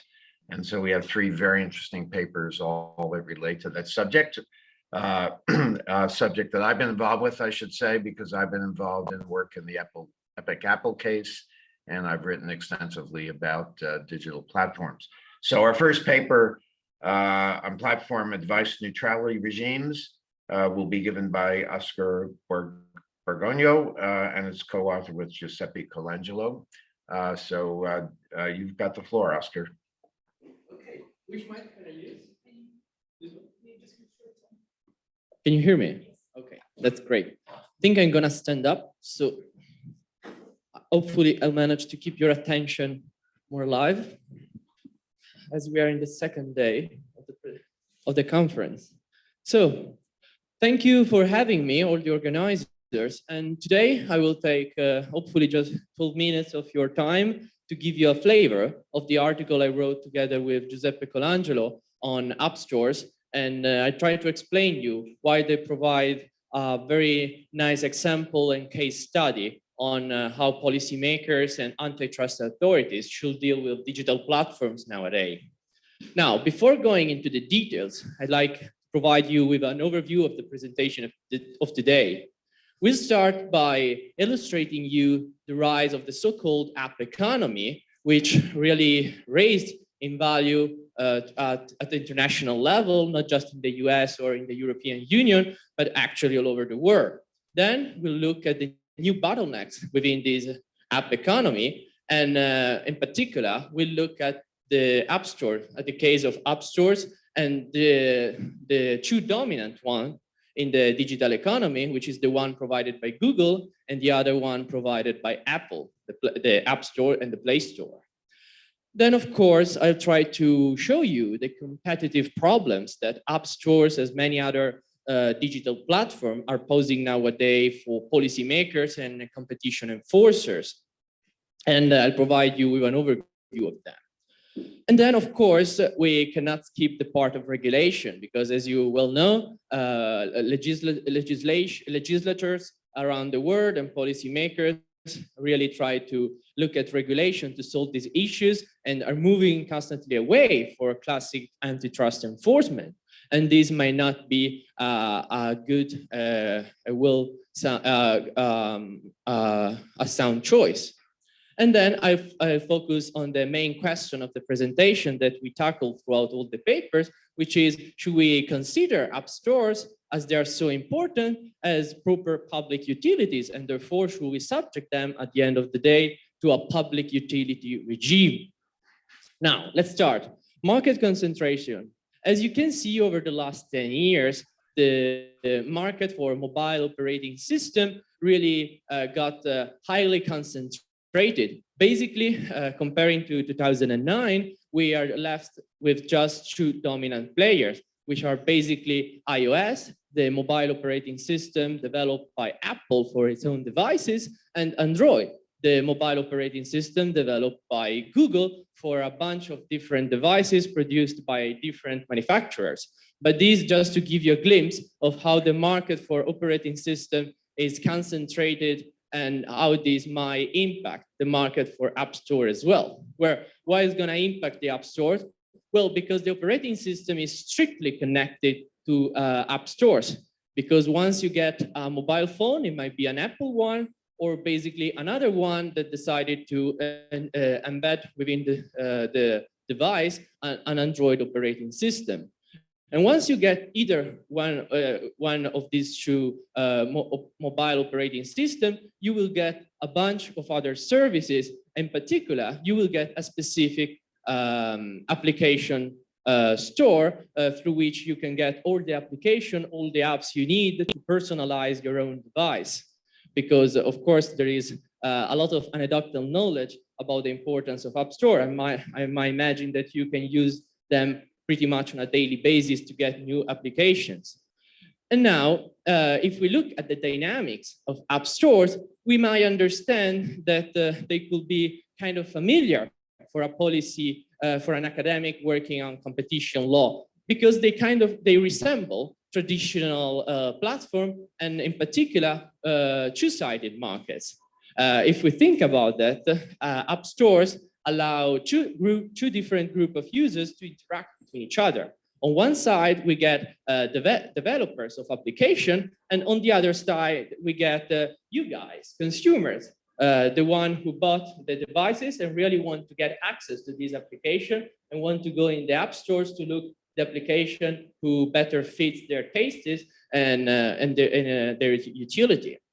But if they are multi-sided markets, a lot of economic features comes to attention, because basically they are multi-sided, as we define them, vertically integrated platforms. At the end of the day, Apple and Google, they do not just operate as an intermediator between these two different groups of users, but they actually enter the market and they provide their own service in competition with independent developers. And this, of course, might be an issue from a competition policy perspective.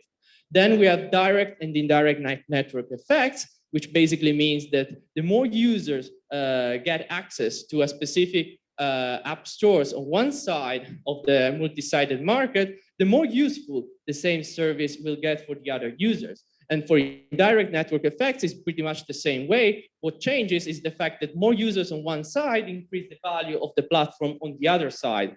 The more developers we have, for instance, on the app stores of Apple, the more users will be willing to get to buy their expensive devices just to get access to this expensive application. And of course, they have, Google and Apple are not identical at all. They implemented different business models, and this is going to matter when it comes to antitrust analysis. Basically, Apple enacted a walled garden business model. Basically, they make money, especially by selling you expensive devices that comes with a bunch of services provided only by Apple, such as the operating system and a lot of other applications. Whereas Google makes money out of the economy for free, because they actually want your attention that is going to be sold to advertisers, and they make money by selling ads. But still, economies of scale and scope matters a lot, because we're dealing with digital economy. And this means that these two players, by leveraging all these economic features, manage to get a highly dominant position in the market for app stores. Now, let's go to the substance, because basically in the paper, we see that we describe how app stores managers, by leveraging, by harnessing their specific position as intermediator, manage to control access to their own platform. And of course, they will review who get access, which developers can offer their service to their use base, and who's not. And of course, they will implement a large range of conducts that might be problematic from a competition perspective. And of course, here I do not have time to look in the details of all of them, but we can do that over the Q&A. So basically, they can restrict interoperability, they can engage with the ranking and the auction algorithms that you use to look for the app you need. They may change the default option, or they can provide you operating system with pre-installed apps that are going to advantage the apps provided by Apple and Google vis-a-vis the one provided by competitors. At the same time, they're able to charge fees to developers for making transaction within their own platforms. And this is highly controversial from a competition policy stance. Now, how legislation are trying to solve all these problems? As we all know, they are trying to reach a bunch of different goals, such as ensuring a level playing field in these markets, contestability for newcomers, ensuring easy switching by users, and to smooth conflicts of interest between app stores managers and their role as players within the same platform. Well, the premise of all these is that antitrust rules are unfit to deal and to reach these goals. Therefore, the solution, as we argue in the paper, is to deliver a neutrality regimes by means of regulation. This means basically treating this app store pretty much as public utility at the end of the day, because they will be subject to a bunch of different obligations. They will not have access in many cases, as in the DMA, to an efficiency defense. And this might be harmful for platforms that work on multi-sided markets, because if you intervene on one side of the market, you might make life very difficult for this platform just to stay alive. Because, you know, the platform business model is all based on the logic to keep both sides on board. So basically, they continuously need to reach to strike the right balance between users on one side and users on the other side. And once they might restrict competition on one side, this might deliver efficiencies on the other side. And this complicates the analysis. And therefore, need to wrap it up soon. No more than 2 more minutes, okay, Oscar? Okay, that's great. Yeah. I'm gonna do my best to stay in there. And in the paper, basically, we perform a comparative assessment of the main legislative proposals emerged both in the European Union, in Germany, in the US, and we look at Korea as well. And we show how they differ from each other. But still, the bottom line is that they all try to deliver this neutrality regime for platforms. And then in the second part of the paper, we try to use the basic of antitrust analysis, and the main landmark cases dealing with multi-sided platforms to see if the whole fashion categories of antitrust might still be up to the task of dealing with these conducts that are problematic. So we look at refusal to deal, at margin squeeze, at tying, at discrimination conducts, at self-preferencing, the one that has been addressed recently in the Google shopping case, where the European Court of Justice basically established a principle of equal treatment in case of large platforms as the one of Google, super dominant platforms. And basically we argue that all these material, all these economic-based analysis that has been developed by the antitrust doctrine, especially in the European Union, might be extremely useful to deal with these conducts. At the same time, we do not argue that regulation is useless. Of course, regulation may still play a role, especially when it comes to product design choices of business model. Once a policymaker decides that something is bad, well, it should declare that straight away. Okay, that's my timing. And for instance, if we decide that data portability and interoperability requirements are actually useful to ensure contestability, well, that's fine. We can do it by regulation, by regulatory initiatives, and not by antitrust. But still, we should rely to tackle the main competitive conduct of app stores developers by using economic analysis grounded on antitrust law rather than broad brush regulation. And the trouble with regulation, as we can see over the Q&A, because at the moment I do not have time, is the implementation phase. As we saw already with the many attempts to ensure data sharing in specific industries, such as in the industrial sector, that financial data sharing with open banking and open finance is not that easy to deliver, as the guys from the UK in the CMA can tell you quite frankly. So basically, the problem with regulation is that it will not be that easy to implement from a competition agency, not even for the European Commission. That's why we are kind of skeptical to just rely on that. So basically, that's the point I made in my presentation, and there's no need to sum it up for you guys. So I like to thank you for your attention, and I hope I gave you a flavor of that. Thank you. Thank you. Thank you very much, Oscar. That was terrific. Our discussant is Caroline Kaufman. Caroline, are you with us? Yeah. You've got the floor for 7 minutes. Yeah, thank you. Good. First of all, I want to say that I really enjoyed Oscar's paper and his presentation, and that I also agree with a number of his statements. For example, with the fact that competition law is a flexible system that can adapt to new market developments, and that EU competition law or competition law in the EU is better equipped to deal with digital platform markets than US competition law. However, competition enforcement procedures may be plenty and until case law and economic theory concerning digital platforms is settled, difficult discussions may arise about the validity of competing interpretations and economic theories. Moreover, free competition is not the only aim that regulation of digital markets may pursue. The DMA, for example, explicitly says that it pursues aims distinct from competition law, distinct from free competition, namely contestability, fairness, innovation, consumer benefits, as well as the prevention of distortions of the common market. It could even be argued that devices that determine the apps and the content the user has access to might lead to the creation of parallel but distinct virtual realities, leading to an even greater polarization of society.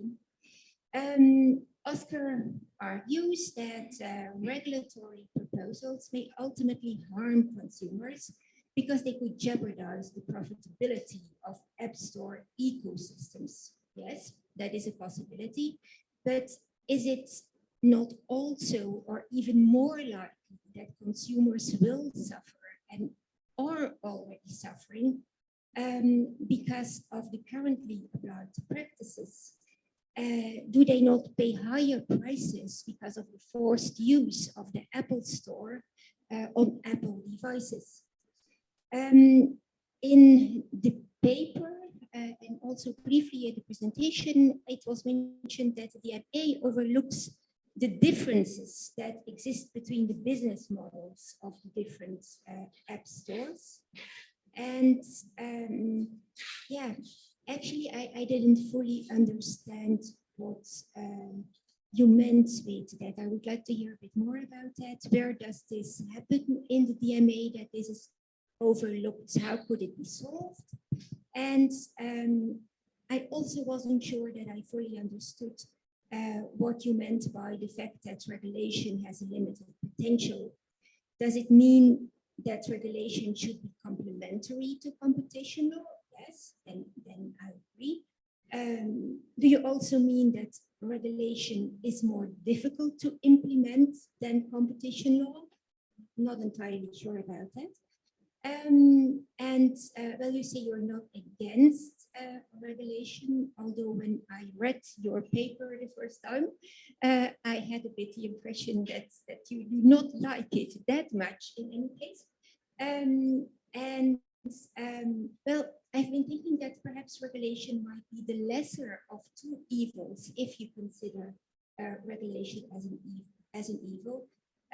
Regulating platforms might prevent the more serious solution or the more invasive solution of creating Chinese walls between, on the one hand, the operation of the platform, and on the other hand, offering services on the platform, like we can find that in the sector of public utilities, providing infrastructure is incompatible with providing services using the infrastructure.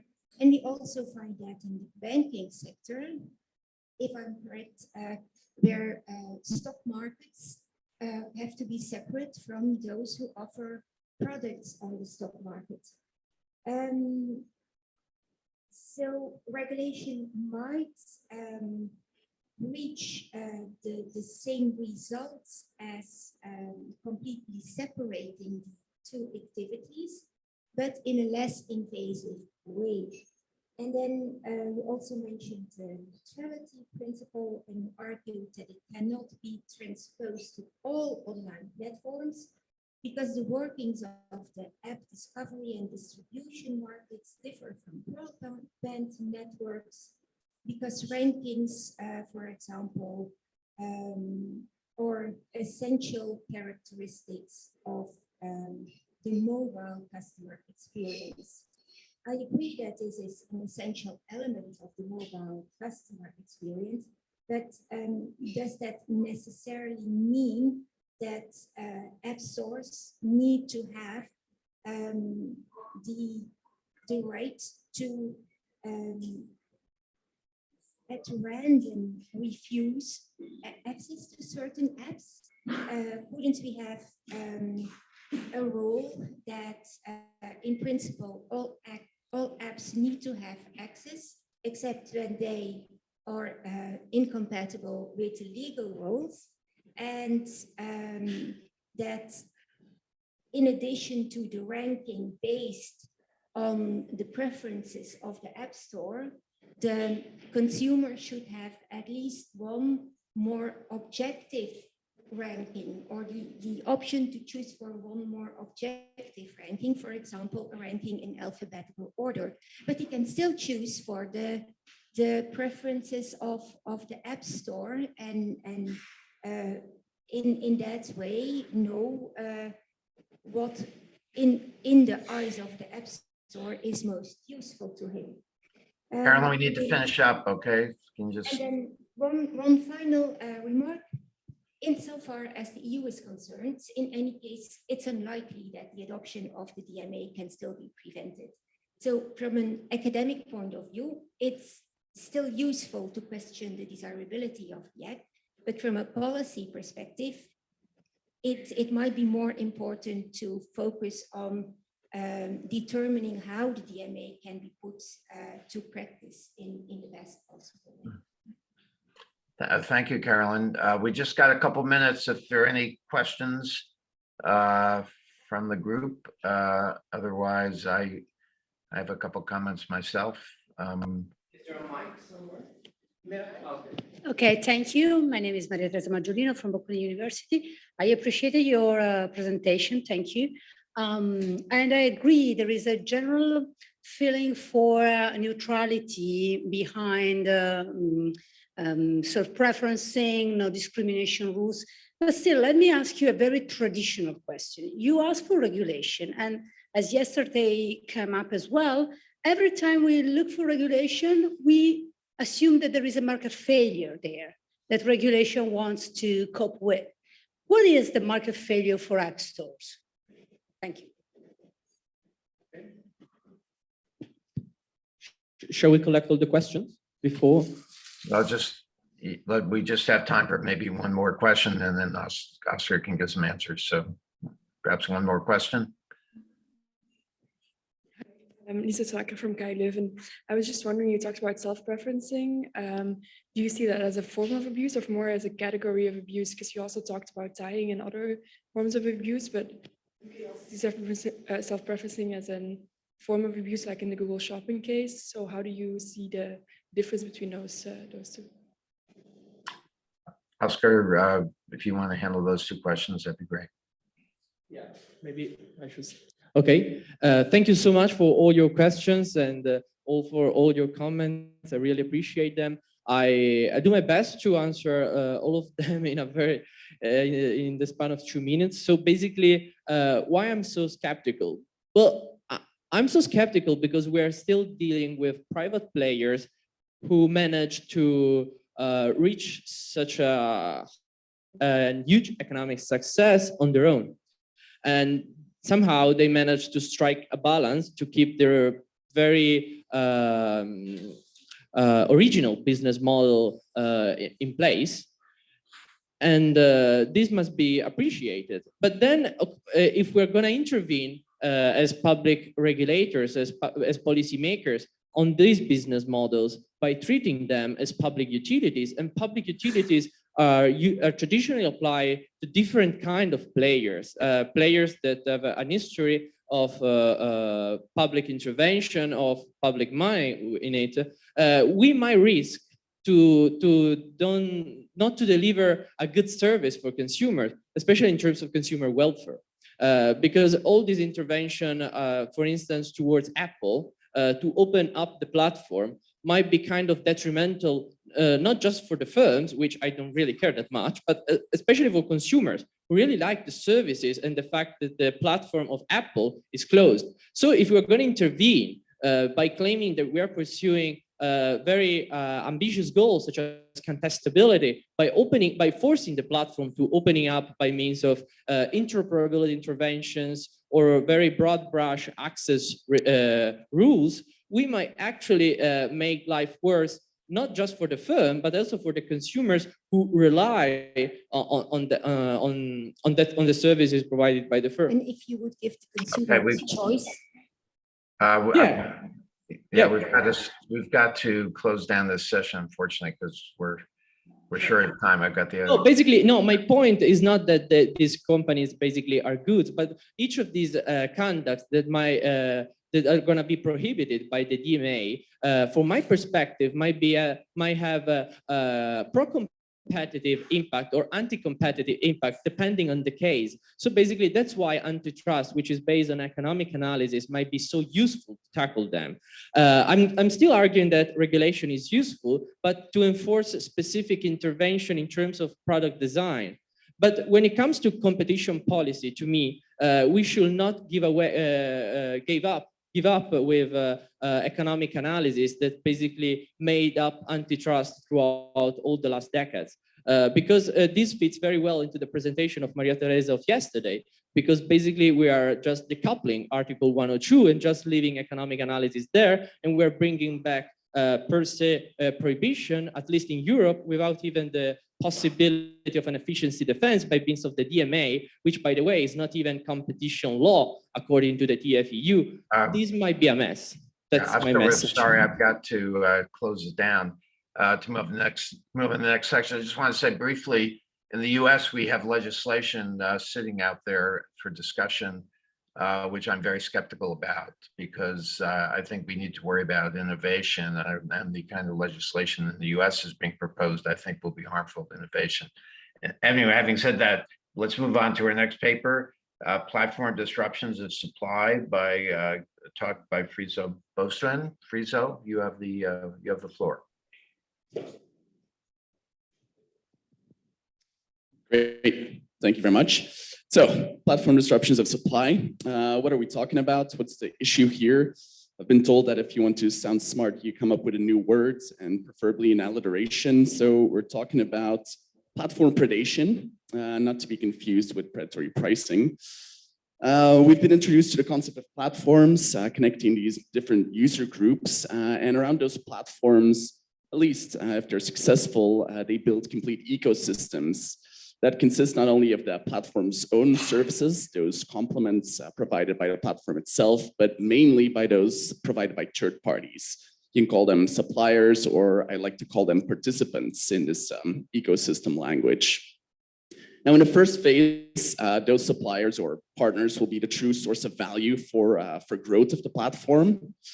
But if platforms attain market power, that might start to shift. They might enter what I call a recoupment phase, because in a growth phase, many platforms do not make a lot of money, but at some point it is time to do so. And one way of doing so is starting to exclude those partners in favor of the platform's own complements, or simply exploit them through higher commission fees, higher advertising fees, and so on. I've noted some case studies there, Amazon Basics, that is in part relying on third-party data of those complementers, those partners, Google Search promoting its own engine or sub-engines on its general search engine, and Apple potentially exploiting those developers, which Oscar talked about.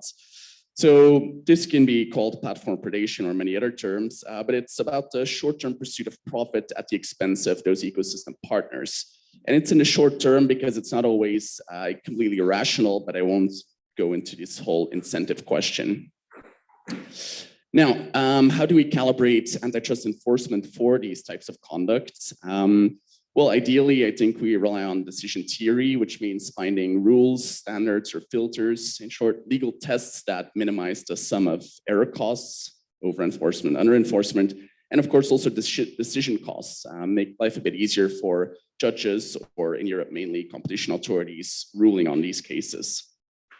However, to apply these legal tests, let's say a test for tying, you need to first qualify conduct that you meet in the wild.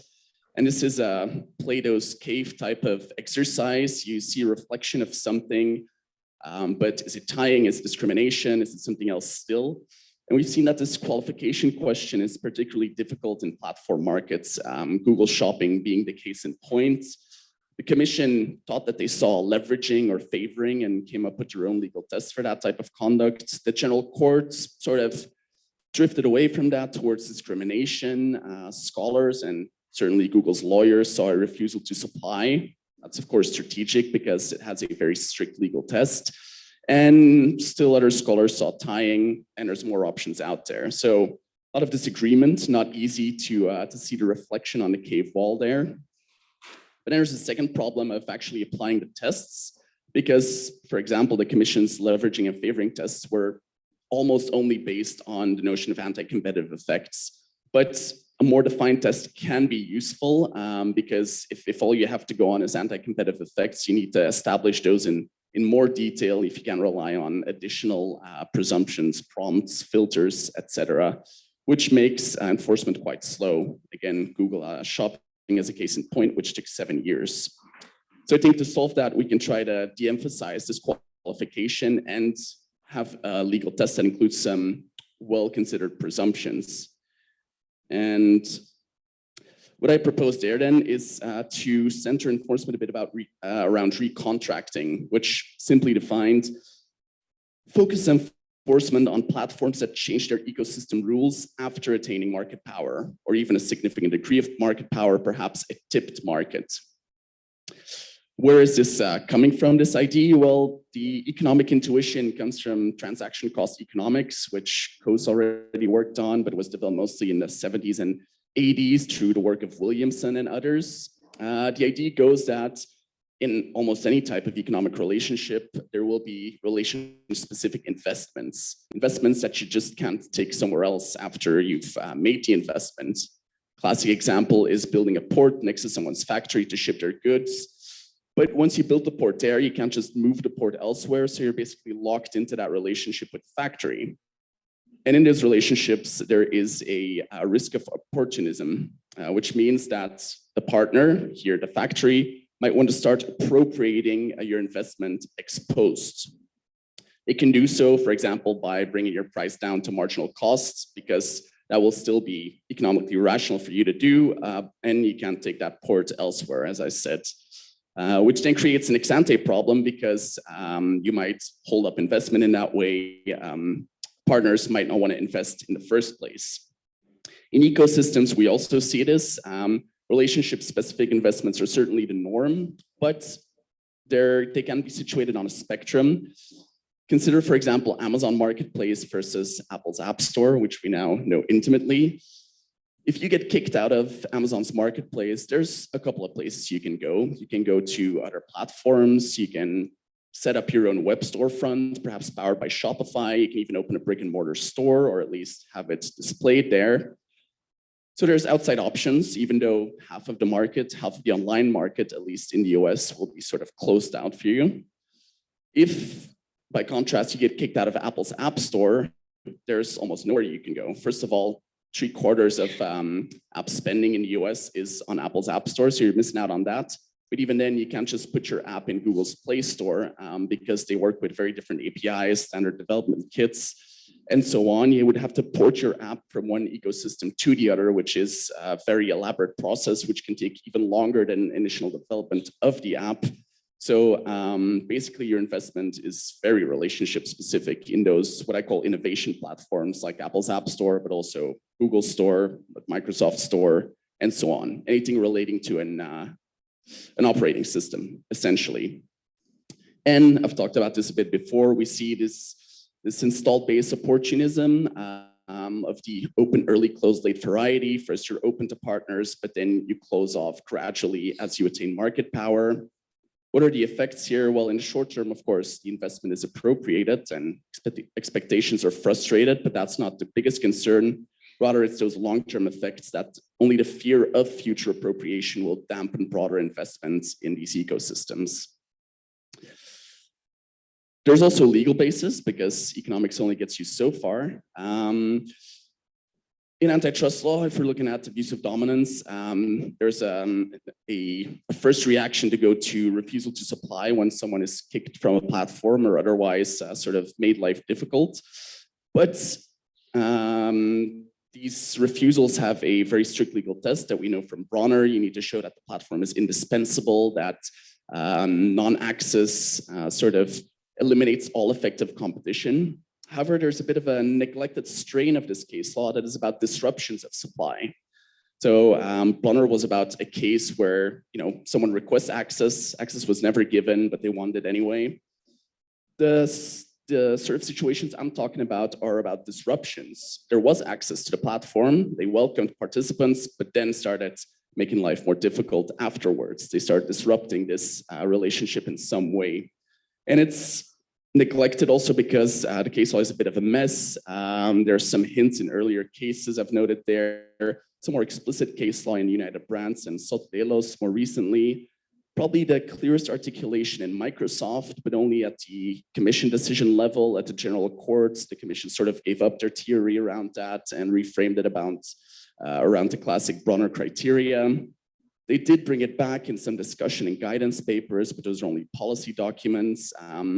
They did there make the interesting relationship with, let's say, transaction cost economics, or at least concepts we know from that branch of economic theory, this protection of relationship-specific investments. And most recently, we had Slovak Telecom sort of clarifying again that Bronner indeed only applies to these cases of de novo refusal, where access is asked for a first time but never granted, and that other cases might have to go by a different legal test, a less stringent one. And I think that disruption of supply case law can play a big role here. In the US, there's also some recognition of this, just very shortly, in the Trinko judgment explaining Aspen skiing about, well, these different ski domains, sort of one cutting the other off with these common passes. In any case, what the Supreme Court there said is that this unilateral termination of a voluntary and thus presumably profitable course of dealing may suggest an anti-competitive end. So based on all of that, I'm thinking about, this is a work in progress, of course, so happy to hear what you think, but a sort of recontracting rule. It's not a per se rule, but rather a rule of reason, where we would add a presumption, preferably through the case law, in case of a platform or an ecosystem where there are relation-specific investments by the partners that lead to lock-in. And as I said, this is generally the case in case of innovation platforms, less often so for transaction platforms like Amazon Marketplace, but still market power, at least a very significant degree of it, can still lock in partners. And when we see install-based opportunism, often of these open early, close late variety. Of course, it's a rebuttal presumption, at least three ways in which it can be rebutted. First, when there is a meaningful change of circumstances, either in the broader economic environment or the partner-specific conduct, when this changing conduct is truly necessary for the platform to recoup its investments. Google Android sort of ghosted that a bit. And otherwise, when it is justified by classic ecosystem governance reasons, when you need to protect the security within the ecosystem, privacy of users, those classic reasons, but those cannot be pretenses. You need to truly show how either, if there's a change that, or rather, if some partner starts threatening security, well, you need to only find out about that just now, because if an app has been in a store for 12 years and now finally there is some security breach, that is often pretense for something else. Friso, I ran out of time. Can you just finish up quickly, please? Yeah, I think I'm at the end. There were some case studies, but we can skip over that and actually go straight to discussion. Thank you, everyone. Thank you, Friso. Our discussant is Sarah Schoenmakers. Sarah, you have the floor for 7 minutes. Thank you. Thank you, Friso. It is a very interesting topic that you have chosen for your paper, the platform disruptions of supply. And what I particularly liked is that you really also test for abuse in platform markets on the basis of this recontracting idea. Because if we look at the classical types of abuse that we always see in the list of Article 102, this recontracting idea is never really specifically mentioned, and then you could think, what is it actually? And now it really was made very clear. And what was also very clear is how you approached it, because you first started by discussing the almost non-existing benefits for exclusion and the reasons why companies and then also platforms normally would not engage in exclusionary conduct. But then you shifted the focus and you say, well, there are two reasons why companies actually might engage in exclusionary conduct. And this is what you could see as two more or less exceptions to the normal behavior of companies, namely the market power that you refer to as the tipped markets here, and also managerial inefficiencies. And you indicate that when one of these situations occurs, then antitrust intervention and enforcement is justified because abuses are more likely. I have two observations in that regard, and one deals with market power and the other one deals with abuse as such. So with regard to the market power, my first idea was that, this seems rather straightforward, this exception, because Article 102 of the treaty is in essence only applicable when there is a certain degree of market power. So you could argue that the identification of this tipped markets idea in your paper is not that different for platforms than it is for other regular companies, so to say. So I do agree also with the example that you gave today about the ports, that due to the innovative character and the fast developing characteristics and the novelties, the huge investments that companies make, there are often less alternatives for other companies if they are operating in an ecosystem. But nevertheless, I still wonder whether the identification of tipped markets and then your emphasis on market power as such, as an exception to this idea of self-defeating rationale of exclusionary conduct, is really so different for these ecosystems than it is for other companies, because it is heavily stressed in your paper, and I was just wondering. And also for managerial inefficiencies, I more or less had the same idea, because you could argue that it is relevant for all sectors, whether we are talking about platforms or not, because there are large companies with many divisions, with many managerial inefficiencies in any branch of the industry. So when you indicate that these managerial inefficiencies justify or could justify antitrust intervention, it seems as if the incentives to engage in anti-competitive conduct become of great importance, because these managers, they all want to be saving their jobs and be the best, while in essence, they are normally seen as, I would argue, or they could be seen as part of the effect on competition assessment. So the anti-competitive intent or the purpose is in essence only one of the many factors used for proving anti-competitive effects.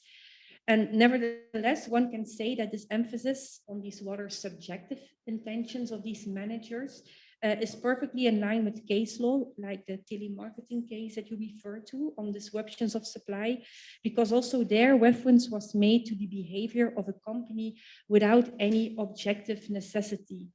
So my question would be, would that mean that managerial inefficiencies should be considered as another example of a lack of objective necessity? Or in what phase of a competition law analysis would you assess this aspect? So it was not clear in which phase of a competition law analysis you would actually turn to this point. So for both these issues, my underlying question would be whether in the structure of your paper then, where tipped markets and managerial inefficiencies are placed more or less next to each other as examples as examples where regular behavior is not taking place, whether that should be considered as a reason why exclusion takes place, and if so, to what extent and when such reason would or should be relevant for competition authorities. Sarah, thank you. I want to cut you off because I want to make sure we get a chance to see whether one or two other questions, and then we'll give Friso a chance to respond. Any other questions from the group?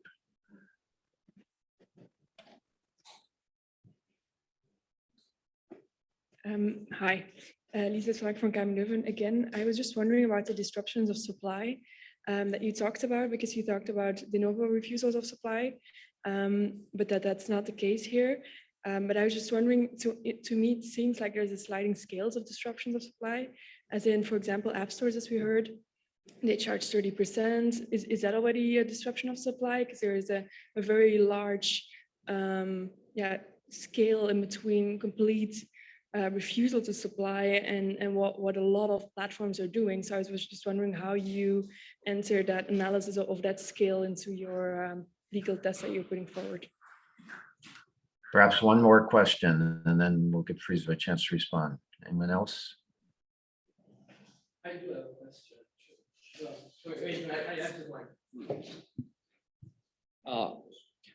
I find very fascinating your proposal, but I still have some doubt about how you can define this disruption. I mean, well, the proposal is that it might fit very well after the Slovak Telecom decision, basically, because if access has already been provided, then something happened, we're not going to apply the indispensability requirement, refusal to supply is not going to work.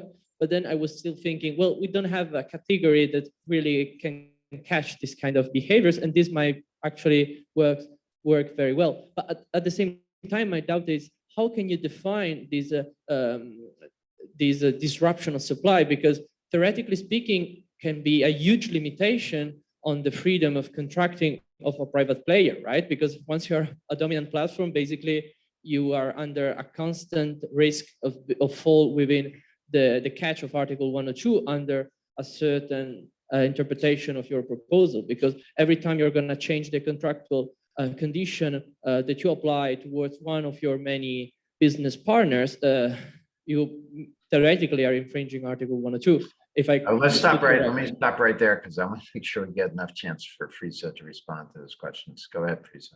Yeah, thank you. Thanks for all the questions and comments. I should also thank Nicolas Petit, because I should say some of the ideas here were originated in discussions with him. So I'll start with Sarah's questions on the 2 minutes. That's 2 minutes. Wow.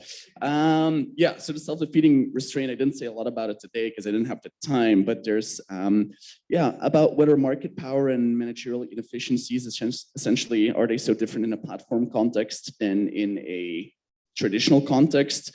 I would say yes, to some extent. I mean, obviously, market power is required by Article 102, so that goes without saying.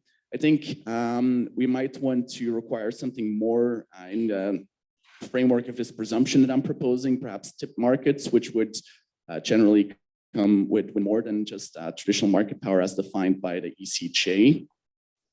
And managerial inefficiencies, I think, are more important in a platform context than in other contexts because as a platform, you don't just have contractual relationships with trading parties, but you truly host them and you enter into competition with them almost invariably if you're a platform of a certain size. So the potential for conflict there is much greater than in your traditional, even vertically integrated firm, I would say.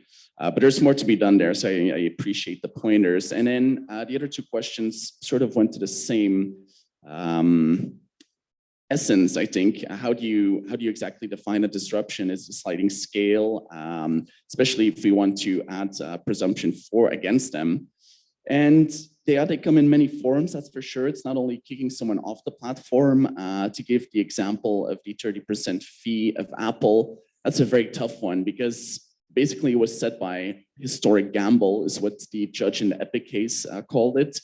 But it was included only after the App Store was set up. So it was a change of the ecosystem governance rules after. Well, the question is whether that change was after they attained market power. Probably not, because it was already in 2009 and 2011 for subscriptions then. So you'd have to look at the timing there. But that would, adding a 30% fee out of the blue, which is what happened because previously there was a choice of payment options, that would definitely qualify as a disruption. But I see that there's more work to be done in defining that more clearly, and I appreciate the pointers there as well. Thank you, Friso, and thanks for a very interesting session. Our third session, which may provide answers to the questions that we just raised, will be a talk by Thomas Tombal on contestability and fairness in digital markets through regulation. So you have the floor, Thomas.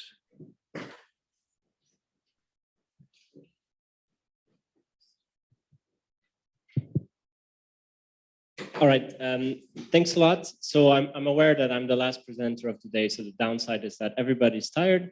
The plus side is that a bunch of stuff that I need as an intro has actually been said. So I'm just gonna skip through most of the things and just You can focus go on right to the answers. You can skip the questions. Yeah, I'll do that. I'll do that. So just as so this is the presentation is based on a paper that has been published. It's available in open access. So if you want more information, you can go check the paper here. The premise, again, I'm going to go very quick on this. The premise is that there have been studies all over the world that basically were questioning whether competition law is enough. So there's a global agreement that, you know, there is some need for regulation. And the question I try to answer is, well, looking at the EU, the US, and the UK, how has this been answered? What is the proposed regulation? So I'm sorry that I realized that actually this morning somebody did a presentation on a very similar topic. So I'll try to point out the stuff that have not been said earlier. In terms of methodology, this is kind of like the different documents that I looked through. And I highlighted some in red, which are basically the political agreement on the DMA. So as close as what I understand as being the final text. And then also for the UK, the answer to the public consultation of May 2022. And so I will be using 3 tables, tables which are also in the paper. And I highlighted here in red things that have changed since the paper has been published, because, you know, the paper was about the proposals. And in the meantime, there was the agreement on the DMA. There has been the answer to the public consultation in the UK. So on the first element on the scope here, I'm going to be quite quick because I mean you know it, and we've talked about it already earlier. So in terms of, you know, what are we talking about? Well, there's different labels. Should we find a similar name? That's a discussion we had earlier. But there's gatekeeper in the EU, SMS firms in the UK, and covered platform in the US. What I find interesting in terms of the activities that are covered, it's what I'm really looking at is the approaches. I'm not focusing so much on a particular provision, but on the approaches.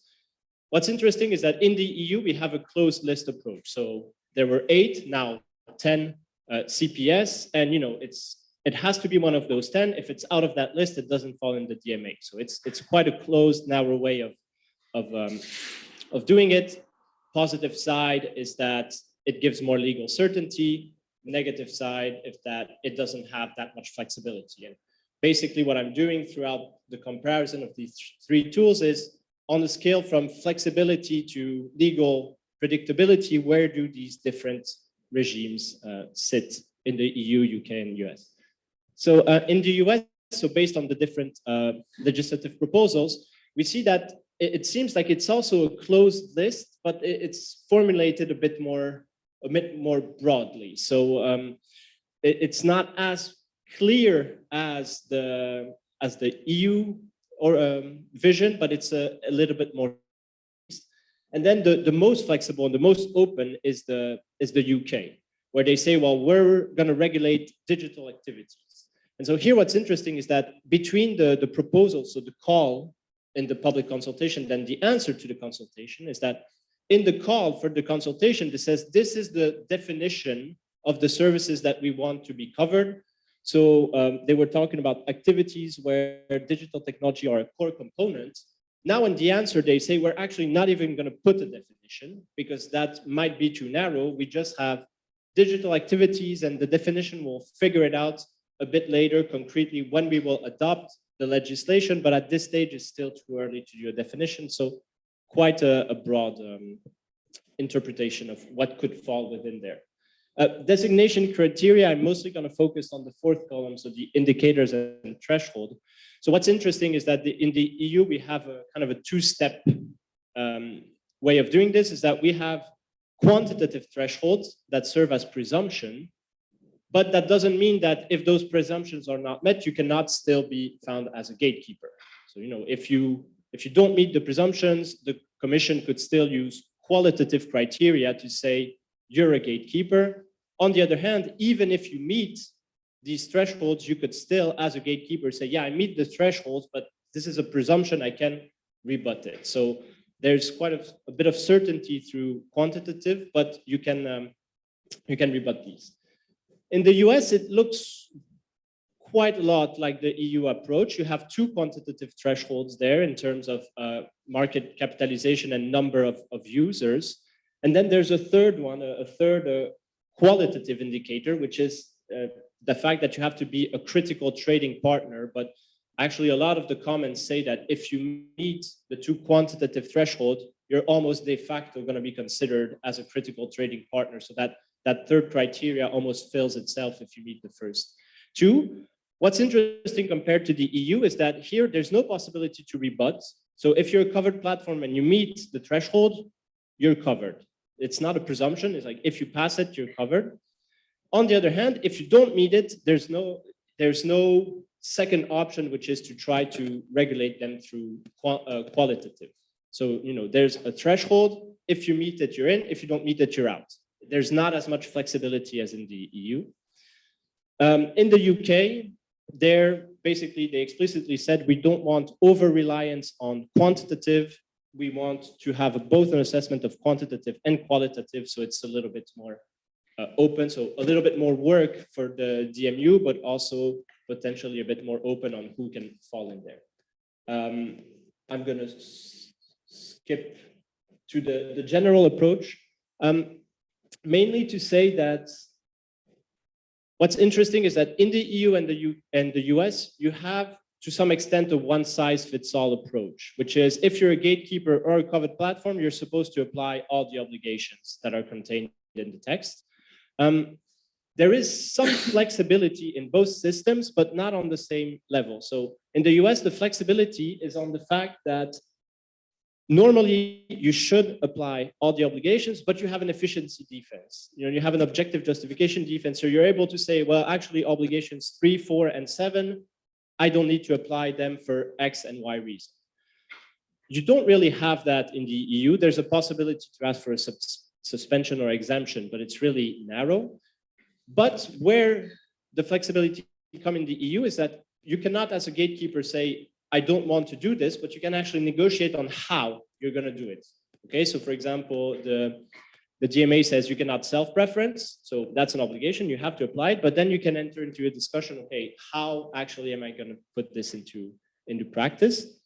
Again, the UK is the most flexible. So here, the idea would be that in the legislation, you would have big principles that would need to be applied by each SMS firm. But then concretely how this will work, each SMS firm will have its own tailored business-specific code of conduct that will be drafted by the DMU. So the global idea will be the same for everyone, but there's much more room for tailoring and discussion on what exactly my obligations are going to be. So again, really a scale from legal certainty towards flexibility, with the EU being at one side, the UK being at the other side, and the US being somewhere in the middle. Targeted services is a little bit more complex, so I'll skip that. And finally, enforcement.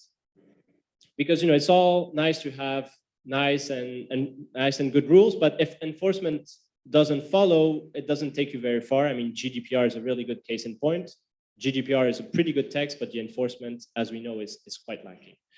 So in terms of enforcement, there's also a clear difference between the three countries. So in the EU, well, clearly it's public enforcement. The Commission is going to itself enforce it. What's interesting in the difference between the proposal and the final text is that it seems that more weight has been given to comments by third parties in terms of the enforcement.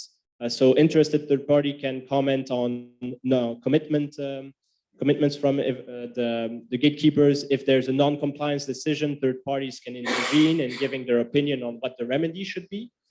But what's clear is that it's very evasive regarding private enforcement. So the scope of the DMA is really about public enforcement, so the Commission enforcing it itself.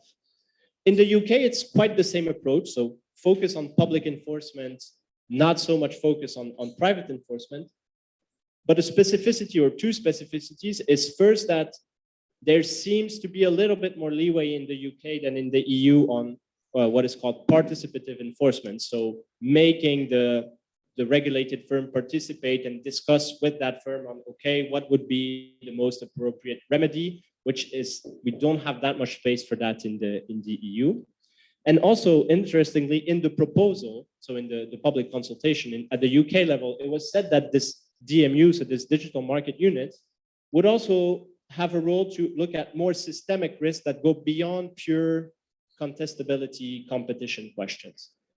It seems that that has been a little bit toned down in the answer to the public consultation.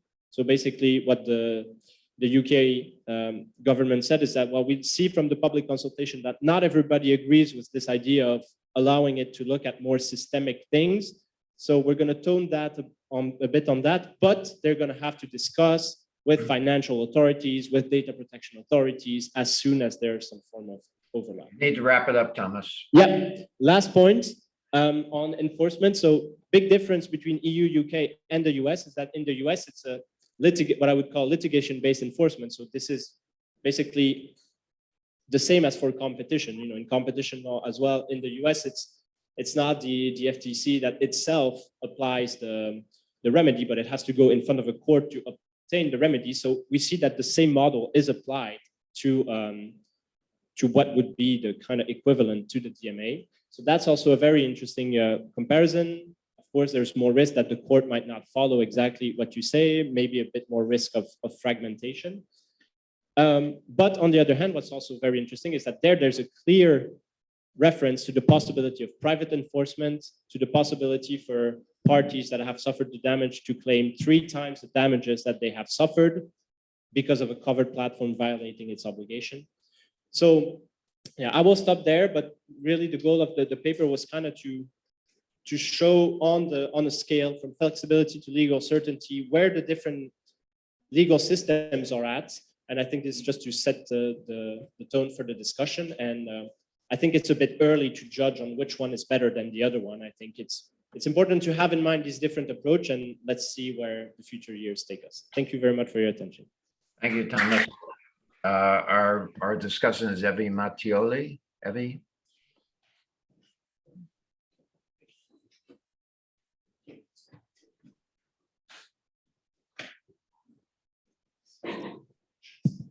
All right. So yeah. 5 minutes. All right. Thank you. Thank you very much for having me, and also thank you very much for your paper. I think it was a very, very interesting paper.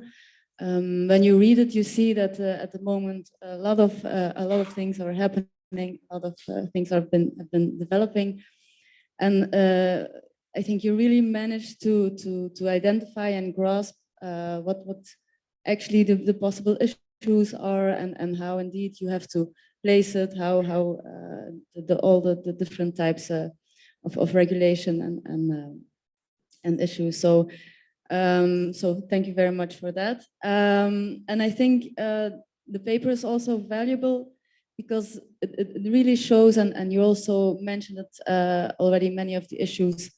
I think the complexity, not only of the fact that there's a lot of regulation, but also the complexity it brings along with it for the companies and for the authorities and etc. So, I mean, like you said, all in all, it's a good thing, of course, that it's happening. It was necessary on various issues. Competition law was not sufficient. And you look at the time it took, at the fact that you really had to look at individual cases. It was not able to grasp really parents of certain companies. And I think, for example, the DMA may be able to do that. But I think there are a couple of things that came to my mind when reading your paper, and I'm really curious about what you think of the impact of the different approaches and the companies are. So first, I think what is interesting is timing. And so one of the issues was in competition law is that it sometimes took too long. But I wonder now, because if you look at the different regulation, often there is some space, for example, in the EU for some regulatory dialogue. For example, if you meet the thresholds, there's still some room for rebuttal. What will the impact be? Will they be able to manage it still to wrap up the dialogue in time to have proper timing? Also with regard to remedies and obligations, are there any things in which you see that, for example, the different regulations will be able to approach it to a better way or not? Then what I think is also interesting is what role is there still for example, competition law and national competition authorities? I think for the competition authorities, it's if I understand it correctly, it's mainly monitoring, but how will it develop in practice? Will you have, for example, a certain company having different type of behavior? Some of it will be able to fall within, for example, in the EU and the DMA, but other type of abuses, I don't know, like predatory pricing or something, may not. How will it be dealt with? And yeah, what is the value, for example, of qualification for competition law and the enforcement of competition law? Will it be sufficient, or can they use it to establish dominance or not? As for example, the criteria are not exactly the same as what you would use, for example, to delineate the relevant market. So I think, yeah, that's one of the questions. I think yeah, I was wondering whether you looked at it. And then two more things very quickly. You already mentioned that the role of private enforcement is also different in the three jurisdictions that you discuss. And apparently EU is quite evasive about it.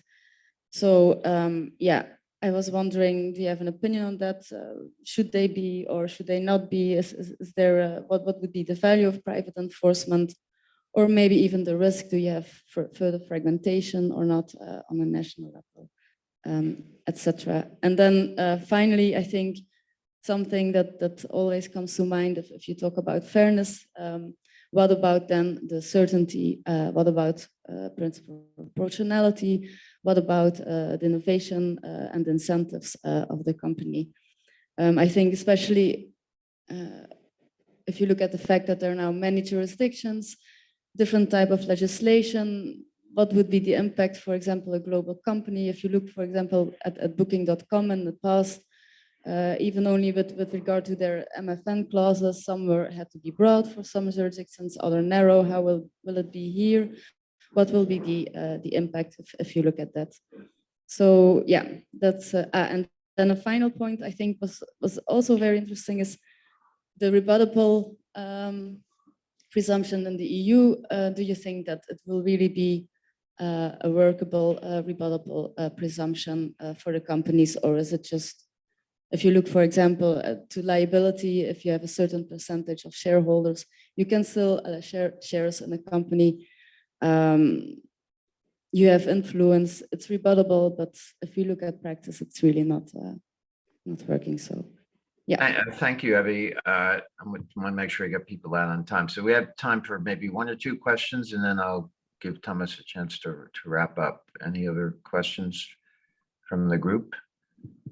Yeah, I'll abuse the fact that I'm close to the microphone here.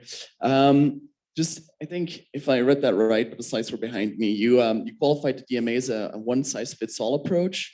I would quibble a bit with that qualification, and maybe you agree, because I think the DMA is quite sophisticated in differentiating the obligations per type of platform. And indeed, ostensibly, of course, these two articles apply to all gatekeepers, but then most of the articles I would guess have a specific type of platform mentioned in them, and their scope would be limited to them in that way, at least. So of course, questions will arise. Facebook might wonder whether it's also a search engine in some way. So there is scope for sort of, yeah, an expansion to all gatekeepers almost, but love to see how that pans out. That was just my little comment.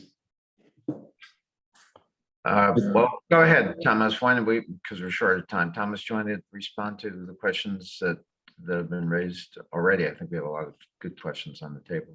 Yeah, sure, thanks. I'll start with the last one because, yeah, I agree. It's a weird one-size-fits-all because, they kind of present it as everything applies to everyone, but then some of the obligations are clearly tailored for Google, for Apple, for Amazon. But then, you have all the others that kind of would apply to all of them. So it's one size fits all, but not really. So yeah, I agree with your points. Thanks a lot for the comments. I don't know if I'll have the time to go through everything, but maybe I'll try to be quick. So timing. So I think the big question is, will we be able to meet the deadlines? Because, regulatory dialogue, they say, okay, it's important to have some. We don't want it to last too long because we don't want to fall back in the issues of competition. So they said, you have 6 months, then you have 6 months. And whether this is actually going to work, I think this is a matter of enforcement. And I think that's what actually going to be key on whether the DMA is successful or not. It's like, do we actually manage to match these deadlines? Hearing some competition authorities already complaining that there won't be enough staff in the commission to do this, maybe points to the fact that, it's wishful thinking, but we're probably not going to be able to match that. But in an ideal world, it should work. And I think this links to your second question, what role for competition law and for national competition authorities? I think one of the big fights of the national competition authorities between the proposal and the final text is to say, hey, we're here to help. We have expertise. We want a bigger role in this enforcement. And I think they got a little bit of that in the final text. It's a bit more clear that, the commission will be in charge, like that's non-negotiable, but it can resort to the different national competition authorities to help to accelerate the process and to hopefully meet these deadlines. So I think there is some kind of role still there for national competition authorities and more globally for competition law, because all the new stuff that doesn't fall within the DMA, competition law will very much remain relevant. So there's still going to be Article 102 cases for things that fall outside of the scope. You look at self-preferencing, it's a very specific type of self-preferencing that is identified in the DMA. And there's a bunch of other self-preferencing cases that don't fit that DMA definition that could potentially be.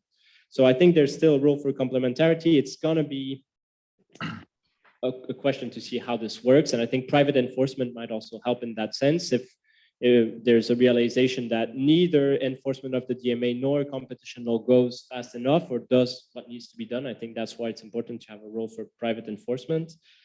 Rebuttable presumption, I think, it's just there's a possibility for them to do it. I don't think eventually it's going to change anything. I think it's going to be important that probably all gatekeepers are going to try to rebut. So that's actually going to slow down the procedure for eventually nothing in the end. So I understand the idea, and I think it's linked to this idea of fairness and of proportionality of being able to contest. And then finally, I think it's going to be difficult for big companies if there are 3 different systems. Well, I mean, for a couple, I would say for the GAFAMs, it's pretty sure that they would be targeted by all 5, by all 3 systems. But someone like Airbnb, would they be in 1, 2, 3, 0? I think for those companies, it might be a bit more booking. Yeah, exactly. It might be a bit more tricky for those. Thank you, Thomas. I think we've pretty much run out of time. I just want to say, from the point of view of those of us in the US, this has been a great session. We in the US are going to learn a lot from what's happening with the DMA and the EU and what's happening in the UK. So this session has really set the stage for some exciting things to happen over the next couple of years. Thanks to the speakers and all the discussions, and thanks for a great conference. Thank you to the chair as well. Sure. You're welcome. Agree.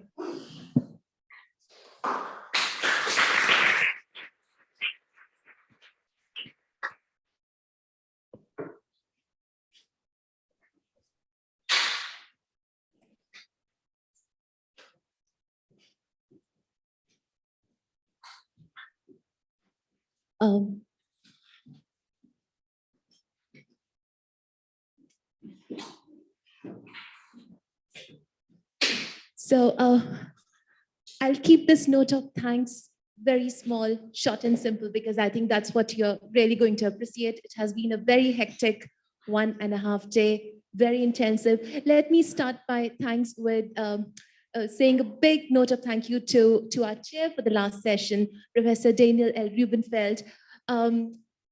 His paper. I read one of his papers. I remember way back when I was looking for a PhD topic, one of his early papers on merger simulation. And it was so beautifully written, a nice mix of law and economics. I thought I could do it for the rest of my life. Thank you. So he is an inspiration. Let me start with that. So the discussion on multidisciplinarity as a background, it was an inspiration coming from him. So there could not have been a more beautiful moment to just start thanking with our last chair. And yes, of course, a heartfelt thanks to all of you present here, those who have made it despite all the strikes, delays, cancellations, flights. Dan, we have an amazing situation here in Europe. If one train is in time, then the plane gets canceled. If the plane is in time, then the tram gets canceled. So really, a thank you on behalf of the entire committee, the scientific committee, starting with Professor Michael Faure, who could not join because of traveling reasons, Professor Ansem Kamperman-Sanders, Professor Niels Philipsen, Professor Caroline Kaufmann, and all of us at Maastricht University and Campus Brussels. We would really like to give you a huge, huge heartfelt thank you and a big applause for making such a nice, wonderful, and lovely 2 days of interaction, presentation, and some intellectual stimulation. Thank you very much.